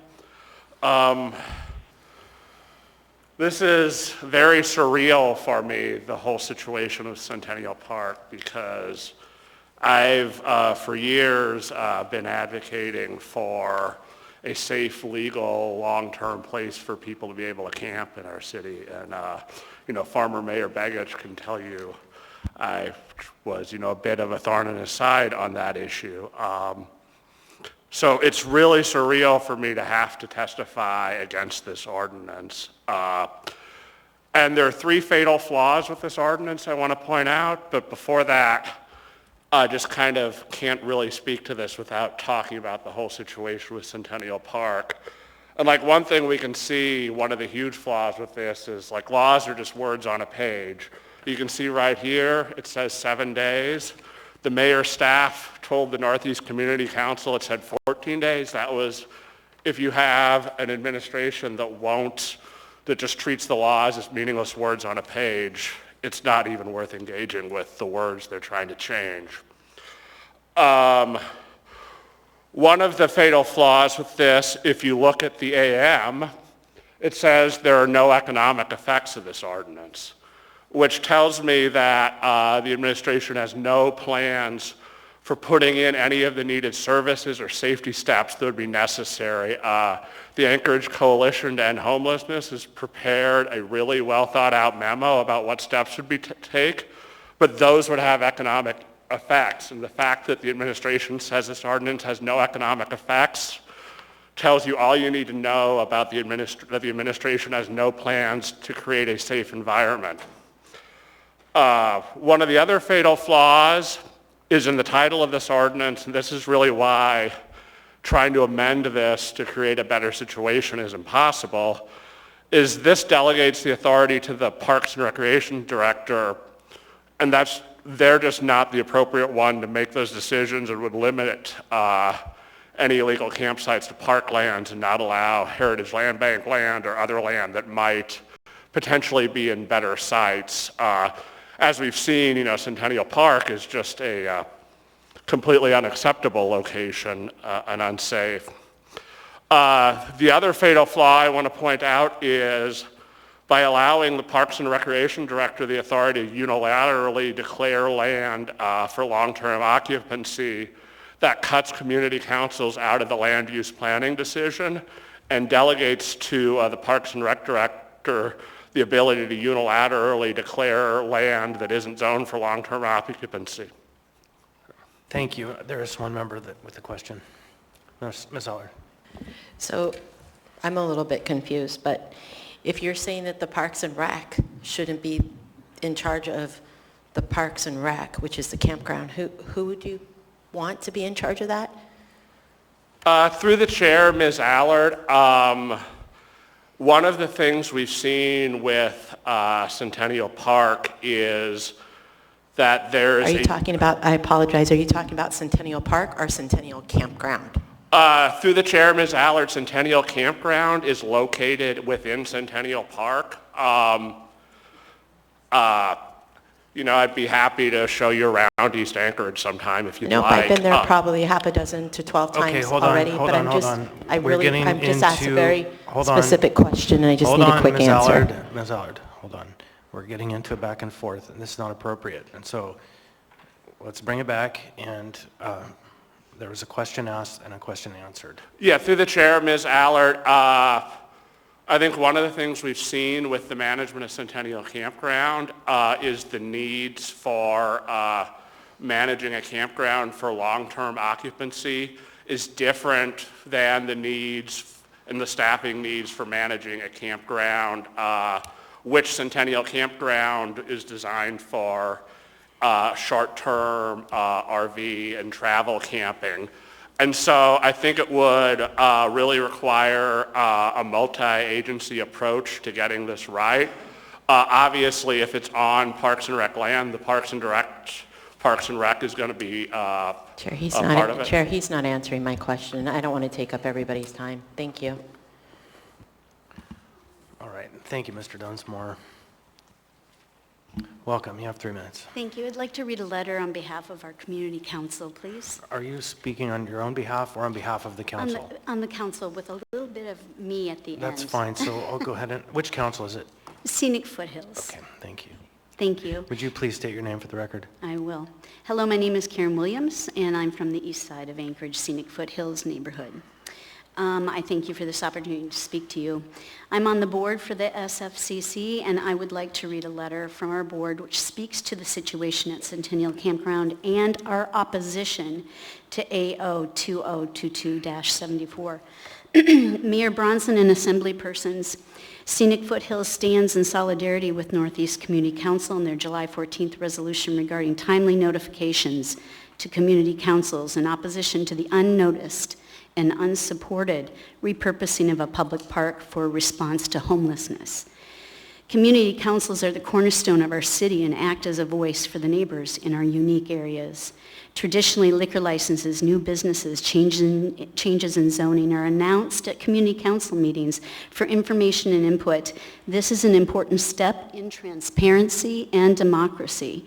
We understand that this process was not followed in the repurposing of Centennial Campground, and we understand the homeless response is a challenge, but notification of the community was an important step in helping with the response.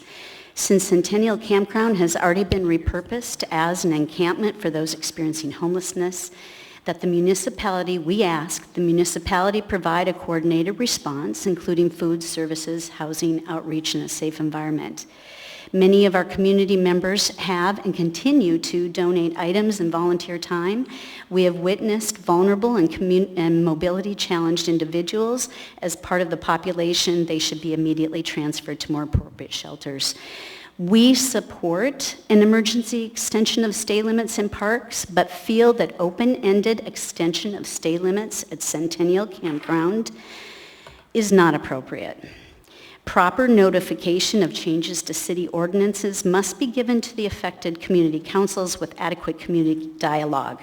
If additional extensions are needed, they should also be considered on a time-certain basis and with proper notice to area community councils. With ground not even broken for Elmore Transitional Shelter, we are reaching a crisis, and we understand that the funds for this are attached to the Golden Lion Hotel. It is time to consent and get to work. Respectfully, Scenic Foothills Community Council.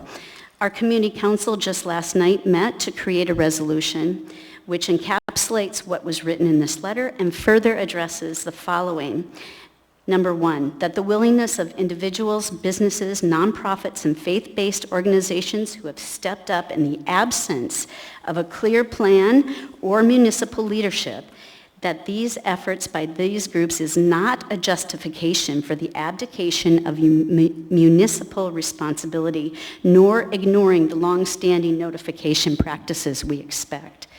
Number two, our resolution strongly opposes AO 202274, that any extension of stay limits for any park in the muni go through proper and established guidelines with involvement from the community. And number three, our resolution supports AR 2022-221 and AR 2022-222, which is coming up, I believe, which allows for funding of safe and necessary services for our neighbors experiencing homelessness. Now I'd like to take off my community council hat and speak from my heart. I would like to say, as an individual citizen and community member of this city, I am appalled at what has happened at Centennial Campground. As I drove to volunteer there one rainy morning, I witnessed a woman with mobility issues wearing a trash bag due to the rain, and she had a cane, and she was trying to navigate the road to get to services that were 2 miles away. My biggest concern is that winter is soon approaching, and frankly, Mayor Bronson's past actions have not garnered my trust, so I'm afraid that if AO 202274 is passed, and there is no oversight on what the municipality leadership can do with extensions of stays at Centennial, then the snow will start to fly, and the nights will be dark and long, and this travesty will be continued with our neighbors suffering. So I'm asking that everyone work together with transparency and compassion to ensure our neighbors, the most vulnerable neighbors, are safe. Thank you. We have a member in the queue. Just 1 minute. Member Allard. Thank you. I appreciate your testimony, and I know we're all pretty concerned about what's going on with our homeless community. So I have a couple of questions, if you don't mind. The first question would be, where do you want them to go? So for example, if we close it down tomorrow because we're not going to have an extension, where would you like them to go?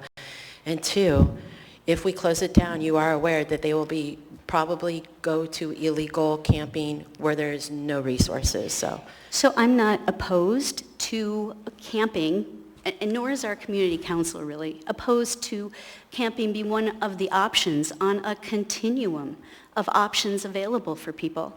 That is not a problem. The extension piece, that just means if there's going to be extensions, please involve the community and respect the process.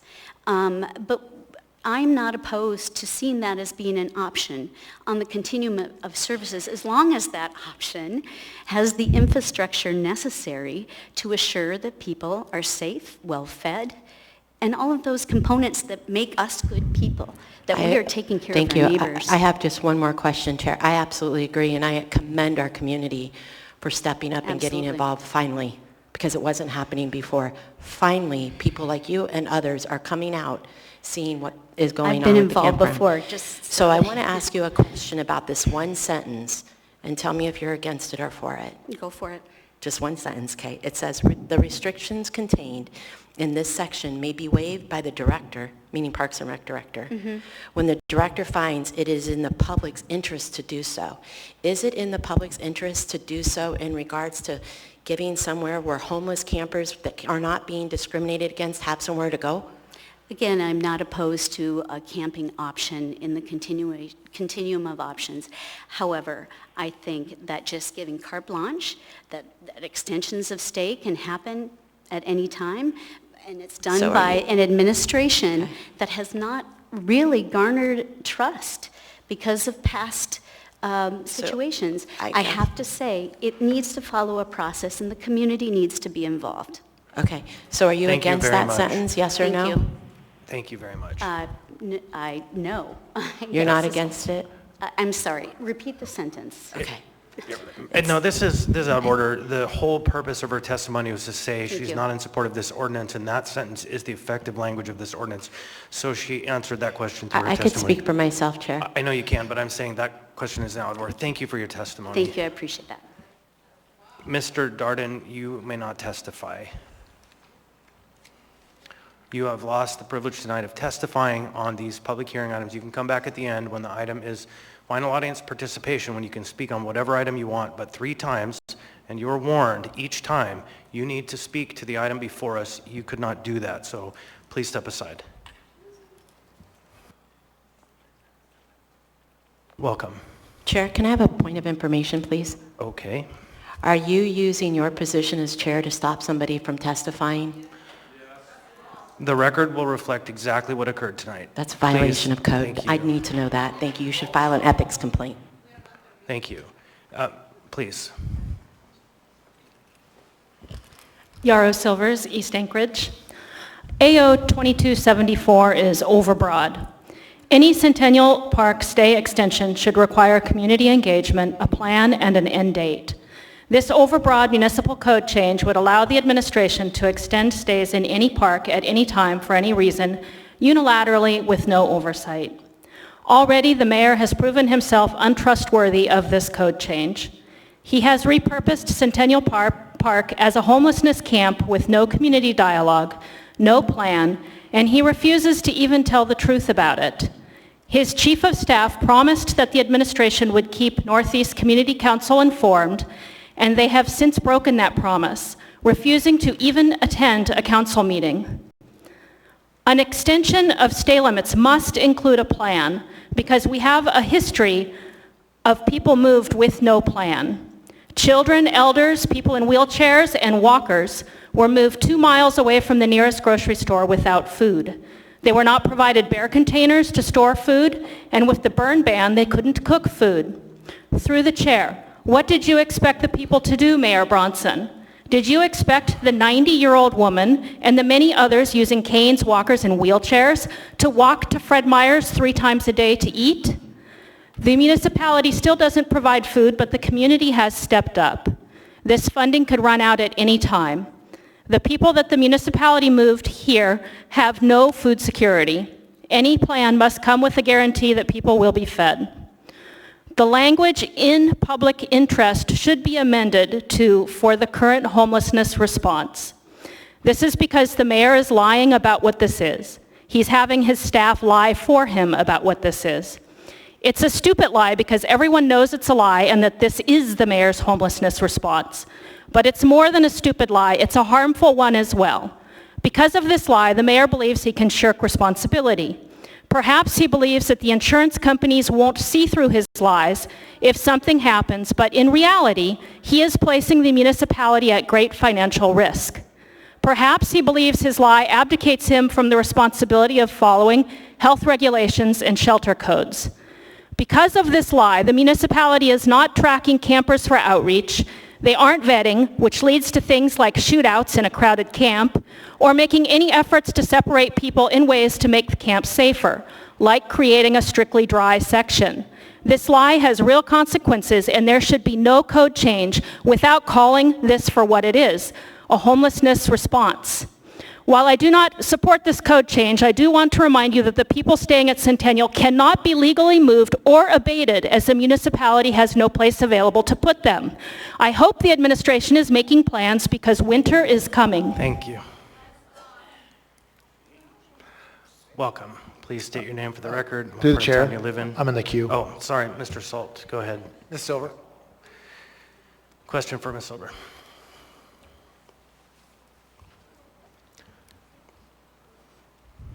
Thank you. And through the chair, so what's your understanding of where all the current campers came from? So they were abating the camps at the same time that Sullivan was closing. So they're abating, like, for example, Davis Camp, which had 40 or 50 people there, which the people had been there for a couple years, as I understand it. And so they're abating these camps, and they're using the Sullivan Arena to say, we can abate these camps because we have shelter space available. However, they were not taking new clients to the Sullivan Arena. And so what they did was they bused those people to Centennial, they bused the people from Sullivan to Centennial, and they bused people from other camp abatements to Centennial. So you're looking at probably, I think it was about 60 people at least that came from the Sullivan Arena, bused over by the municipality. Correct, it was 58. So of the ones that came from other areas, what services were they receiving at Davis Park or campground? They were not receiving any services other than the outreach that the community has been doing, like the ACEH. So would you agree that they're receiving more services today than they were before? I would say that they're receiving more services, but I think that the situation that they've been thrown into is more dangerous. Okay. Because they've been thrown into the situation with bears, they've been thrown into the situation with 200 people. Meth addicts have been placed in this camp next to children. And are they being kept there against their will? Can they leave? Yeah, I suppose they could. Okay, thank you. Thanks. Ms. Allard would like to speak to you. Ms. Silvers. Thank you. Fair enough. Next speaker, please come up. Welcome. You have 3 minutes. Please state your name for the record and what part of town you come Brenner, District 6. I am for this ordinance. I think it's a good thing. Now that we have everyone in a central location, the citizens of Anchorage is a little bit safer going down the bike paths in various areas of the city. You've got the people who choose to be homeless in a certain area where they are given food, they're given places to live. The mayor is trying to do the best he can to help them, along with the citizens of Anchorage are banding together for these folks. They're doing a lot more than some of the assembly members have done for them, and I appreciate my fellow citizens. The fact that we want to extend this so that they can stay longer is only going to be beneficial to them. It's going to help them get the services they need for those who choose to get into a better place. For those who choose that don't want to be in a better place, you cannot help the ones that don't want help. We're going to have to draw the line somewhere. I can tell you one thing, I don't appreciate when we're supposed to stick on topic that you allow people to continue to ramrod the mayor and his folks that work for him. That's not staying on topic. That's not what we're supposed to be about here. And the fact that they continue to allow to disparage him, I think we need to follow through on this and we need to let them stay there for a little bit longer. Let the Parks and Rec do what they do. That's why they're hired. Let them make the decision. You don't listen to the community councils on other things. Why should you listen to the community councils on this one? Thank you. Thank you. Mr. Dunbar's in the queue with a question. Ma'am, do you see the Centennial Campground as part of the mayor's homelessness response? I see it as a place where we needed to put some of these folks in a central location. We cannot continue to have them in the Sully when we're losing funding for the Sully. The homeless problem is out of hand with spending of our money, and COVID money under COVID. So it's better put them in one spot where they can get help, whether it be Centennial, whether it be another campsite. That was the best place we can put them right now. So do you support the mayor's decision to concentrate homeless folks in the Centennial Campground? I support the decision to put them all together where they can all get. Mine, I would say put them in Northway Mall. You have one big building, you can section it off, you can have services right there. You can have a Providence clinic right there. You can have social services right there, all in one building, but that was never looked at, was never approached. Thank you.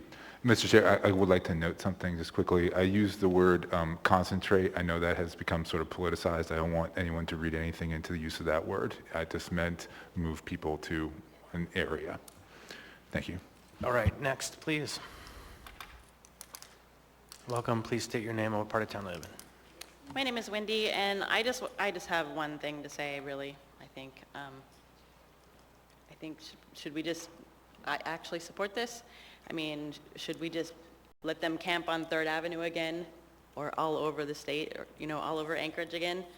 That was a mess. Centennial is not a bad place. I've been there myself. I mean, they're people. I don't know what to do with them, but these people actually want to camp. They don't want services from, I don't know, whatever the hotel is that you guys are housing them in. Please, So- members of the audience. Sorry, they were shouting. Oh, okay. I can't hear them behind me, so. Anyways, I support this. I mean, it's like one of the first things that you guys have actually written up that I do, so thanks. Quick questions, a couple of us. I have one for you. Do you think there aren't people at the 3rd Avenue site or at Davis Park camping right now? Pardon me? Do you think there are not people camping at Davis Park or at the 3rd Avenue site right now? The third Avenue, like on 3rd Avenue? The site you mentioned on 3rd Avenue? No, I was talking about on the street, like driving Right. up 3rd Avenue. Because there From are. Commercial, that's where they used to camp. They're camped there now and on I Davis was just Park. there. I was just there the other day, and they were not there. All right, thank you. Mr. Salt.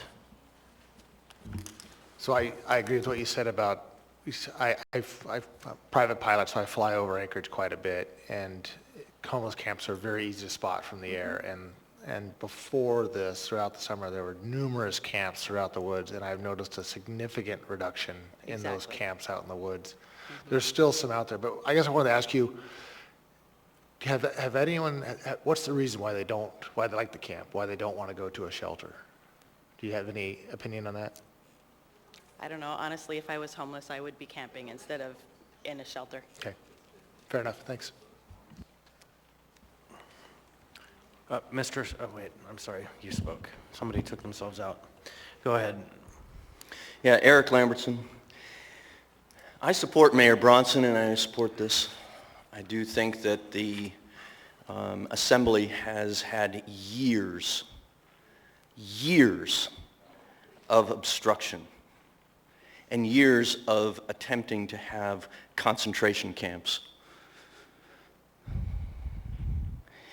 And no matter how much you want to distance yourself from that concept, I think that we have seen plenty of evidence of you attempting to purchase buildings that are privately owned, that are going to now become municipally owned, just for the sake of continuing programs and spending the taxpayer dollars. The taxpayer dollars that you think are going to be reimbursed by FEMA, which are not, and you have been abusive with our funds, abusive with our patients, and abusive of our mayor. I think that if we can consider anything, I think we should consider the opening statements of Mayor Bronson and his attempt at alleviating the problem at Centennial Park, and I thought that that was a very impelling, or let's put it this way, I thought that he had put together a program of ameliorating the problem at Centennial Park, and I think that you are trying to spotlight the mayor in a poor way, and I don't think that it's deserved. I think that he is doing a fine job, and I think that you, as majority socialists that you are, I think that you are attempting to obstruct his attempts at decreasing the problems at Centennial Park and across the city. There you have it. Mr. Dunbar has a question.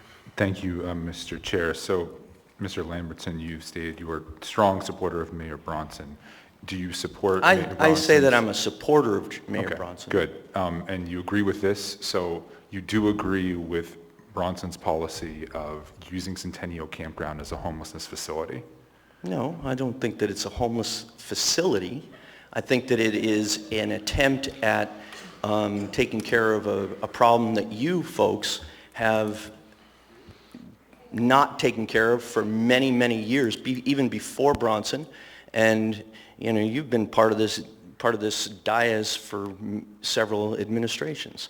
So you can't just automatically say, oh, well, my responsibility is now Mr. Bronson's responsibility. Your responsibility should have been taken many years ago. Thank you. Any follow-up? Yeah, okay, thank you. Next speaker, please. Welcome. Please state your name for the record and what part of town you come from. My name is Bert, and I'm not a part of Anchorage, other than I do utilize Anchorage's services, and I have camped many years at Centennial Park. My friends that live here in Anchorage, happens to be a municipal park worker, uses that campground every year, goes there and enjoys the facilities because it's an easy place to be able to go and do some real live camping. That doesn't mean he has to leave the city. Since you guys seem to year after year, and we're talking multiple years now through several different mayors, assistant mayors that had been appointed, and nothing has been done. Over $100 million has been spent by this assembly, and not a single thing has been done to actually address the problem. You throw Band-Aids at by throwing people into the Sullivan Arena, caused it to be trashed, now has to be rebuilt. Tons more money having to be put into utilized to that. 5 bears have been euthanized inside of Centennial Park in just the past month because of your failure as an assembly to address the problem. The mayor himself hasn't been here. He has recently been elected, was handed this mess by those that are sitting directly in front of me. What responsibility do you think the mayor should have when the responsibility was handed to him from your inactions taking care of the homeless problem? These people have grown in population. We're over 2,000 at last count that was living homeless in Alaska. Where are they going to go when winter's going to be here? There has been several propositions that were presented. Every single time the mayor has brought something forward, this assembly members have unanimously, it appears, comes time after time after time again, shot down any proposal that has been brought forward by the mayor. You would want to put them all into one place. Well, there was the dome that was offered to be able to do and utilize that, could have housed 450 people with inside of it. That got reduced. Then it got completely shot down because the neighbors didn't want it in their neighborhood. Instead, now they're sitting in Centennial Park Dunbar. Sat down with the Hmong community in Muldoon here the other day and got to listen to what they had to say and we're dealing with and what they have to consider when it comes to that community that is now living there. Crime has increased, theft in the neighborhoods. Nobody feels safe. We just recently had a shooting that just happened inside of the community where a police officer involved because of the crime wave that is going on. When are you, the assembly, going to deal with the problem? You've had years now. I don't blame the mayor, I blame you. Thank you. Your time has expired. Mr. Lambertson, you're warned.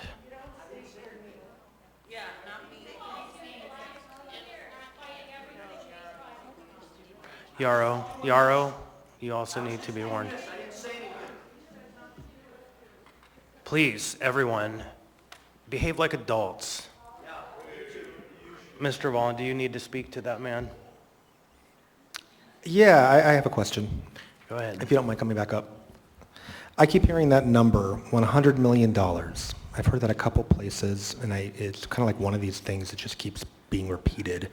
And I am not sure that it's accurate. So I want to ask you, where did you get that figure? And what type of funds are you under the impression have been spent? When you talk about $100 million, are you talking about municipal funds? Are you talking about property tax? Are you talking about nonprofit funds? When you say you, the Assembly, have spent $100 million, tell me a little bit more about your understanding of that. The $100 million comes from several different locations. It's been both private organizations, donations from, let's say, like the Ramsonson Foundation. Hold You've on, got please. the COVID Hold relief on, funds please. where the money... Hold on, please. We have a point of order that's been raised. I'm not sure that this line of questioning or this response is germane to the ordinance in front of us. It's a very specific ordinance. I'll withdraw my question. Thanks. All right, thank you very much.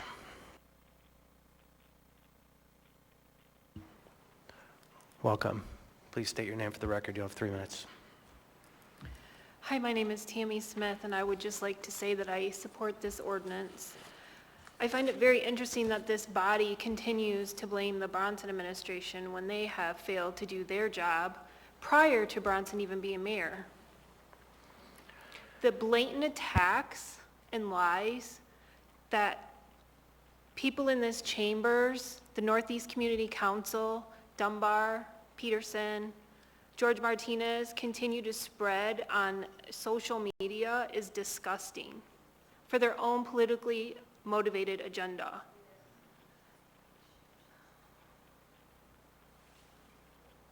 Maybe you should think about the fact that people have the right to make a choice, and they can make bad choices. Not everyone wants to be in a shelter. They were asked if they wanted to go to a shelter. Some of them were placed in shelters. Some of them requested to be at Centennial. I find it appalling that so many people have an issue with Centennial Park, but these people weren't saying anything or complaining when they were in Davis Park or other areas throughout Anchorage. They didn't have an issue. But now, because it's in Centennial Park, it's a big issue. I think it's great that people are stepping up and helping the community, but I think it's really sad that certain members on this body like to point the finger when they should be pointing the finger back at themselves. You guys have wasted so much money. You refused to pass the navigation center, spent millions of dollars on the Sullivan, but now all of a sudden it's Mayor Bronson's problem. Thank you. Ms. Allard has a question for you. Thank you, Ms. Smith, and your testimony, thank you, but it would hit more for me, and I'm sure members of the community, if you could tell us where you live and how this, why you say Northeast Community Council, why you say Dunbar or Peterson. Can you give us a little background? Because I live in the I am part of the Northeast Community Council, but I was pushed out of Dunbar's district when they did the redistricting. And so I do pay attention to what's going on in the community council meetings. And Dunbar and Peterson are the ones that put the information out there about not being properly notified. And All right, thank you very much. it's just sad. We're going to take phone testimony. We have two people who have signed up.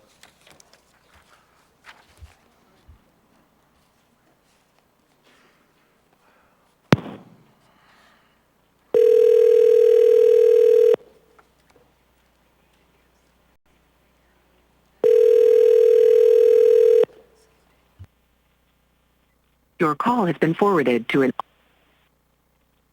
Thank you. We'll try the next one.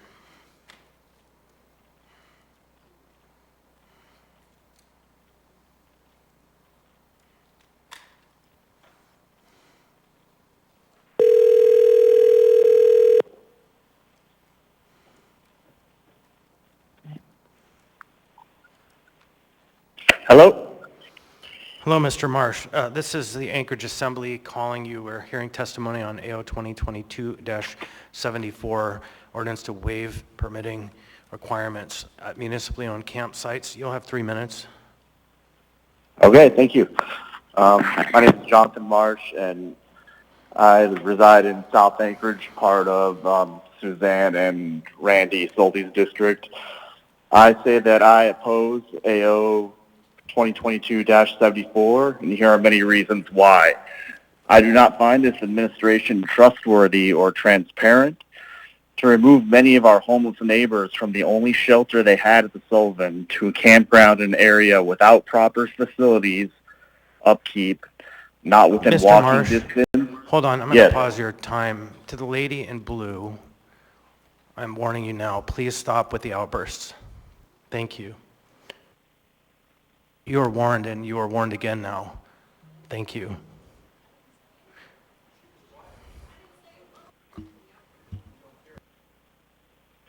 Okay. So Mr. Kennard as well, you are warned.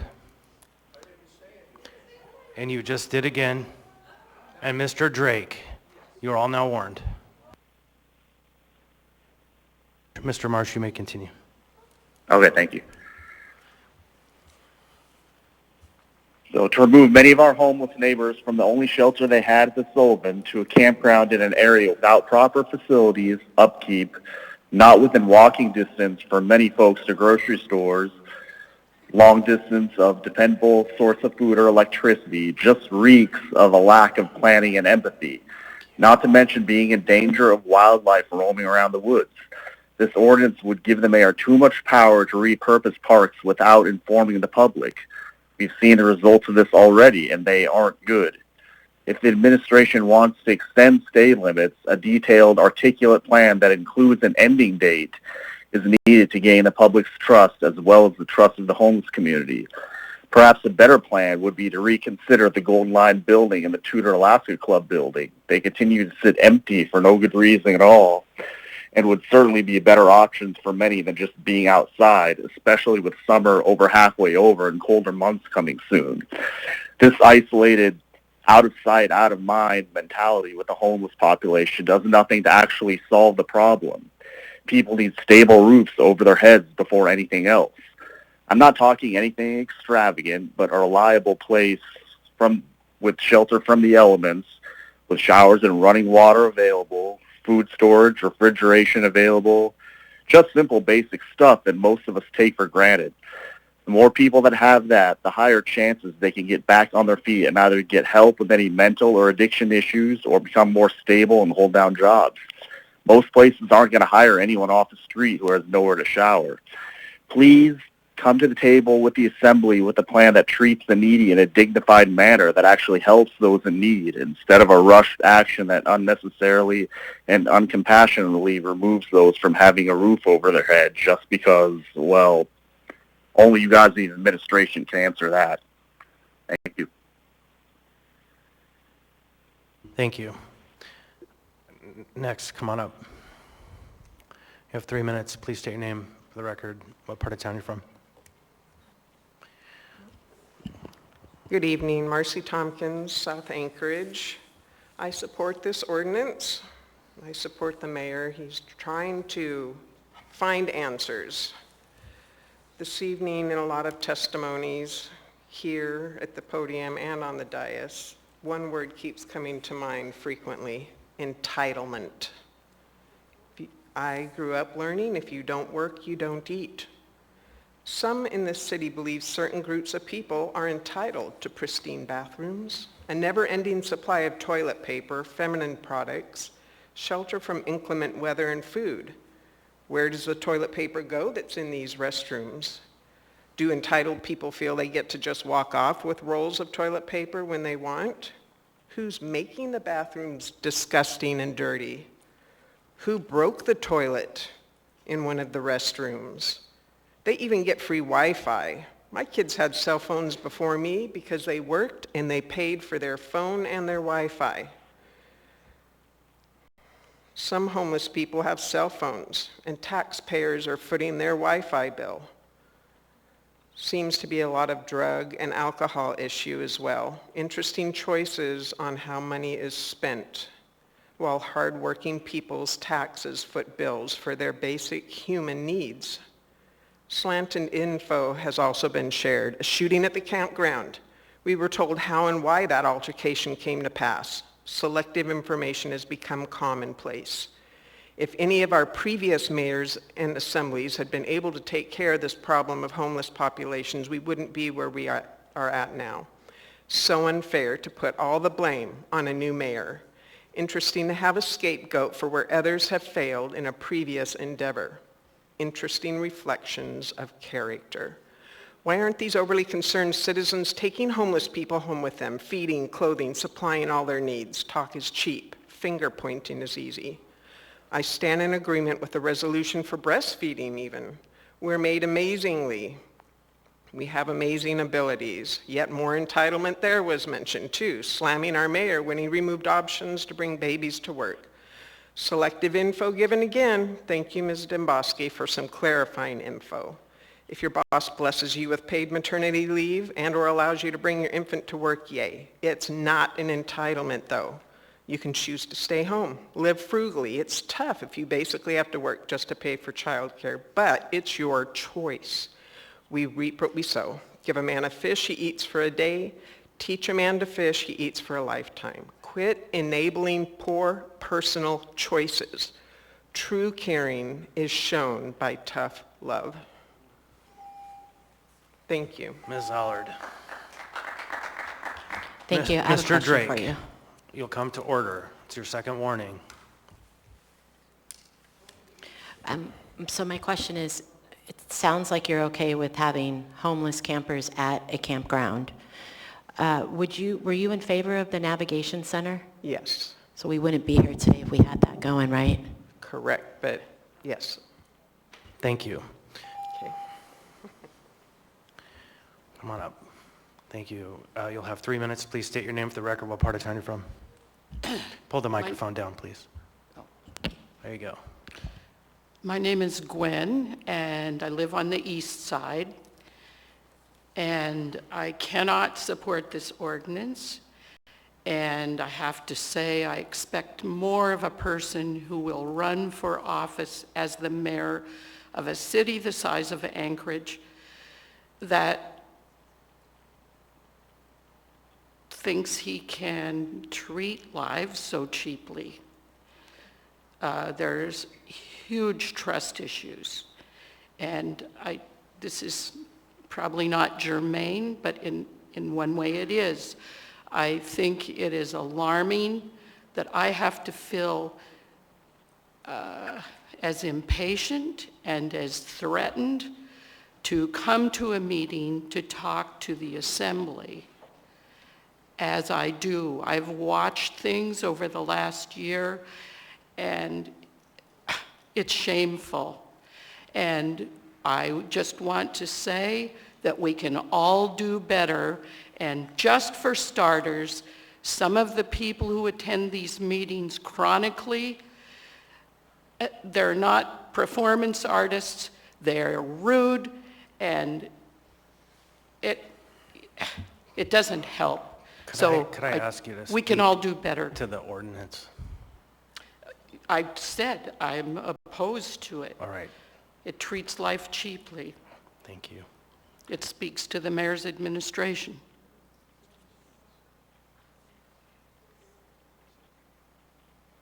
Welcome. Please state your name for the record and what part of town you're from, and you'll have 3 minutes. Julie Lindberg, and I'm from the Fairview area.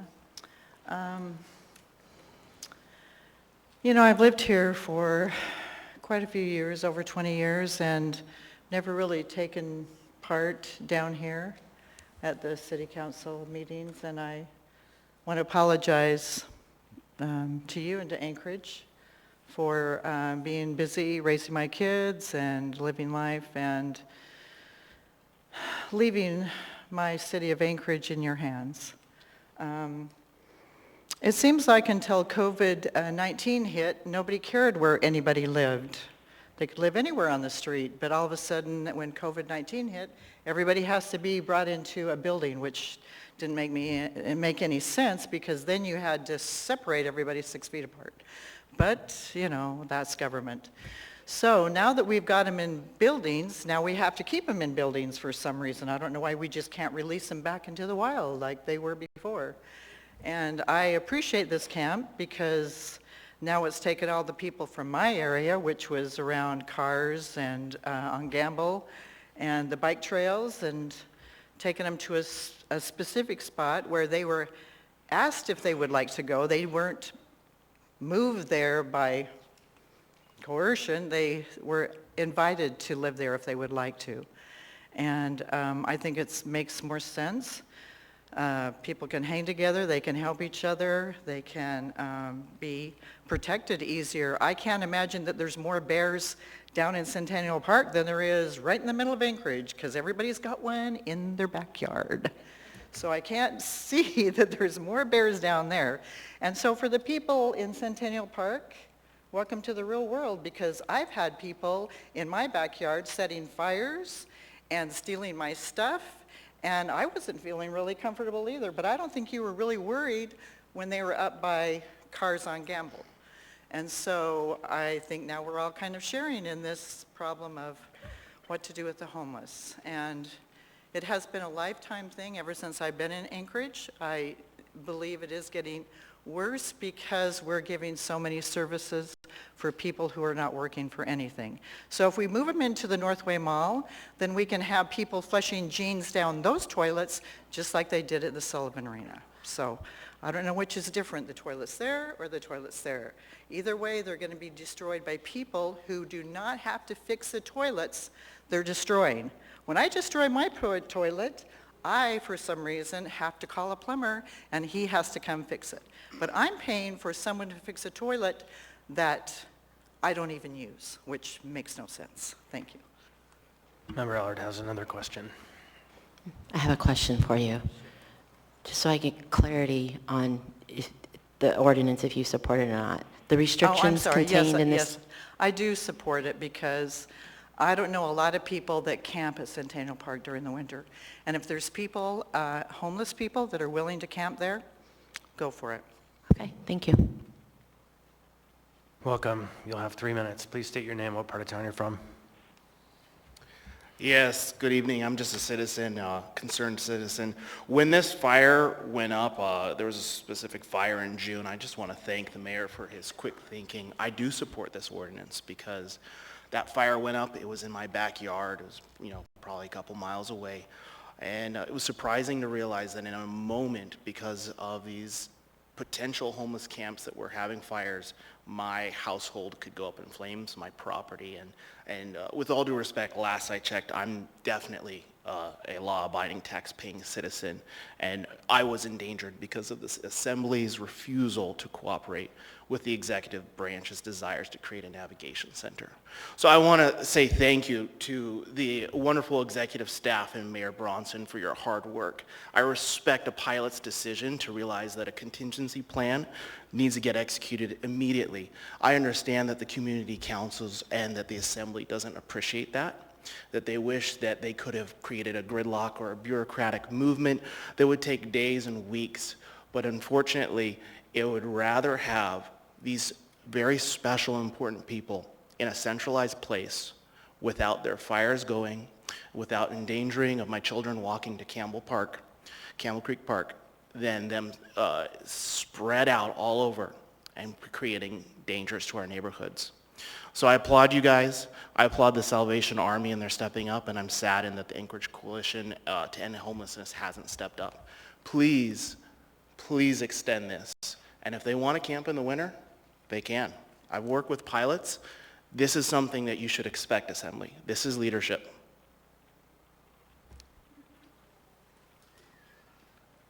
Anyway, all right, Mr. Williams, come on up, folks. Your time has started. Niall Williams.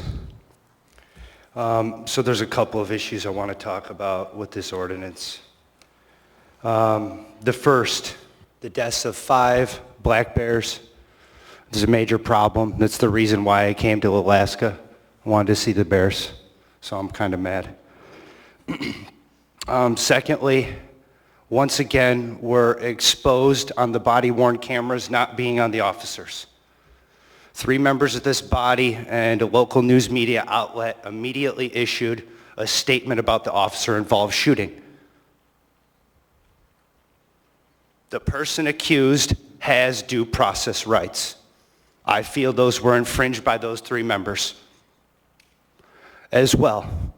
We can't know who shot first until we get the body-worn cameras on. Hey, Niall, Mr. Williams, can I ask you to talk to the ordinance about waiving permits, restrictions in the park?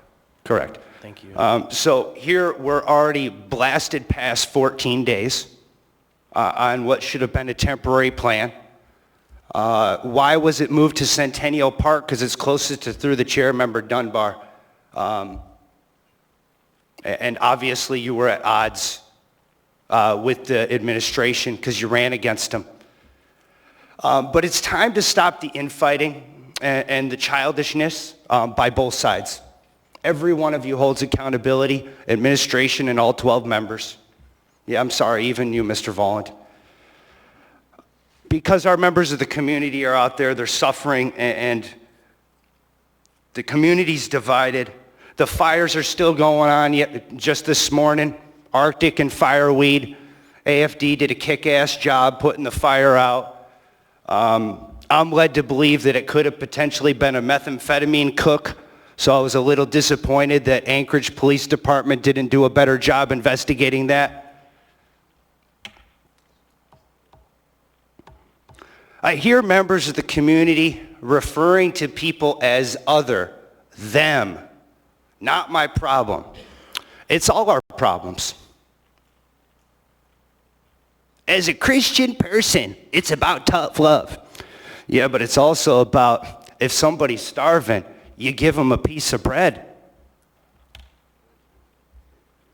I've been that way. And only sometimes due to the good-heartedness of someone that would lift you up, help you up, give you a drink of water, can you make it by. So I ask each one of you, look inside your hearts tonight when you go home. See what you really care about. Thank you. Anyone else wish to be heard on this item? Anyone at all? Hearing and seeing none. Public hearing on this item is now closed. What's the will of the body? Move to approve. Second. A motion to approve by Ms. Allard, second by Mr. Cross. Ms. Allard, you have the floor. Thank you, Mr. Chair. If you could allow me just a few questions to ask the municipality or the administration, please. You have the floor. Thank you. So my question is going to go to Mike, or Mr. the Parks and Rec. I have a few questions, and short answers are probably the best, if you could. My first one is, are others camping at Centennial Campground beside the, wait, are there any other individuals camping at Centennial Campground, this earpiece, besides homeless campers? There are some, yes.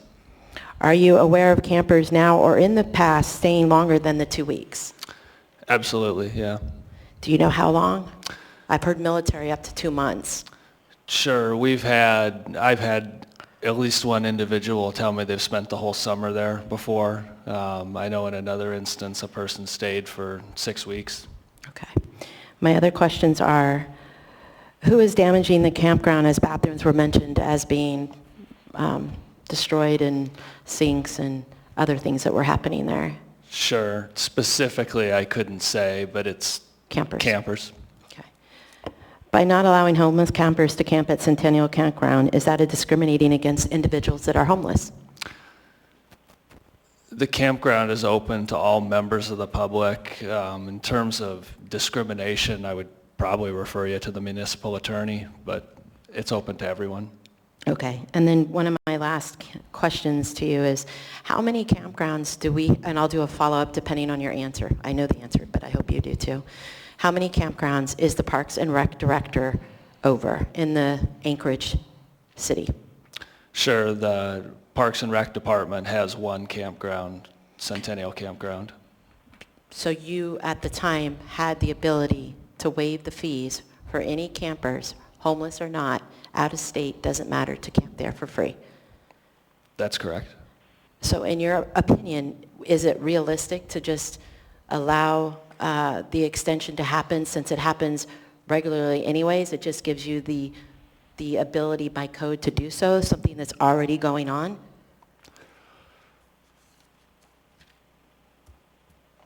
Yes.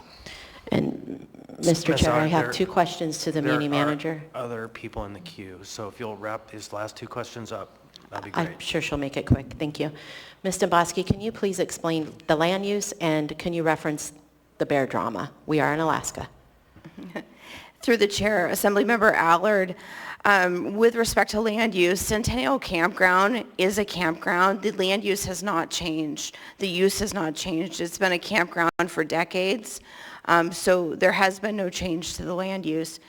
With respect to the bears, the day that Davis Park was abated, I was actually at the park, and I saw 2 black bears at the park. And I know Mr. Braniff from Parks and Rec will tell you, in that same area, I think it was the year before, they observed people that were illegally camping, hand-feeding bears. So we do know this happens all over the municipality, bear encounters. Ms. Allard, you're from Eagle River. I'm sure you're well aware of the bear encounters there. So the use hasn't changed, but I just want to reinforce what some have alluded to or said. The decision to waive fees in Centennial Campground happened the same day of the Elmore fire. That's when it was actually activated, was the day of the Elmore fire. And we have to remember, 75% of the people in this campground came from other illegal camping locations. They did not come from the Sullivan Arena.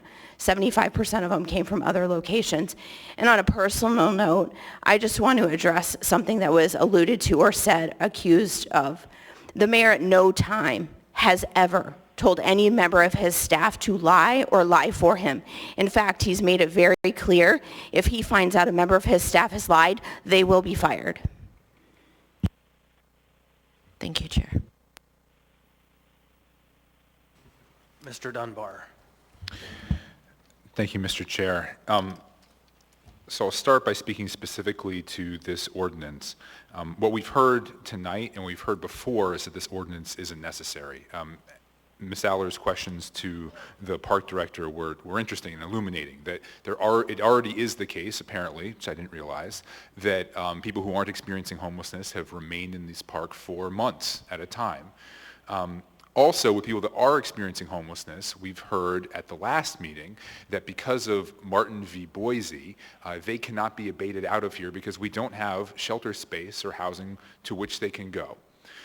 So again, this ordinance isn't necessary, but I think it's symbolically important, and I think it's important that we vote it down tonight, because I think if we approve it, it will be a tacit endorsement, not even a tacit, it will be an endorsement of what the mayor has done in turning Centennial Park into the largest currently operating in the city, homelessness facility.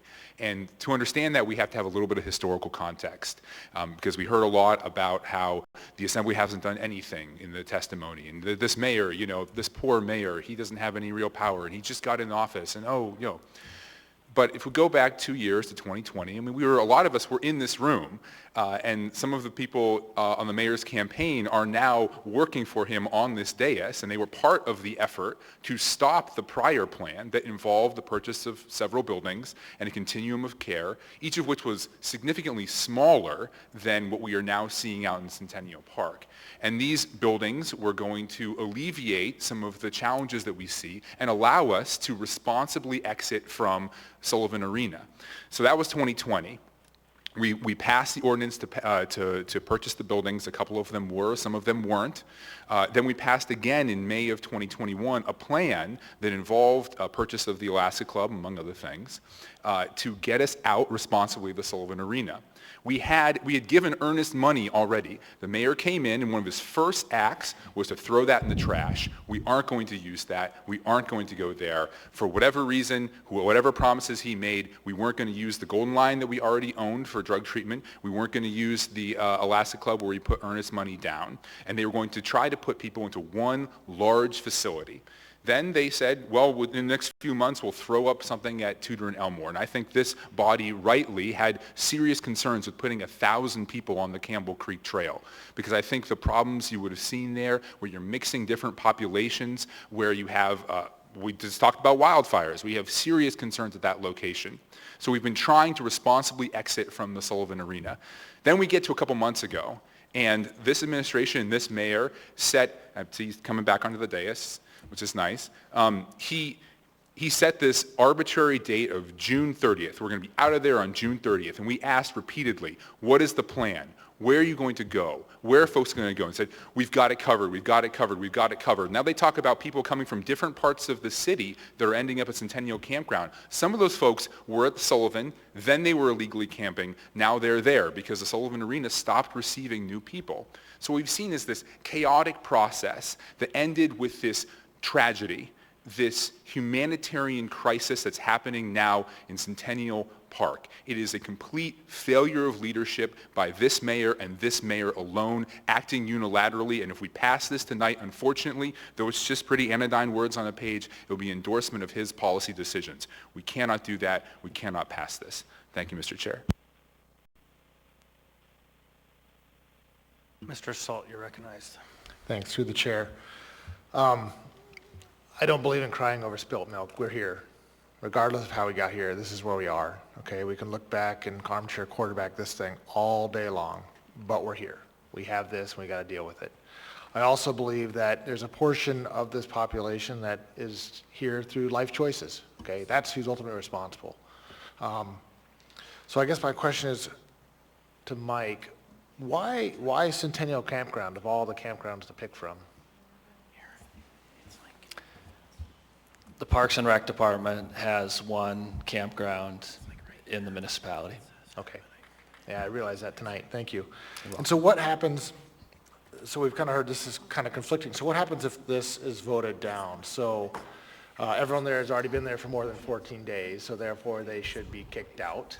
However, Martin versus Boise, we cannot kick them out, so nothing? It's an interesting dilemma. I don't know that we have the ability to compel people to leave through the abatement process that we ordinarily follow, that we've always followed. We only abate camps when we have adequate shelter space to offer everyone in the camp indoor shelter. Okay, thank you. And last thing, through the chair, I call the question. The question has been called. Is there a second? Second.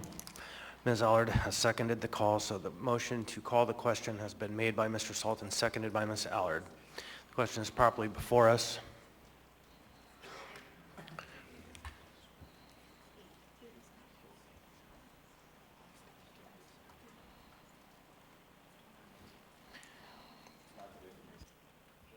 Motion.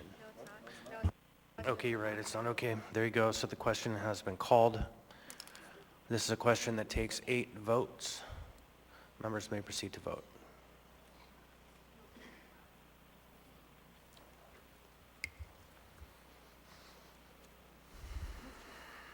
Mr. Perez-Verdia, on the motion to call the question. Yes. Mr. Cross, how do you vote? Yes. Ms. LaFrance? Yes.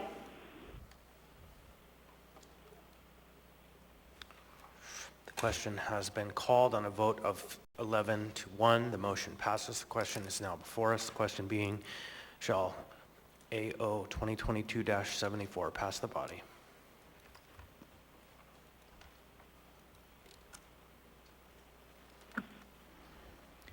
Mr. Perez Verdilla, on the motion to No. approve. Mr. Cross? Yes. Ms. LaFrance? No.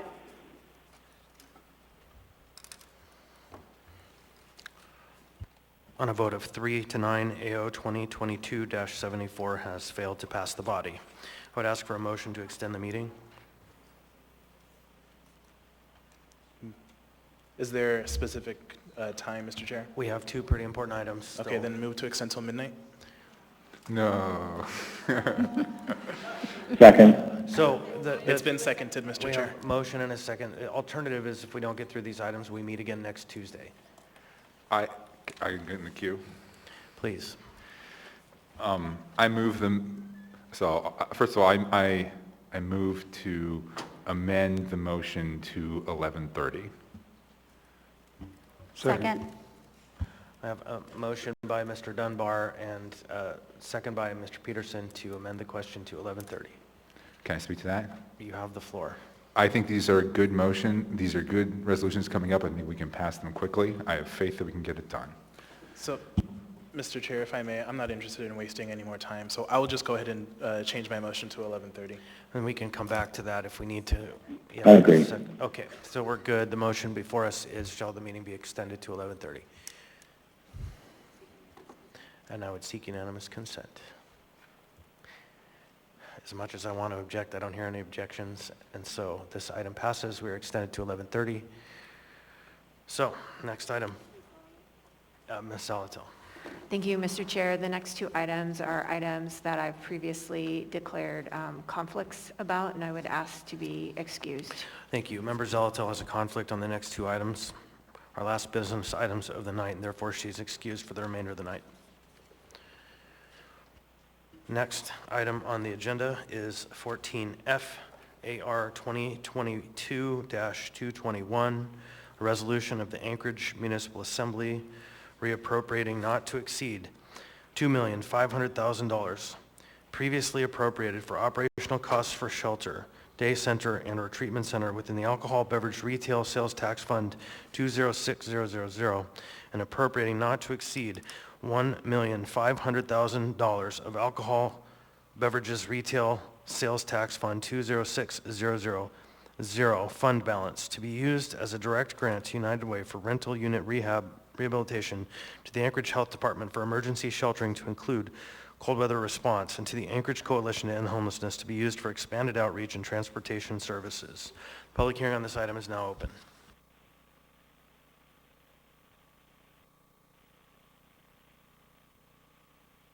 Folks want to speak on this item, please line up. We need to be efficient so we can get as much done as we can tonight. Welcome. Please state your name for the record. It's good to see you. Hit the green button. There you go. You're on. Hi, my name is Dick Monsucker, and I'm retired. I live in South Anchorage. I want to speak in favor of this motion. I want to thank the people, the staff, and the assembly who have put this together.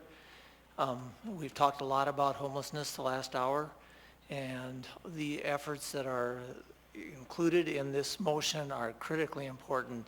I've been around the homelessness work for a long time, and winter time cold weather shelter has been a continual thorny issue, and I'm really pleased to see we're addressing it in the summer this year rather than October, so thank you.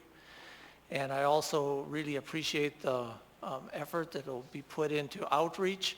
We can't assist people in moving on with their lives and dealing with the issues in their lives without assistance. Thank you so much. Thank you, Mr. Monsucker. Please come on up. We're running out of time. Welcome. Please state your name for the record. You'll have 3 minutes. Good evening, I'm Nancy Burke. I'm with the United Way of Anchorage, and we'd like to say that we're pleased to be a part of an effort that is identifying new resources and new partners in this work, and landlords are one untapped resource that we've been reaching, and this will give us the ability to continue that work. And like Dr. Monsager, I agree, you have to do all parts of the system to make things effective, and thank you very much for this. Thank you. I'm sorry. You're welcome to come back and speak at final audience participation. Welcome. You have 3 minutes. Please state your name, what part of town you're from. It's on. Thank you. My name is Jessica Parks, and I am represented by Assemblyman Dunbar and Peterson. I'm speaking in favor of Resolution AR 2022-221. I think we've heard a lot over the past few years about the crisis facing Anchorage related to people experiencing homelessness, and this ordinance will go, or this resolution will go a long way towards providing a plan for emergency cold weather shelter that has funding in place, as well as expanding the services available for outreach, including transportation, especially as we talk about bringing facilities on board throughout the city. Transportation will be extremely important for outreach services to be able to help people who are unsheltered have access to the shelter and services that are being provided around the city. Thank you. Thank you. Mr. Leva, come on up. You have 3 minutes.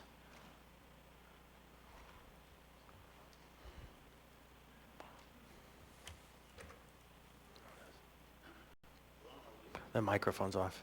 There you go. You know, you should get a little different button here. Ron Oliva, almost a 50-year resident. Consider myself an expert on homelessness, but this addresses a liquor tax. And when the liquor tax passed, you didn't even have a budget how you were going to spend the money. And I still haven't seen a transparent budget. Where does this money go? And it trickles down to the United Way. He's over there. It's like a good old boys club. He left. You give him $100,000. He comes back. Meg just reclused herself. You got a good old boys club right there in the assembly giving her money. This is not what the liquor tax was for. And it was more transparency projected to how you were going to spend the money. Yes, not give it to your friends and not hold them accountable. And so I would support giving it to the health department, but not the United Way, and surely not the Coalition to End Homelessness, because they seem to be just spending the money like water, and you don't hold them accountable. So that's wrong. And if the health department budgeted out this money, I'd say filter it down to nursing mothers who have drinking problems or drug problems and give them some counseling and possibly some methodology of how to nurse their babies and not smoke, drink, and do drugs. So this here lacks transparency, and to the taxpayer, this is a disgrace, because it's just a big waste of money with no accountability, and you're basically lining the pockets of the good boys and the good girls club, and that's shameful. So in summary, don't do this until you show the public a total budget of the liquor tax money and where it's going and how it's being spent. That's fair to the taxpayer, it's fair for the use of the industry that's being taxed, and it's fair to the recipients that need these funds for what they were truly targeted for, and not have you guys waste it. Thank you, Mr. Leyva. There's one person in the queue. Ms. There's a Davidson. question. Yep, go ahead, Austin. Hi, Mr. Oliva. How are Nice you? to I see like you. the nursing part. Well, thank you. I want to say on nursing, whatever you do, don't tickle the feet of that baby, because you will leave Okay. with two crying I will crying pass that people. along. So I just wanted to let you know that every year when the mayor puts together the proposed budget and then we work on the budget, finalize it, go back and forth, in the budget, Appendix R is the alcohol tax, and it's specifically identified by line item how the alcohol tax should or is proposed to be spent. So I just wanted to direct you to that. I just Googled it right now and it came right up, Appendix R.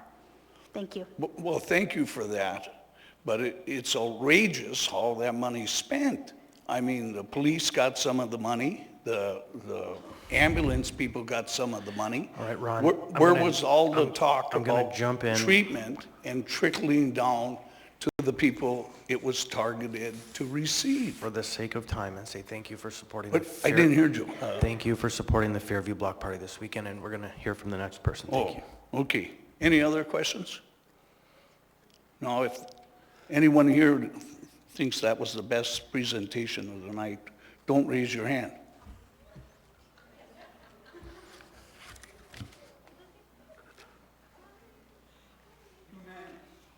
Welcome. You have 3 minutes. Please state your name for the record and what part of town you come from.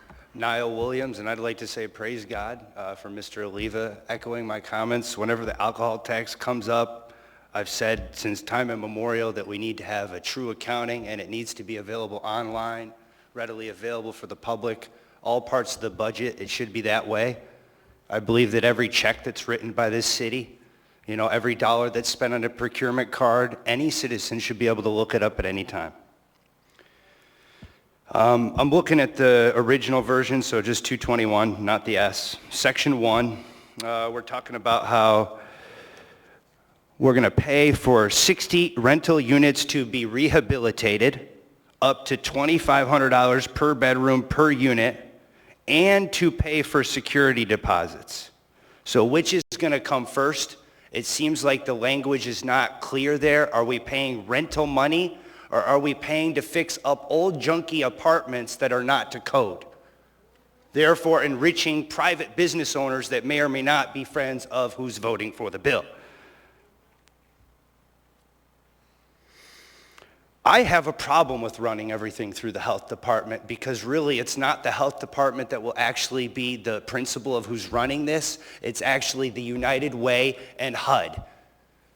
If you listen back to the housing and homelessness meetings, when through the chair, Ms. Zalatel that's missing, she has specifically said that we need to align our housing and homelessness response with that of HUD and Housing First. And so clearly when we have the federal government telling us what to do in our local city, we have to answer to who the federal government is funded by. And who is that but the debtors? Who owns the notes of our federal debt? And we all know who that is.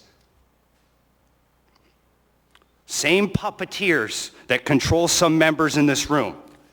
And I ask that if you have anyone over you, please send me a note, okay? My mailbox is P.O. Box 190353, Anchorage, Alaska, 99519. I'm one spot to the right of Liz Vasquez.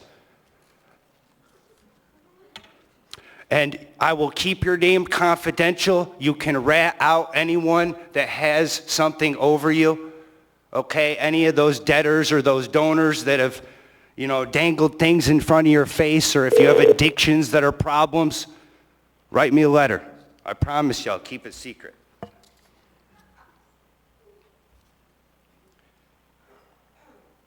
How much money has been actually spent through the chair to Member Volland, the $100 million? I'd actually like to get to the bottom of it, what it actually is. If it's not $100 million and that's a lie being spewed, well, let's really get all the money on the table and find out who the end user of it is. Thank you, Mr. Williams. Thank you.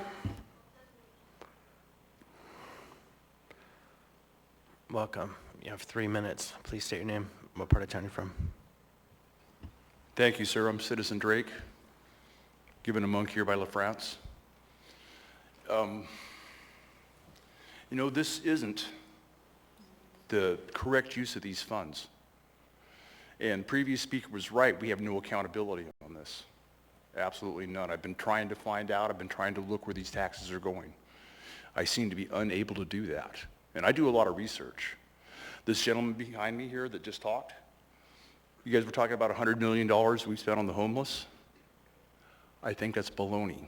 I have a stack of documents from you guys that I swear to God is this tall. It's not $100 million. I bet you anything is closer to 300 million or 350 million. And I think you guys should be held accountable for that. This money we're giving to Anchorage Coalition to End Homelessness, transportation, outreach services, I question that because I go out and I talk to the homeless. Every chance I get, I come into Anchorage and I talk to them on the streets. A lot of them have had nobody come to talk to them at all. No outreach whatsoever. I don't think these funds are spent wisely. I really don't. And I'm glad that Ms. Salatil recused herself. But to be honest, I believe she's a paid lobbyist for the Anchorage Coalition to End Homelessness. I see her at the meetings, workshops. You know, when people talk about trust in the administration here, well, I do. I've seen how he's tried to honestly trying to help this problem, trying to get these homeless somewhere where they're not burning the town down. Somewhere where they're not getting stabbed out here outside the assembly building. You guys remember that? It's frustrating to sit here and talk to you guys. I mean, when is it that any of the public can ask any of you a question? Is there a workshop? I know you can't do it here at the assembly, but when is it time for any of us to ask any of you a question? It's funny, my assembly members talk to me all the time. They answer questions, but the rest of you, I have a no confidence vote in all of you, every last one of you.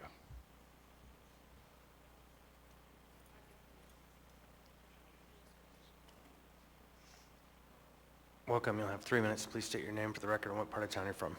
Why, thank you very much.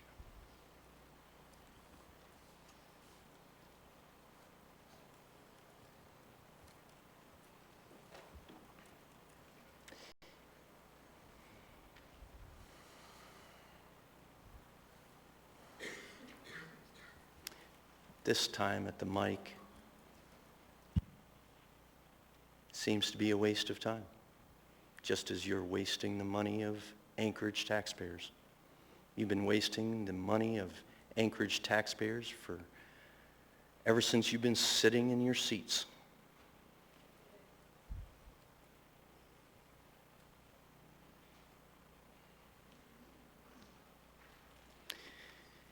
You waste my time.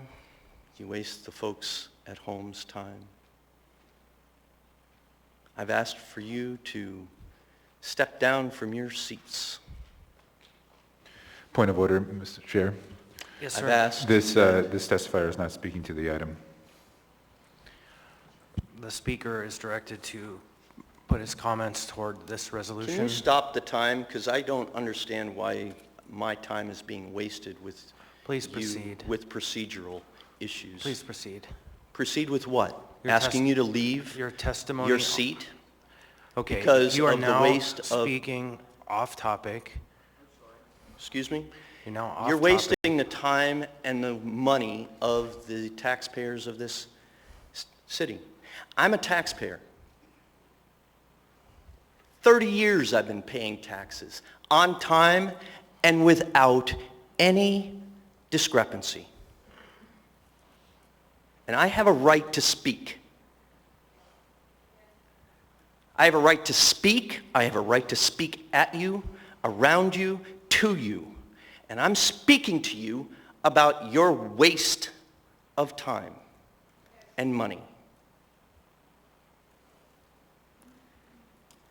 There's very little respect that you have for the taxpayers of this city. And I've had it. I've had it for a very long time. I thought you ought to know that. Maybe you don't. Did you hear it already? I guess it's loud and clear, even though I whisper. There's a whole army saying, I wish you were behind us in our rearview mirror. Please leave this city before it's too late. Go to Pleasure Island. Go to your Pinocchio in the sky. Mr. Chair. Yeah. Expired. Yeah, point of order. It's okay, his time's expired. I'm going to take phone testimony right now. We have one speaker who got on the list. One caller.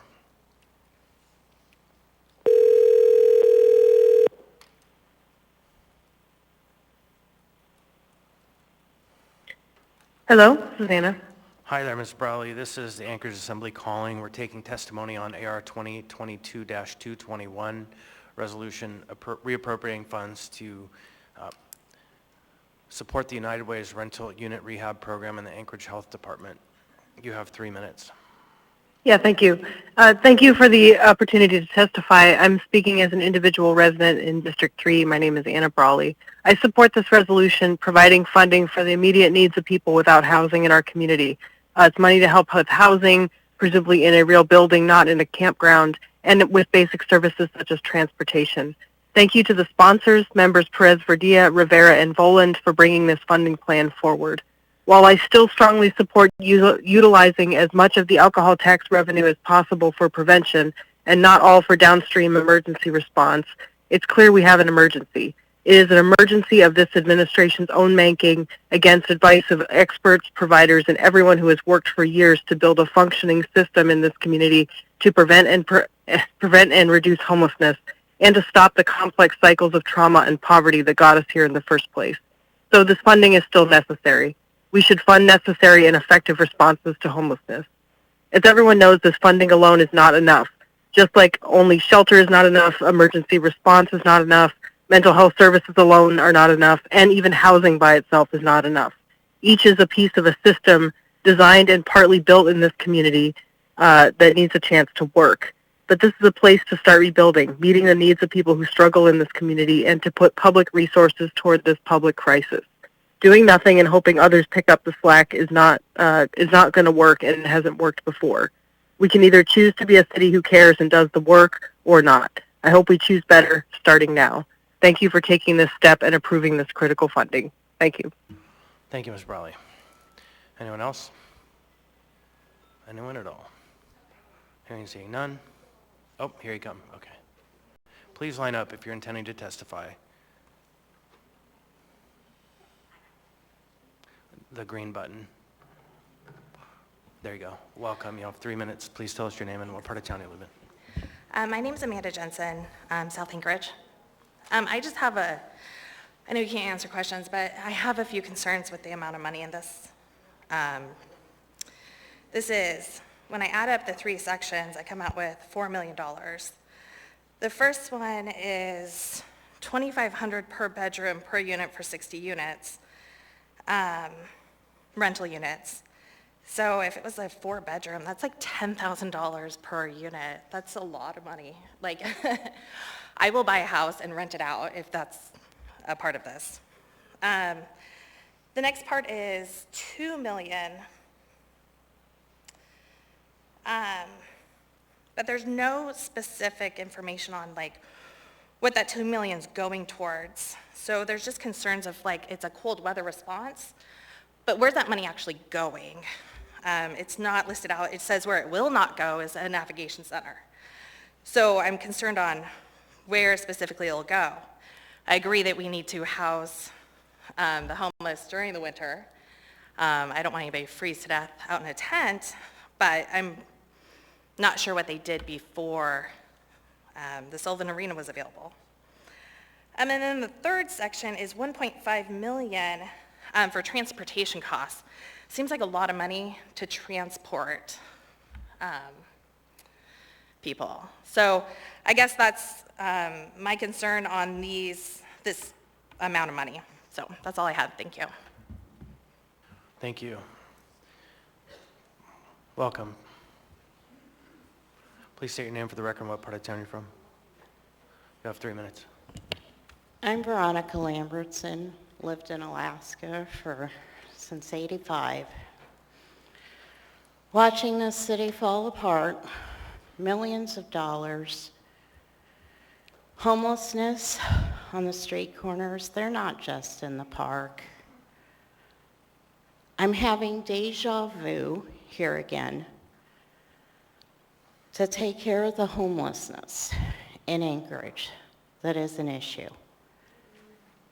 And now people are here to give their testimony, and they're being asked not to testify tonight because someone else wants to have their next resolution in front of here, and they're trying to suppress people from talking on this item.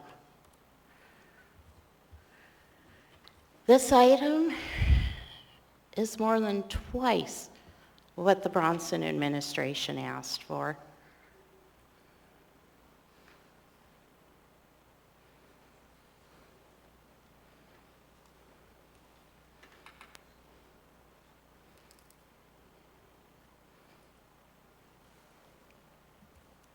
Last winter, I stood here in front of all of you, except a few because they were voted in. And I said we were coming to winter. We were having a crisis coming up. Winter was happening. People were going to be living on the street. And deja vu, it's happening again.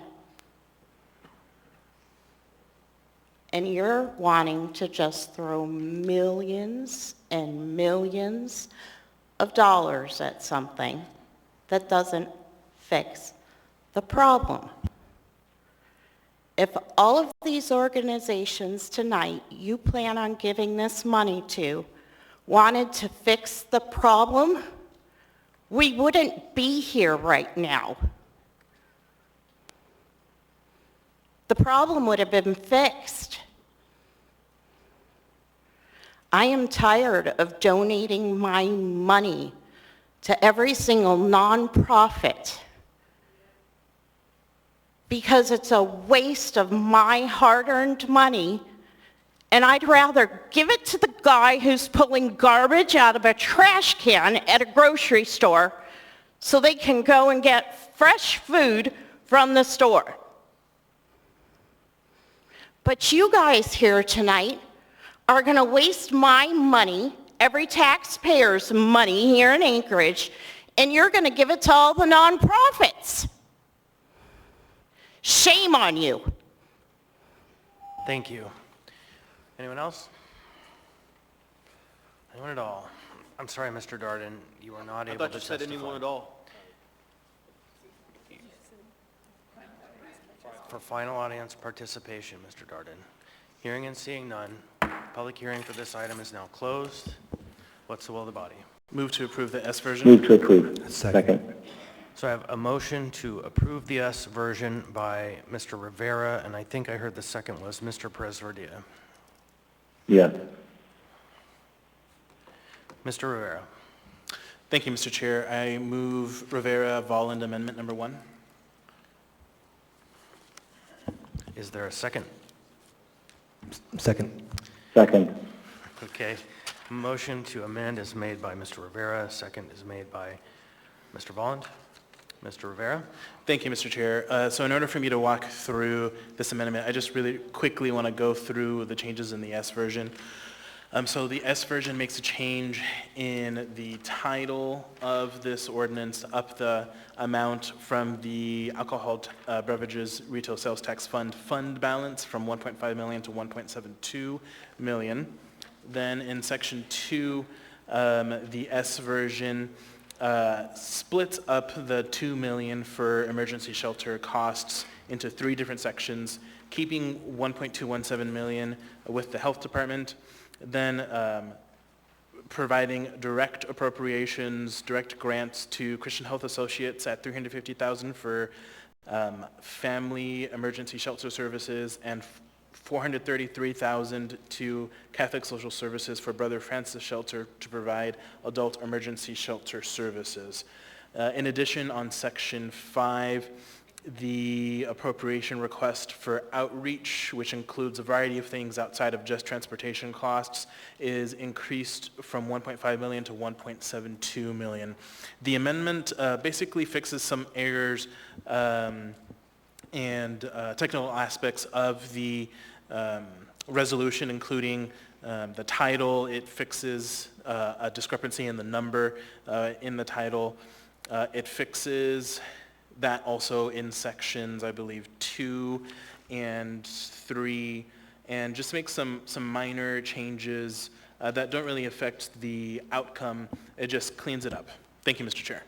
Thank you. And for members of the public, there are copies of these amendments over there, this amendment, at the front of the dais. So, anyone, you're in the queue, Mr. Ray. Anyone else wish to speak to the amendment? Hearing, seeing none, members may proceed to vote.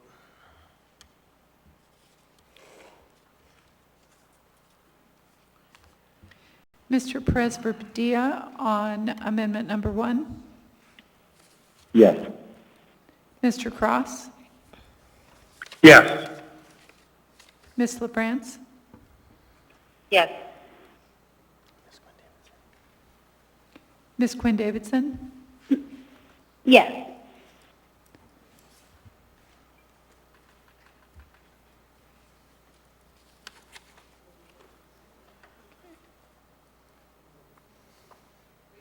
The Rivera and Vaughn amendment has passed the body by 11-0. Mr. Dunbar's in the queue. Thank you, Mr. Chair. I kind of just have a clarifying question for the sponsors. So the largest reduction in the S version is in Section 2, a drop from 2 million to 1.2 million for adult emergency services, sheltering. But then you increase, of course, by 433,000 to Brother Francis. That still leaves a gap, or is that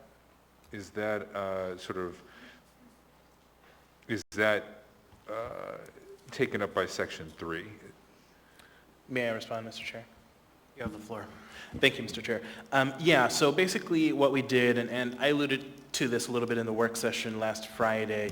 So we still have that same pot of $2 million for emergency shelter services. You just see sections 2, 3, and 4. Now, if you add those up, that equals the $2 million. So section 2 going to the Anchorage Health Department specifically to deal with adult emergency sheltering.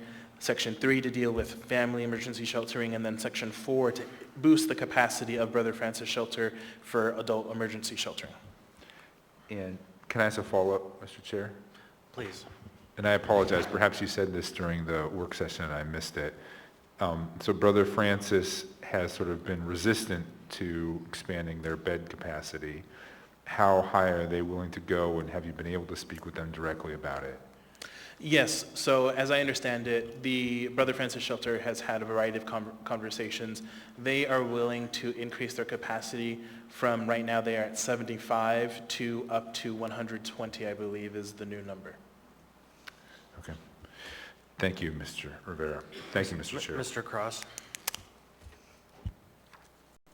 And I should be specific. Yeah, I was just going to speak to the main motion. Yep, we're on the main motion. Thank you. There's obviously a lot of concern regarding the expense involved with this, and I think it's important to point out this is from alcohol tax proceeds. I think we're all in favor of taking the proceeds received from the alcohol tax and reinvesting in problems created by alcohol. I think it's the most logical place to reinvest these monies, and this is what this does. And, government spending isn't always done right, but even a broken clock is right twice a day, and having spoke to the United Way and having spoke to these, I actually support this. There's a couple reasons why.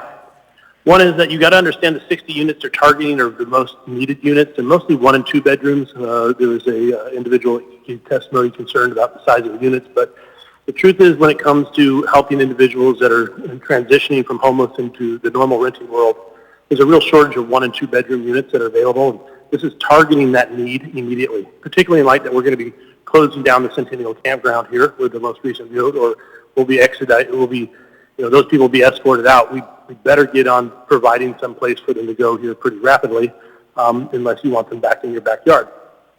And we're using alcohol tax dollars, the sales of alcohol, to do that, not property tax and other resources, so that's a good thing. The other thing, the reason that I support this is you got to understand what the challenge is that there's individuals that end up in homelessness for a long duration of time, and then they're trying to transition into the normal world, and maybe they don't have a whole lot of possessions, they don't have a whole lot of things, and so it's difficult for them to get on the normal rent rolls. And landlords are reluctant to rent to somebody who's gone through homelessness and is on public assistance. And yes, they have a tendency to be a little harder on units for whatever reason, and that creates a challenge and a hurdle. The United Way program and this funding is going directly to help providing additional security deposits as well for individuals who are engaged in treatment. Again, we're concerned about helping people, but just giving them and just handing them stuff without thankfulness or gratitude. But I'm here to tell you that these are for individuals, the United Way program, and what we see here is for individuals that are putting forth a good faith effort to improve their situation and turn themselves around, and therefore they qualify for these funds. They qualify for this additional security deposits to secure as private landlords. And I am very, very skeptical about government spending, but when I went in and I analyzed this and I asked some pretty tough questions, I walked away very confident that I feel as if this is money that's well invested. And I can't say that a lot, but I would encourage a yes vote on this. And I appreciate Mr. Rivera's efforts in putting this together. Thank you. Thank you. Anyone else wish to speak on this item? Hearing and seeing none, the question is before us. Members may proceed to vote on AR 2022-221. S. As amended. Mr. Perez-Verdia, how do you vote on the AR 2022-22S as amended? Yes. Mr. Cross? Yes. Ms. LaFrance? Yes. Ms. Zolotel? Oh, I'm sorry, Ms. Zolotel is recused. Ms. Quinn Davidson? Yes.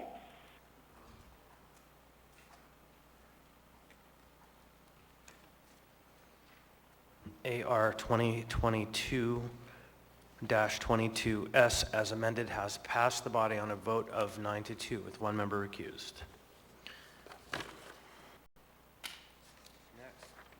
Next on the agenda we have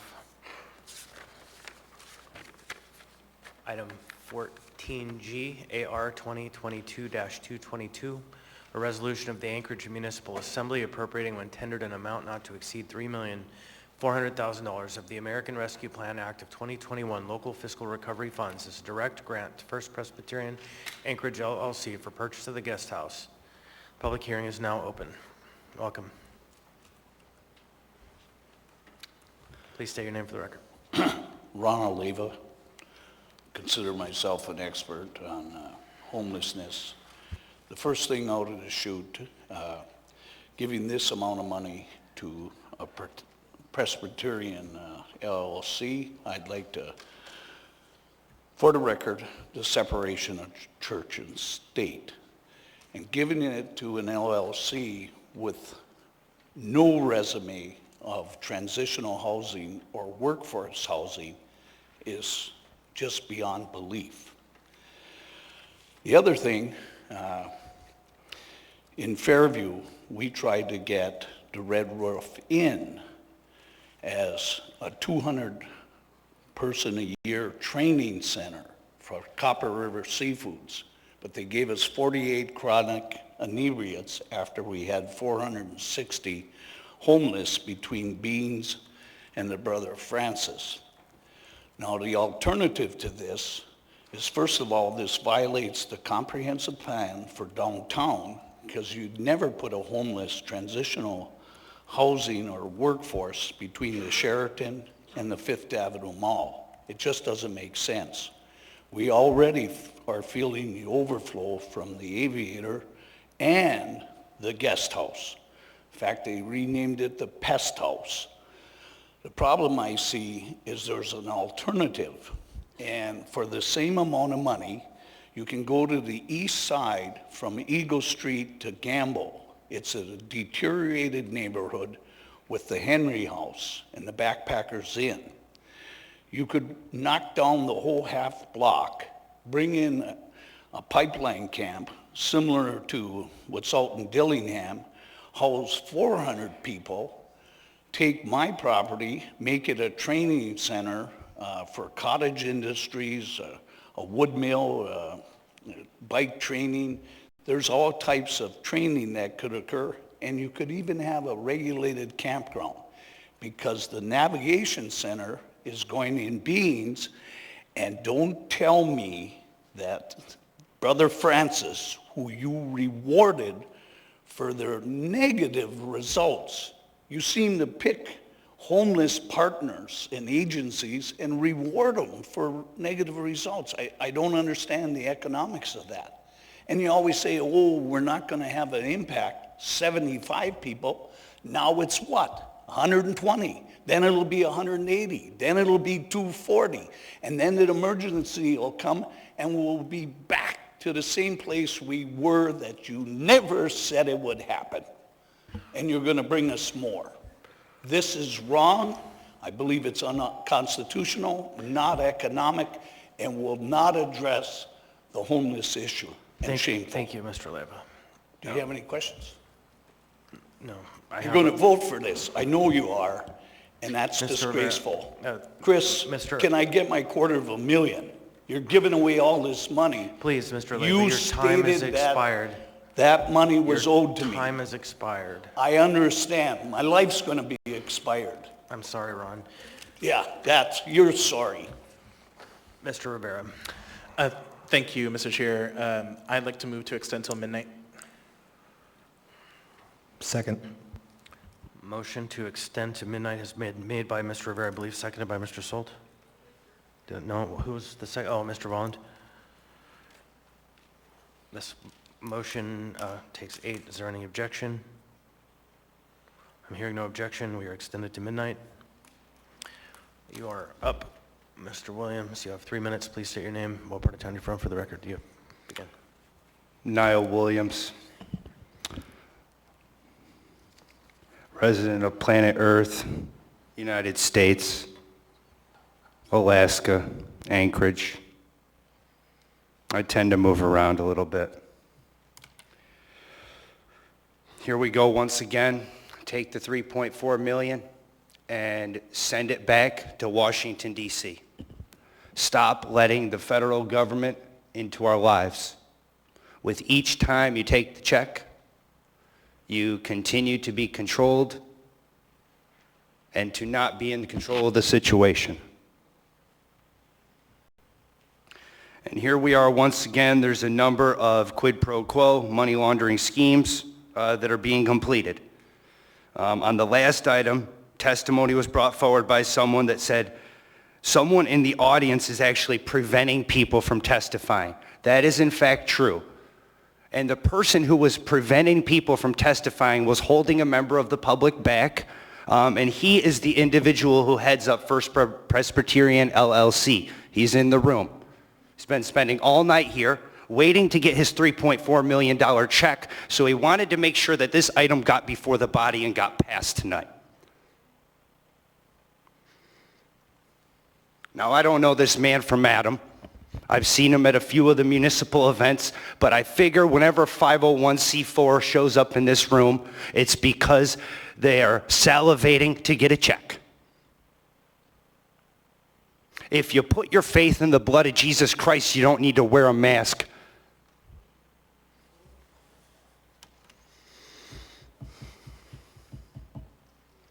And what are we getting here? We're getting a couple hundred units. This place, again, is run down. When was the guest house built? We spend all these time and we buy these private hotels. So the old sockeye, I got a problem with a sign that's out front there. It says private property, hotel guests only. It ain't private property anymore, man. You made it public when you bought it.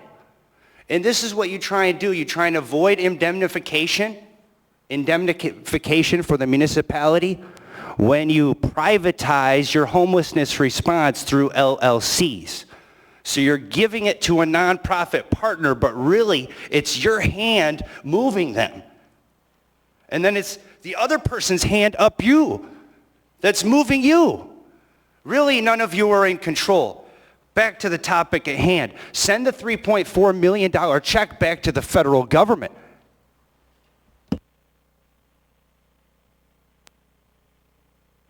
Welcome. Thank you. Please state your name for the record. You'll have 3 minutes. What part of town are you from? Yeah, hello, my name is Citizen Drake. I'm a member of Anchorage. I've been here since '65. Tell you what I've seen going on here is incredible.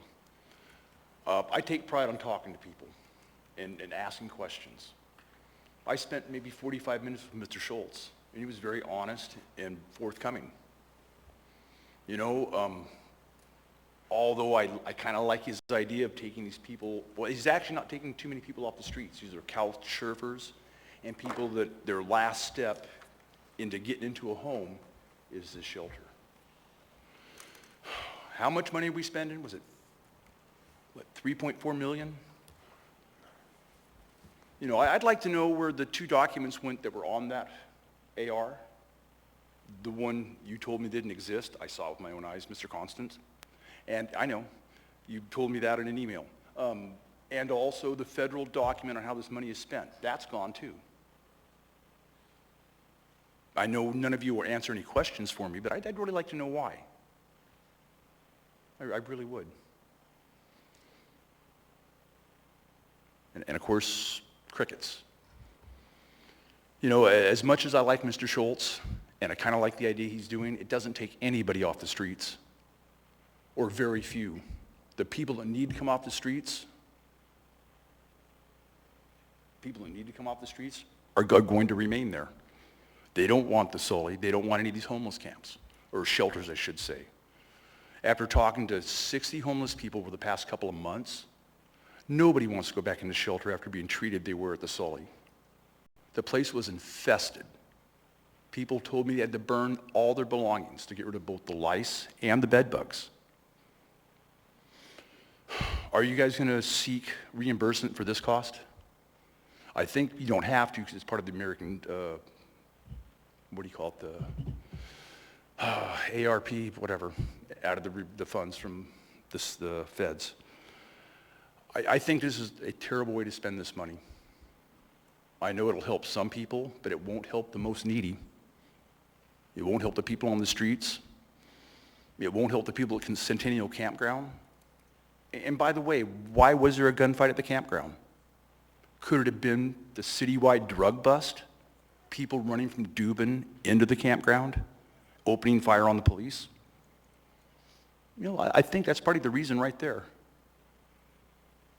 You know, the way they put this out there that Bronson's such a bad guy and he's, you know, just not taking care of these people is not true.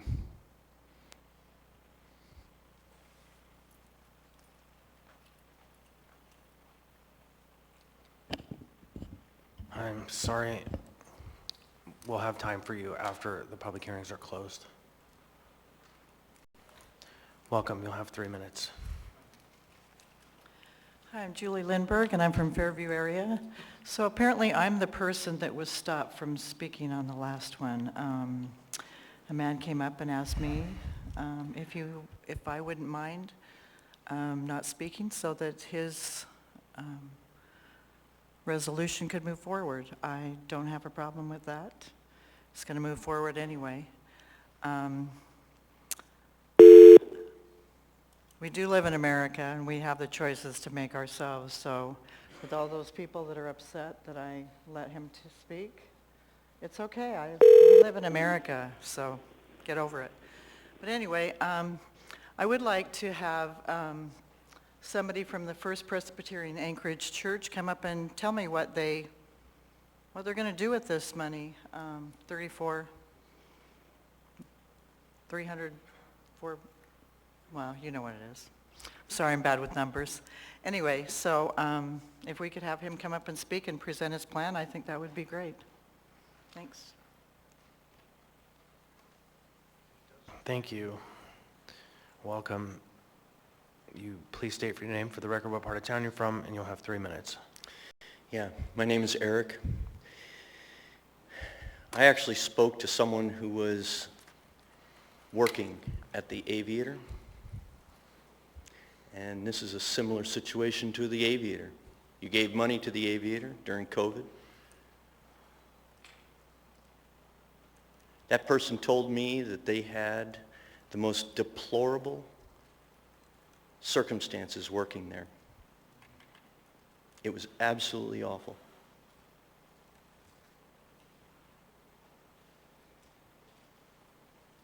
They had food that was delivered to the Aviator, and they said it was thrown all over the place.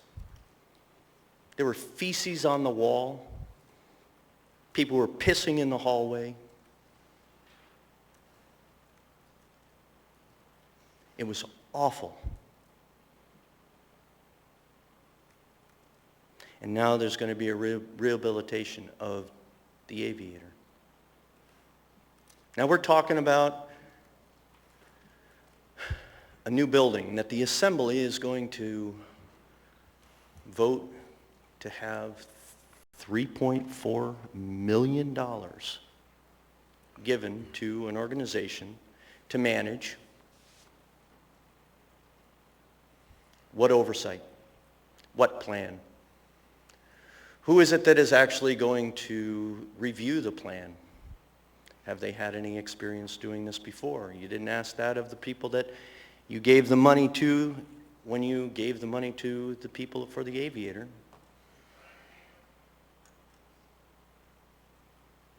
The same results over and over and over again.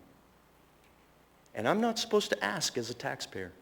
I'm not supposed to ask where the money or why, what is the result of this money that you're appropriating or that you're allocating for buildings.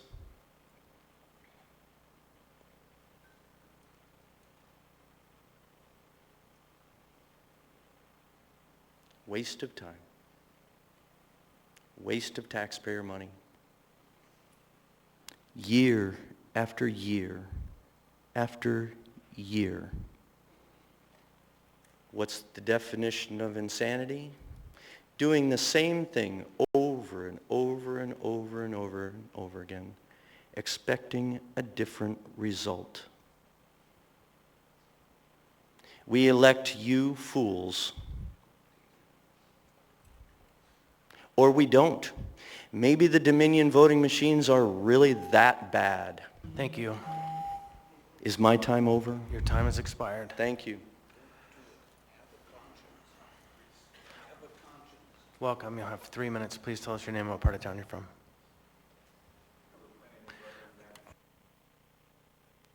Hit the blue button. Green button, sorry. I thought I hit, sorry. There you go. Hi, my name is Reverend Matthew Schultz. I'm here representing First Presbyterian Anchorage, LLC. I also sit on the Homelessness Leadership Council, and I'm here primarily to make myself available for questions, but before that I do want to point out that there have been many different strategies put forward here tonight, and in some ways that's a good illustration that when we say homeless people, there are many different subcategories thereof. Someone earlier indicated people who are chronically inebriated or addicted to certain substances. That might be one group. There are other people battling struggles with mental health. That's a different group. Each of these different groups require a different strategy. This purchase here does not pretend to be all things for all people facing all issues. This addresses a certain slice of the issue. We will be, with this purchase, should it go forward, we will be helping to provide dignified, stable housing for people who are workforce ready. These are people who, as we have spoken to the community councils, people that we feel are prepared to be good neighbors, contributing to their neighborhood, helping to make it a more beautiful place, and helping to continue to build the sense of community there. This is within our reach. This is one of those few times where people with different points of view can come together to say, look, this is a wise investment. It puts money toward the problem in a way that's constructive and long-term, and in the long run, saves us a lot of money. Thanks. Thank you, Mr. Schultz. There are two people with questions. I would ask that they be kept brief and clarifying questions, and if we have more, they can be asked after we close the public hearing. So, Mr. Schultz. Yes, real quick, through the chair, thanks for coming. Appreciate you being here to answer questions. I was trying to figure out, I assume you're a 501c3? I believe that's correct, yes. Yeah, okay. Yeah. And then, so once you purchase the guest house, where are you going to get the operation funds from? I had mentioned earlier that I also sit on the Homelessness Leadership Council, and through this council, which is a public-private partnership, including the mayor's administration and many other nonprofits and business interests within Anchorage. That list, I'm assuming, is available to you all. I might forget some if I start to list them. But these various places are reaching out for grants and for donations and other ways of funding the ongoing operation costs. That operation cost is out for proposals now. Okay, and then last question. Looking way down the road, should you decide to dispose of the property, what happens to those proceeds, or do you have any thought on that? That would be a question I would run by the Homelessness Leadership Council, so I'm not 100% sure. I can guarantee you $0 would go to First Presbyterian Church.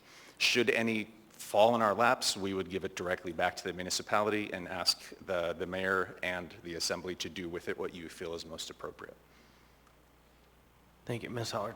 Again, please clarifying questions, or we can bring it back. So $7 million is going to be the ultimate purchase price for this building. Mike Robbins had reached out to you. Did you speak to him or return any of his calls about trying to facilitate this? I didn't receive any outreach from Mr. Robbins. So how are you going to come up with the other remaining? You have the 3.4. How are you going to come up with the other amount to come up to the $7 million? I would defer that to other members of the Homelessness Leadership Council who are coordinating those funds as they come through, but they are coming through from various different grants and other donations. Just one last clarifying question. Are you a member of the LLC? I mean, it's coming through Presbyterian, and you don't know how they're going to come up with the remaining to come up to $7 million? The LLC is different than the Homelessness Leadership Council. Thank you. Mm-hmm. Thank you.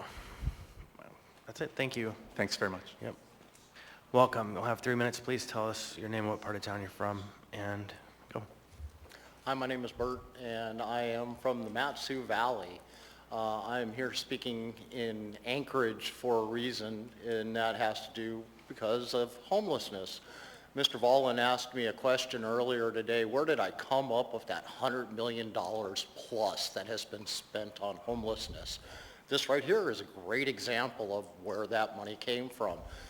The bill that was prior to this one is another one that was a good example of where did that money come from. We're over, what, $7 million for this project here, another $4 million for the one that was before. I mean, it all adds up very quickly. Between state, local, federal funds, nonprofits, for-profit, private organizations working as a coalition, coming together, putting their money, and where is all that money going? Is it going to the board of directors? I mean, Ms. Zantel had to step away because she's a direct conflict on the last bill and the current one. Where does the assembly stand when it comes to spending all of this money? I don't see the homeless problem being eliminated. I don't see it being reduced. How many of those 2,000 people that I had mentioned earlier have been actually helped? Where's the list? Where is every penny being spent? You're more than happy to give this kind of money away to different organizations. Let's go buy another building. You know, where's the Lions Club, the Alaska Club, all these different things that you guys were working towards putting this money towards, and where is the special interest? So when I say where is who are these special interests that you're constantly flooding this money into? Over $100 million, and what do we have to show for it? We still have a homeless problem that hasn't shrunk. It's increasing. It's costing people their lives. Whether you want to say it is or isn't, it is. Centennial Park is a total disaster right now, and we know it is. Why is it a disaster? Because we got an assembly that sat on their hands and continued to kick this problem down the road. I watch people like Mr. Constant in front of me is now shaking his head, making it seem like I'm just blowing smoke out in the air here, but I'm not. The problem has been here for 4 long years, decades actually, if you want to continue to keep going on about it. And what solution has been done? Nothing. What are you going to do? This is just another step of kicking the can down the road, handing more money to somebody else that very little of it is actually going to make it to fixing the actual problem and getting these people off of the streets. Or if they don't want to be off of the streets, give them some place they can go live permanently, like they've done in other locations. Thank you. Anyone else wish to testify? Anyone at all? Hearing and seeing none, public hearing for this item is now closed. What's the will of the body? Move to approve. Second. Moved by Mr. Rivera, seconded by Mr. Volland. Mr. Rivera? Nothing, I want to vote. Mr. Dunbar, you're in the queue. Thank you, Mr. Chair. I just have a couple of questions. First for Mr. Bronson. Mr. Bronson, I was at a presentation at the Nave a number of months ago where you rolled out the sort of shared plan that you supported that had a number of stars on it. And one of the stars was this facility, the guest house. So I just want to make sure, do you still support purchasing the guest house as a homelessness facility?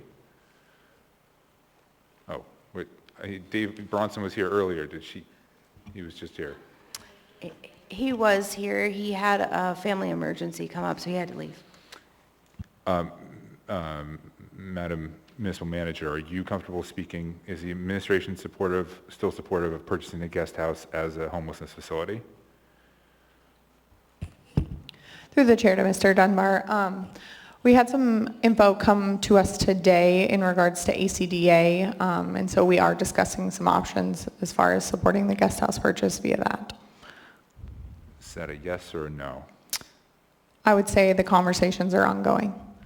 So again, I mean, this was part of the overall plan that was rolled out a few months ago, and so I'm just making sure the administration still supports this part of the plan.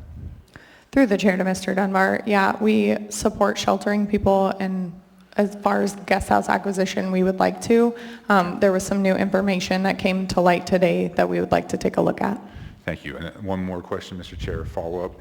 So there were some what's called home ARP funds, these sort of federal funds, a pool of funds that was supposed to go into the funding stack that was part of this program. Now, my understanding is that for whatever reason, the administration didn't go forward with that application or didn't do it soon enough. So I guess my first question is, why? So what was the holdup before? And the second is, do you intend to get the application in so we can get the funds, the home ARP funds, later?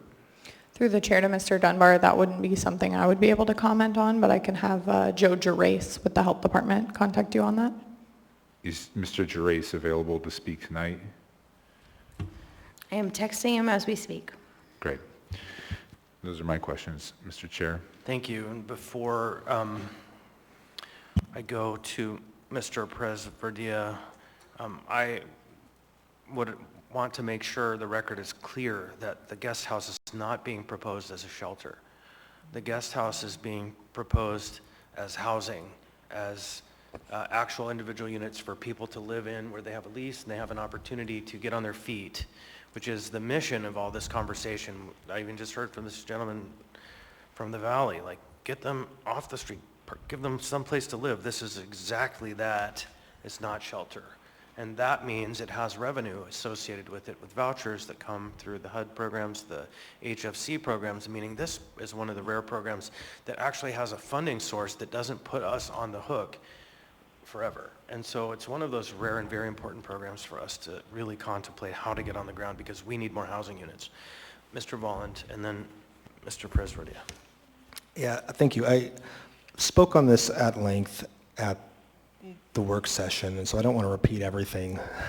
We are sort of running short on time, and I don't think my colleagues want to hear everything I have to say again either. But I did want to point out that there's an Assembly Informational Memorandum that I submitted that is signed by the presidents of both the Fairview and Downtown Community Councils that details a public meeting that was had at La Cabana, and had members present from those community councils, also the Third Avenue Radicals, from First Presbyterian, from Rasmussen Foundation, from Anchorage Coalition to End Homelessness. And I just want to point to the robust public process that has gone on with the guest house also reiterate that this is something that's already being used for transitional housing, and the intention is to convert it to 110 units of extremely low income housing and 20 units of permanent supportive housing. So these low income folks, they would sign a lease that comes with expectations, and the income from those leases would help fund operations. So they have skin in the game. That's something that people sort of have asked for in these conversations, is that folks would be able to contribute. So these folks that would be working these low-wage jobs, we would be helping them have the dignity that comes with the ability to lease their own space and while working in our community. There's also other expectations. There's a no on-site consumption policy. Tenants are going to be screened for no long-term substance abuse or behavioral issues. So for me, coming from District 1, coming from the North Anchorage District, downtown community, has been for so long one of the most impacted districts, and I'm conscious of that. And the reason I feel comfortable supporting this is because of the public support. Thank you. I made a mistake in my queue, and I had Mr. Cross before Mr. Presverdia. Mr. Cross. Thank you. Through the chair. You know, since it sounds like this isn't, it sounds like this is an investment, right? They're saying it's not necessarily low income, it's for the lower income, but this is an investment.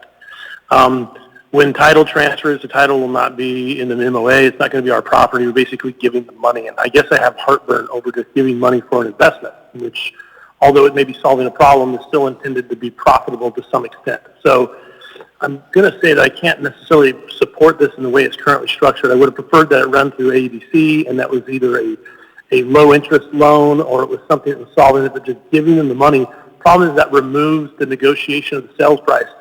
I think perhaps we're paying too much for the property, and part of the reason we're doing that is we're just giving them money to buy it, and therefore the basic laws of capitalism do not apply. The seller is less likely to give us a better deal on the property since they're not negotiating with their own money. They're doing it from taxpayers. There's no recourse to the taxpayer. So I can't support this. Not that I don't think that it's a good investment or that's not something that's needed, but I do believe that that if we're going to give them any money, it should be done through a loan or through some sort of situation like that, since they have said this is going to be providing lower-end housing, but it is still an investment they're buying. So I guess that's my thoughts on that. Thank you. Thank you. Mr. Presverdia. Thank you, Mr. Chair. First, I want to thank all of the community partners that have been a part of getting us to this point. This project is universally supported across the community, across businesses, across nonprofits.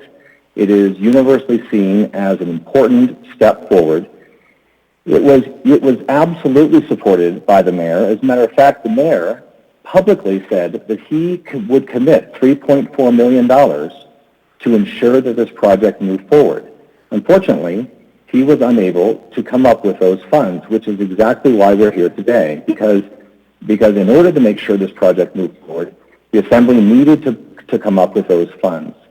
So it's really important that people know that this is a very smart investment that has a lot of support throughout the community, and it is a vital part of ensuring that we begin to move towards real solutions towards the homelessness challenge we face in Anchorage.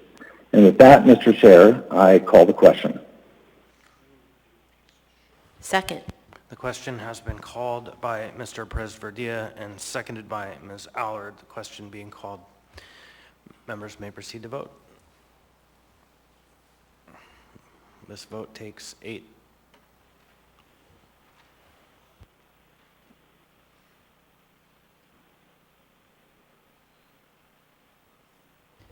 Mr. Presverdia?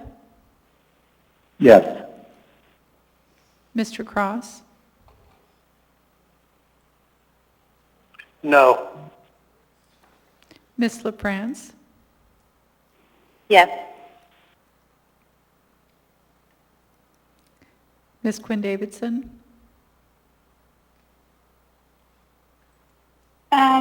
Yes. That's one. On a vote of 10-1, the question has been called. Now the question before us is, shall the body approve AO 2022-222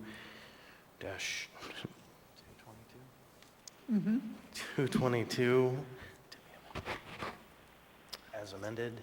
No, we didn't amend this one. So 2022-222. The question is out before us.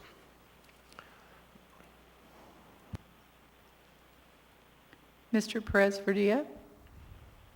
Yes. Mr. Cross? No. Ms. LaFrance? Yes.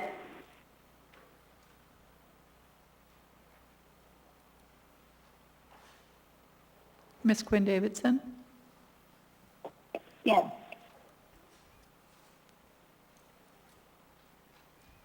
On a vote of 8-3 with one recusal, AO 2022-222 has passed the body. Mr. Rivera. Thank you, Mr. Chair. I move for immediate reconsideration of AR number 2022-221S as amended. And can I just do both of them, Mr. Chair? Yes. You may. Okay. And then of AR number 2022-222. Second.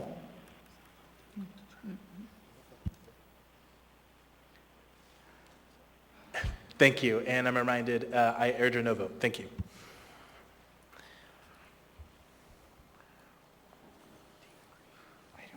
It doesn't matter. It's up to you.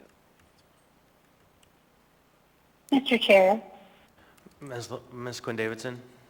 I'm sorry. May I get in the queue? I can go after whoever else. I can't quite hear. Couldn't make out what you said. Oh, I'm sorry. I'll try to be more clear. Can I go ahead? Please. I won't take too long, but I guess I just want to say that I'm uncomfortable with how we use the motion to reconsider. I feel like the whole point of the motion to reconsider is to give people time to think about things. I have no questions about this. I'm not going to move to reconsider, but I find it procedurally flawed that we do this motion to cut off the option to reconsider within the period that the code allows. So I'd like to talk about that in Rules Committee. I'm not a fan of doing this over in this situation, but I will go forward this time, but I would like to circle back, please.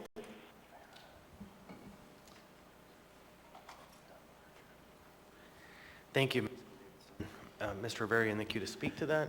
Yeah, thank you, Mr. Chair. I appreciate Ms. Quinn Davidson's reluctance.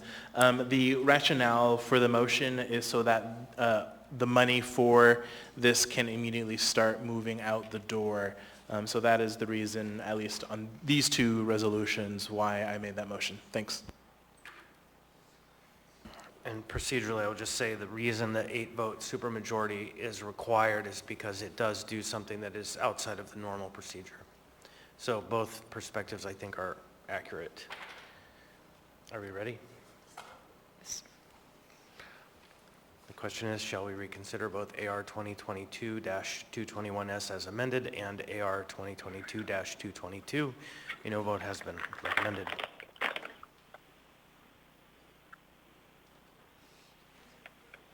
Mr. Perez-Verdilla?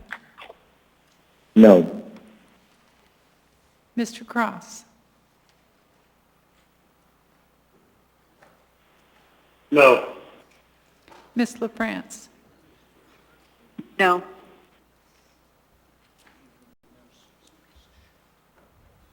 Ms. Quinn Davidson? No.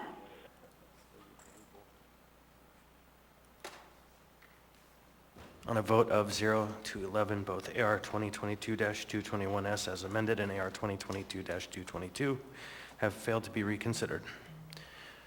All right, so that brings us to final audience participation. Mr. Darden. My name is Dustin Darden. I'm running for United States Senate, and I consider it pure joy when I go through hardships, tribulations for my belief in Jesus Christ and how it relates to ordinances and how it violates so many laws, and I filed the ethics complaint for the record, sent to Barbara Jones to go to the ethics board, which is appointed by Mayor Dave Bronson. Multiple violations, including AS 1176110 violation, case law, New York Times versus Sullivan, which gives me legal precedence to sue you until you have no more money to see straight with.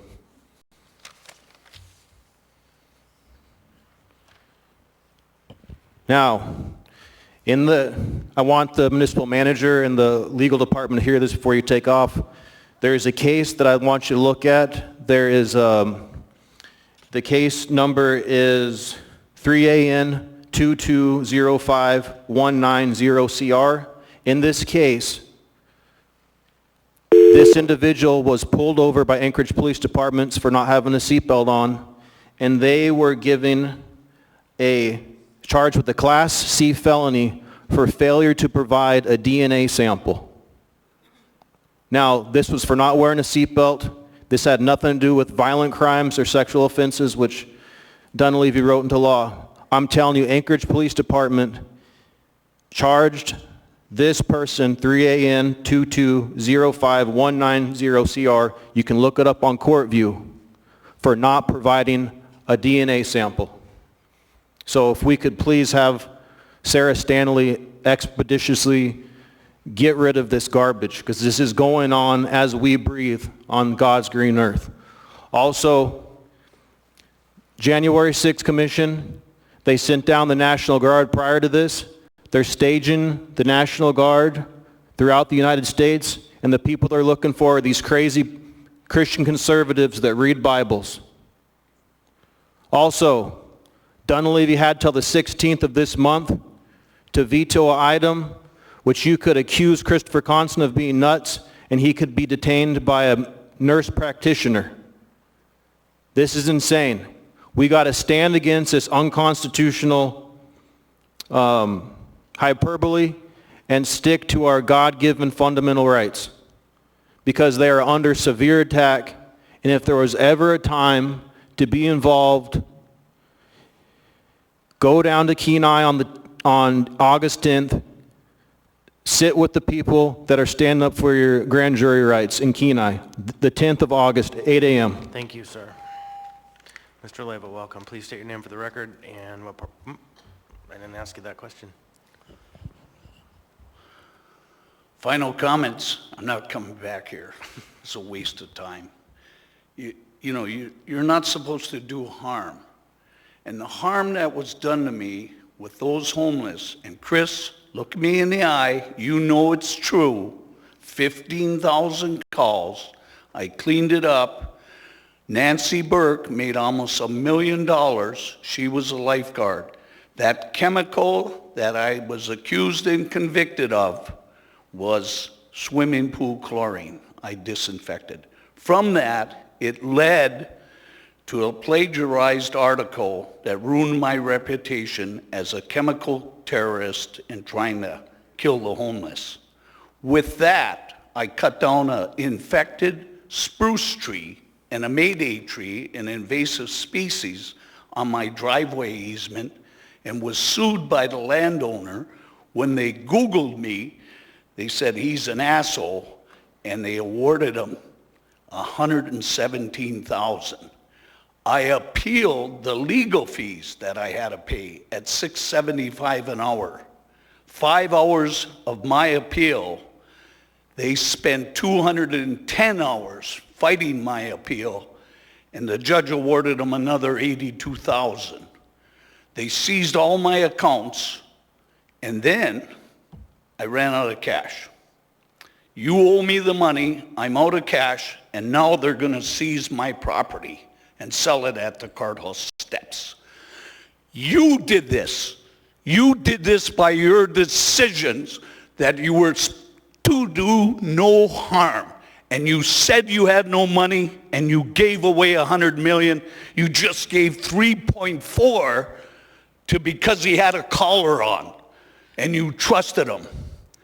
I'm going down, and listen, it was a good run, but your shameful actions caused it. And I will answer any questions. You come over and look at those trees and what the city has become.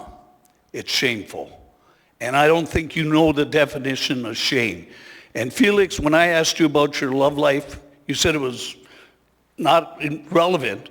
Hey, I don't think you know how to love. That's what's wrong with you. And this shame of this body and what you've done, it can't be repaired with a simple, I'm sorry.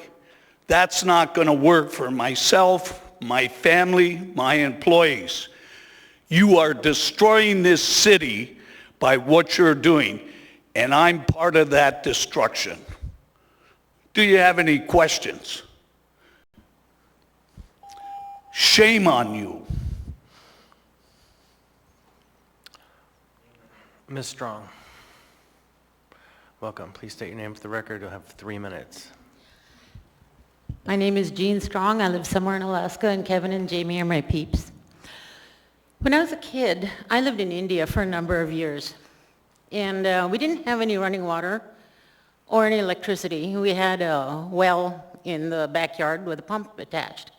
And one day I was standing at the pump washing my hair in a bucket, and I heard a rustling noise. And when I looked up, about maybe 10, 15 feet away from me was a giant cobra. He was probably, 7 feet long, and he had his head up like this, and he was coming for me. He was mad.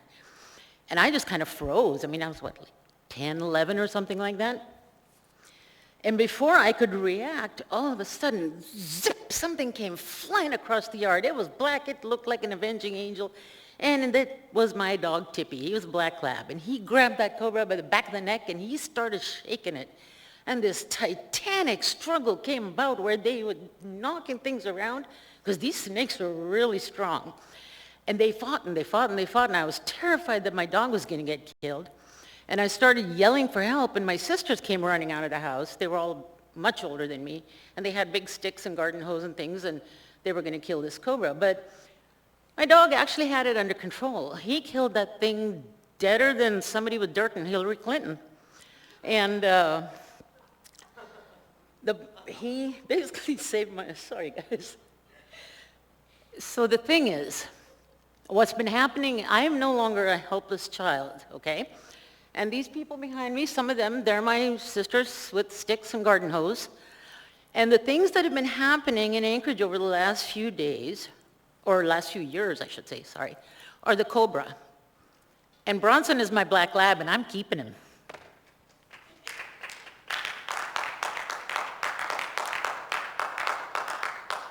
So I would offer AO 2022-66 pass tonight without any fanfare. I think maybe the curse of 66 has passed. And with that, this meeting is adjourned.